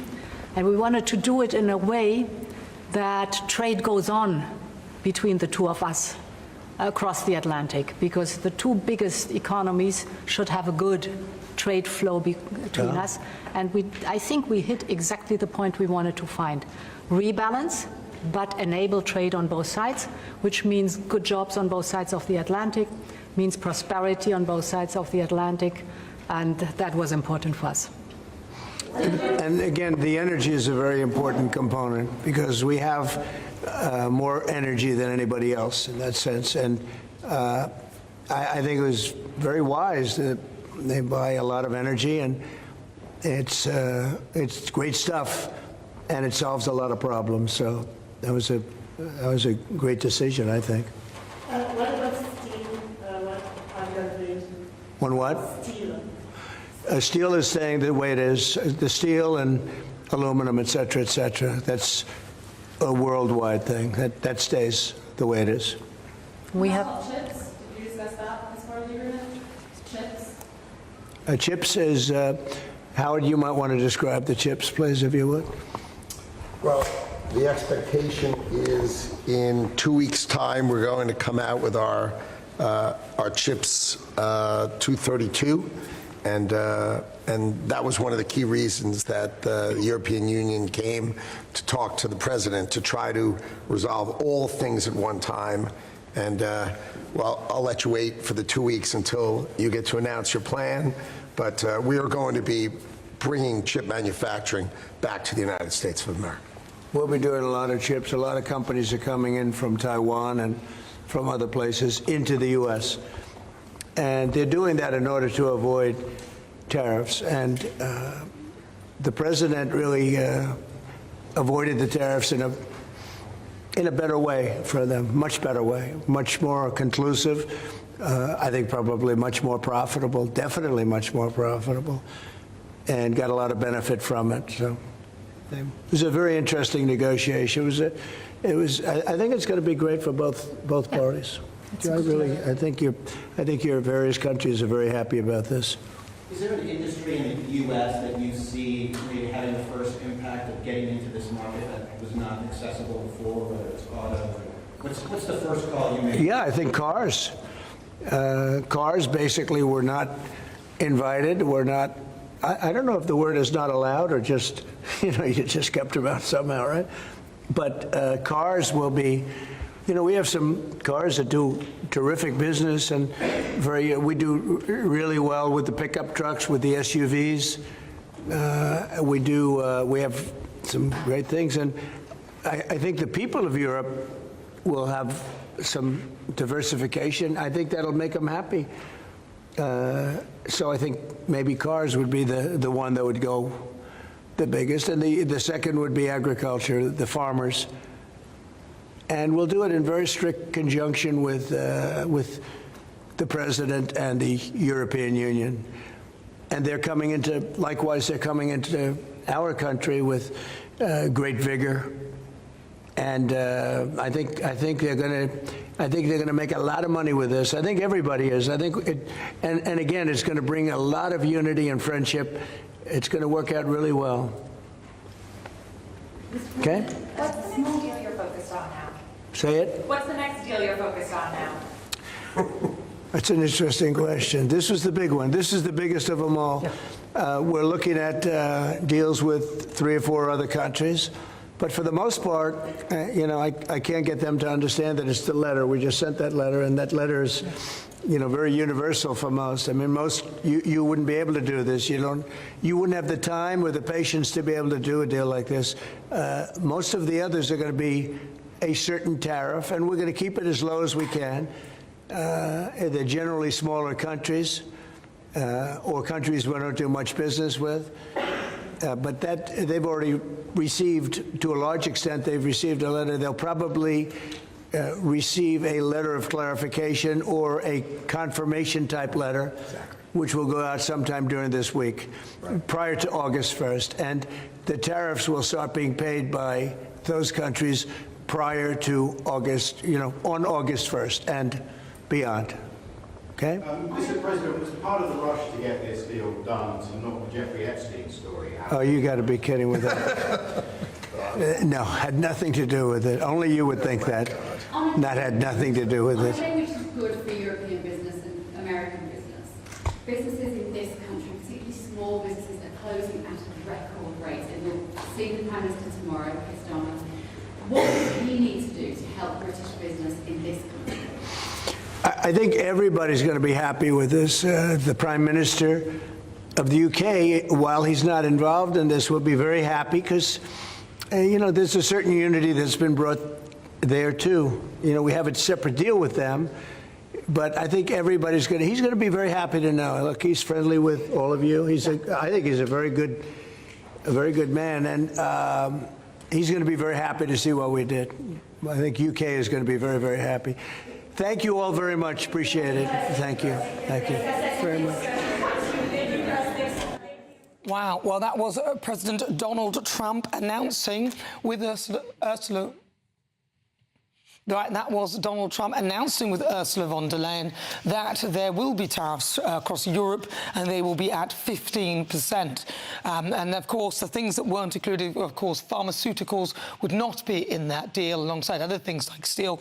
But he was quite clear that this would be a good thing. They've been talking for a while. Ursula von der Leyen said that it's great that they've been having talks for the months beforehand and that now they've come to an agreement. They were very quick off the mark for that. And basically, a lot of things happening there. It means America can now also introduce a lot more of their own cars into Europe, the SUVs that he was talking about, and pickup trucks. And also there sounds like there's a deal with agriculture and farmers. So it sounds like the EU will be accepting more of American food into their market. And very briefly, I want to get the thoughts of the panel. Nigel Nelson, you heard what was said there? Yeah, the most important thing is that a trade war has been averted. Trump had planned to put tariffs of 30% on European goods from August the 1st. Europe would have responded with £80 billion worth of tariffs of their own. That's off the table now. Danny Kelly. I think the president needs to stop banging on about pickup trucks. There's a reason that American cars manufactured in America, are not selling in Europe, and it's because they're not popular. popular. Nothing to do with the price, nothing to do with any sort of tariffs. They're just not popular. Europeans like particular cars, mostly European or indeed Japanese. So you've got the American manufacturers manufacturing in America. You've got Tesla, but they're now manufactured in Germany. So that's nothing to do with this tariff war, or it's not a war anymore. And you've got like Ford. Well, they're American-owned, but they make cars in Europe, so they're not connected. And I'm generalising, we like smaller cars.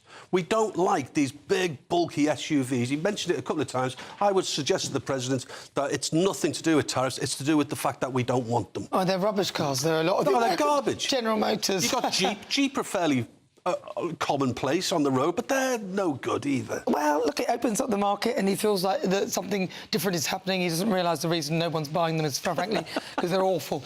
Joining me now is the former presidential campaign advisor to Barack Obama, Spencer Critchley. Spencer, thank you very much for joining me this evening in the UK. So, look, Spencer, this is big. This is a big deal. 15% that's just been announced. They've obviously been talking for a while. What are your thoughts on it?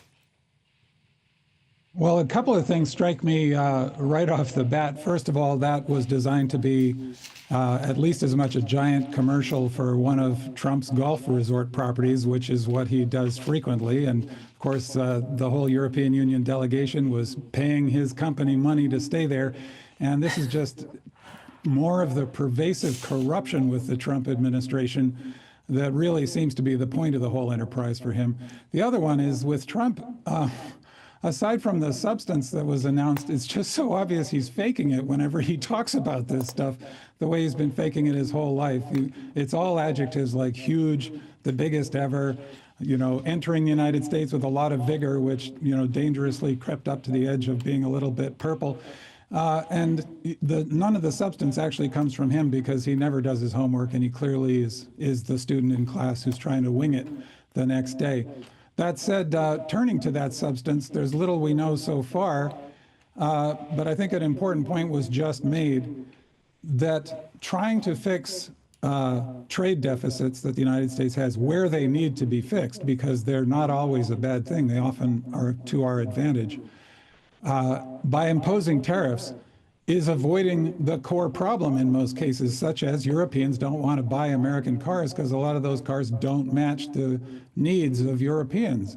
That would be where you'd want to focus. Similarly, chasing economic prosperity, of which the U.S. has had plenty for a very long time, by chasing the industries of the past and while punishing the industries of the future seems to me to be exactly wrong. And thirdly, celebrating the addition of yet another tax on Americans and American businesses, which is what this 15% tariff is also a little strange for somebody who's supposed to be in favor of business and free trade.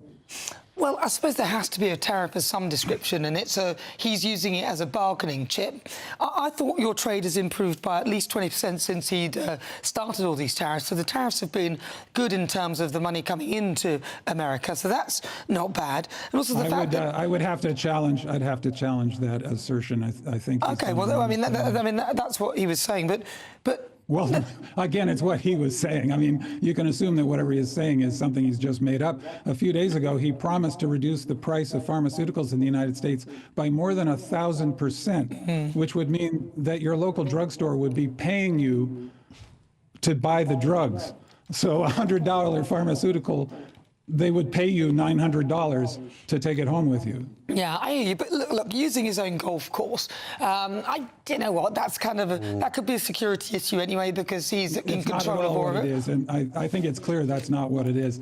Just like his meme coin has nothing to do with some kind of strategic investment. But if you own a golf course on behalf of the United States. But remember, this was meant to be sort of a visit that wasn't meant to be. It was his own private kind of visit. It wasn't meant to be heavily political. He has turned it into that, but then he's just made use of the time. I don't really kind of object to him using his own golf course for everybody to come and for them to discuss and for there to be a meeting and everything else like that. What's wrong with that? Well, the United States taxpayers are paying the costs of this, and foreign governments are paying to go there, and all of that money is going into his pockets, essentially. So every time he does this, and he does this all the time, he's constantly back and forth to Mar-a-Lago, for example, or his place in Bedminster, New Jersey. The Secret Service has to accompany him. You know, an enormous entourage has to accompany him everywhere he goes, quite rightly, at enormous expense to the U.S. taxpayer, and all of that happens to go into his pockets. Just like when people buy these meme coins, the money goes into his pockets.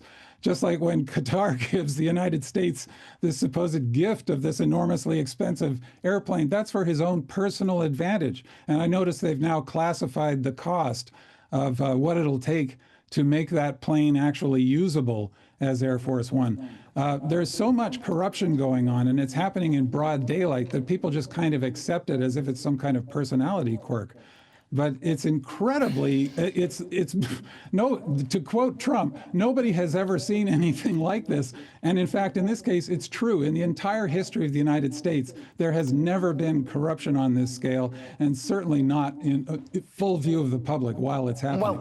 Well, look, the American public would have to pay for him to stay somewhere if he was doing this anyway. And also, there is money that goes into the British tax system from all of this too. I don't know any other. I think most presidencies will have levels of corruption in them anyway. I don't think any of them has got free. No, but you're measuring them from your scales. You're just measuring them from what you think. But I'm just saying. This is Russia scale. Sorry, hold on. I'm just saying, because if we both talk, then nobody will hear anything. So let me just finish. I'm just saying that I think that no president is free from, in terms of corruption. I think they're all potentially at it in some way. And I don't object to him using his own golf court. But listen, I've got to go. But it's really good to talk to you. Much appreciated. That is Spencer Critchley. He was a former advisor for Barack Obama. Right, let me remind you of that dramatic moment minutes ago when Donald Trump and Ursula von der Leyen returned to announce their deal. It's open for our companies to go in and do a good job with, and I think you'll like them. I think you'll like it. And we will, very importantly, they'll be investing a lot of money, but the military is a big number, but that's one number we're not determining. It's going to be whatever it is, but they're going to be purchasing hundreds of billions of dollars worth of military equipment. They're very important. They're going to purchase $750 billion worth of energy. So that's going to be great. And $600 billion worth of investments into the United States over and above what they have. So, and I think that basically concludes the deal. I mean, those are the main factors. I don't think there are too many other factors, other than we're going to get along great. And we have a great relationship now with NATO, which is largely the same. I mean, not exactly, but pretty close, right? Largely. And with NATO, as you know, they're going up to 5% from 2%. And the relationship is very strong with NATO. So I just want to congratulate you. I think it's great that we made a deal today instead of playing games and maybe not making a deal at all. I think it's. I'm going to let you say, but I think it's the biggest deal ever made. Thank you very much. Congratulations. Joining me now is James Du Bois, who's the Senior Research Fellow at the UCL Centre on US Politics. So this is welcome news that a deal has been struck at least, then everyone knows where they are. Where do you stand with this? I think it's remarkable news. In recent weeks, we've seen Donald Trump manage to get NATO members in Europe to increase their contribution, something which successive American presidents going all the way back to George W. Bush had failed to achieve. And now we have the outlines of a trade deal with the European Union, which again has been on the cards and negotiated to a greater or lesser degree unsuccessfully since Bill Clinton was in office. You know, it's interesting, your former guest was deciding not to want to address the actual details of what was happening, but instead to focus on peripheral issues. And I think the challenge you have is that, quite frankly, Donald Trump could announce a cure for cancer and his opponents would accuse him of putting oncologists out of work. So I think it's been a very successful trip for Donald Trump so far. And frankly, it's wonderful to see Bev and GB News getting such front row access to this. Yeah, it's great that we're getting that. And I did think it was odd. Do you see anything that Spencer was saying with regard to the fact that obviously this is his own golf course and he's using his own premises to do the deal? I don't see why you wouldn't, but, you know, do you think there's any merit in that? Is there anything in that? You know what? I mean, this is a unique presidency, and as you rightly push back, every president will use the opportunity to go back to their own, residencies on a regular basis, whether that's George W. Bush in Crawford, Texas, his father up at Kennebunkport, for example.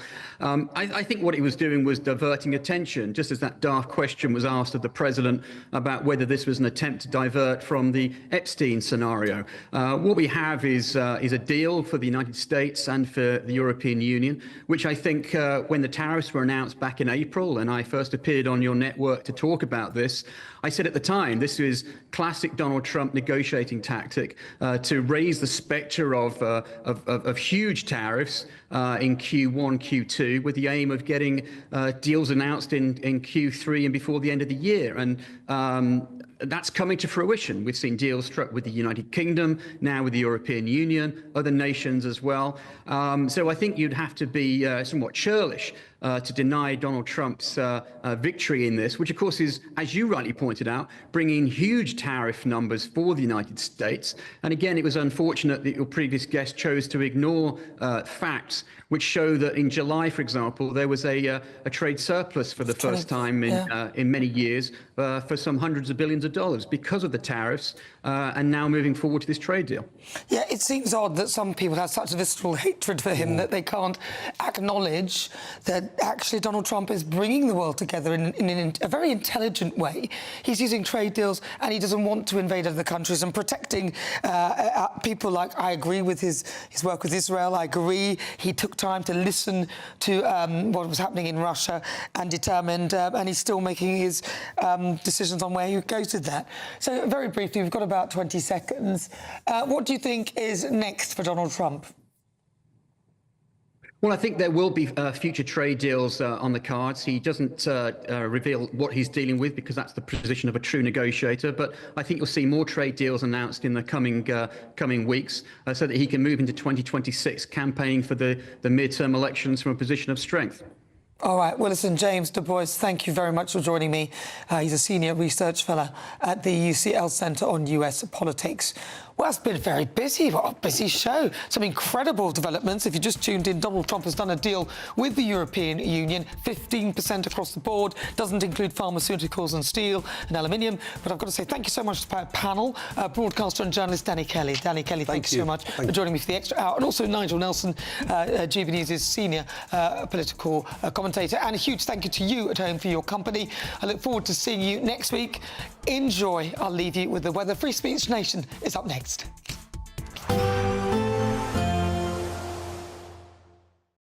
Expect a warm front, moving from the kitchen right through to the rest of the house. Boxed Boilers, sponsors of weather on GB News.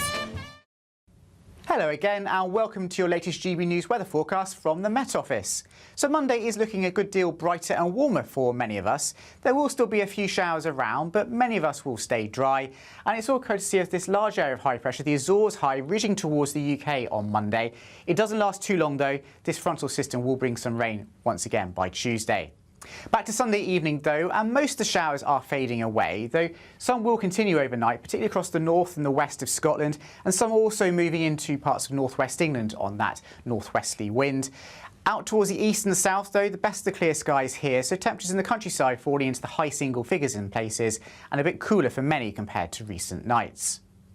It does mean, though, underneath those clearer skies, it will be a much sunnier start to the day compared to Sunday across the east and the south of England in particular. So temperatures quite quickly lifting in that strong July sunshine. A fine day for most of England and Wales, just one or two isolated showers. A few more in the way of showers through the morning across northern or western parts of Scotland. And here, there is still a bit of a breeze coming in from the Atlantic, so a little bit cooler here. But as we go through the course of the day, cloud amounts will vary, sunshine will come and go, but there will generally be a lot of dry weather on offer on Monday. A scattering of showers developing across England and Wales, but these mostly light and many places will stay dry. And generally in the best of sunshine, we could even see temperatures reaching highs of 24 or 25 Celsius across the south and the east, but certainly a warmer day nationwide and 18 to 20 degrees quite widely in the north of the UK too. For Tuesday, a cloudy and damp picture for many. Outbreaks of rain pushing northwest to southeast across the UK. A lot of low cloud, misty, murky conditions around the coast and over the higher ground. Some heavier showers developing perhaps later too. But generally an unsettled week to come, a mixture of sunshine and showers for many of us. But certainly those temperatures on the rise and feeling very warm and humid at times. A positive outlook through the night will power through to a bright day ahead. Boxed Home Battery Storage, sponsors of weather on GB News. It's the final week to see how you can win big, as there's an incredible £54,321 in tax-free cash to be won. What would you spend it on? The holiday of a lifetime? Or just sit back, relax and remove some of those day-to-day financial stresses? Lines close on the 1st of August, so make sure you don't miss out. For another chance to win, text cash to 63225. One entry costs £2.50 plus one standard network rate message. Or text bonus to 63225. 5 entries cost £5 plus one standard network rate message. Go to gbnews.com/win. Entries start at £2.50. Call 0903 686 3232. Calls cost £2.50 plus your network access charge. Or post your name and number to GB14 PO Box 8690 Derby DE1 9TT. UK only. Entrance must be 18 or over. Lines close at 4 p.m. on the 1st of August. Please check the closing time if listening or watching on demand. Good luck. Good Afternoon Britain isn't just about us. The wonderful thing about this programme is it's about everyone watching. It's an interactive programme. Well, there absolutely is something to see here, and we're going to be talking about it more. Whether it's breaking royal news, please bring us up to date, or indeed a particularly punchy speech in the House of Commons. Very, very curious. We bring it to you live, and then we bring you live reaction as well. That's Good Afternoon Britain, weekdays from midday. Only on GB News, the People's Channel, Britain's news channel. From the school run to the home run, watch a new show for all of Britain. He can say whatever he wants. A straight talking show where all voices are heard. And, you know, when are we going to stop talking about smashing the gangs and actually do it? With the stories that matter from every part of our country. There's a bit of a crash landing there for your Chancellor. Bold, fearless and standing up for you. That's me, Martin Daubney, 3 p.m. till 6 p.m, weekdays, here only on GB News. The People's Channel, Britain's news channel. Westminster's full of talk, but out here, it's the real world. Am I allowed to talk No, now? that's it. This is where it matters, real people and real lives. That's what politics is all about. In fact, has Trump made a good start? No. Straight answers, no spin, and just a couple of pints. How many fingers have I got up? About 10. So join me for Lee Anderson's Real World every Friday at 7 p.m, only on GB News. The People's Channel, Britain's news channel. You want to know what's really going on in the corridors of power? Labour don't know what to do with you half the time, and that makes you quite lethal in the chamber. Get behind the headlines with Chopper's Political Podcast. Join me, Christopher Hope, as I sit down with the great and the good of British politics. We'll see where this ruling takes us. These are the stories shaping our nation. Chopper's Political Podcast, available now on all platforms. Listen in and stay ahead.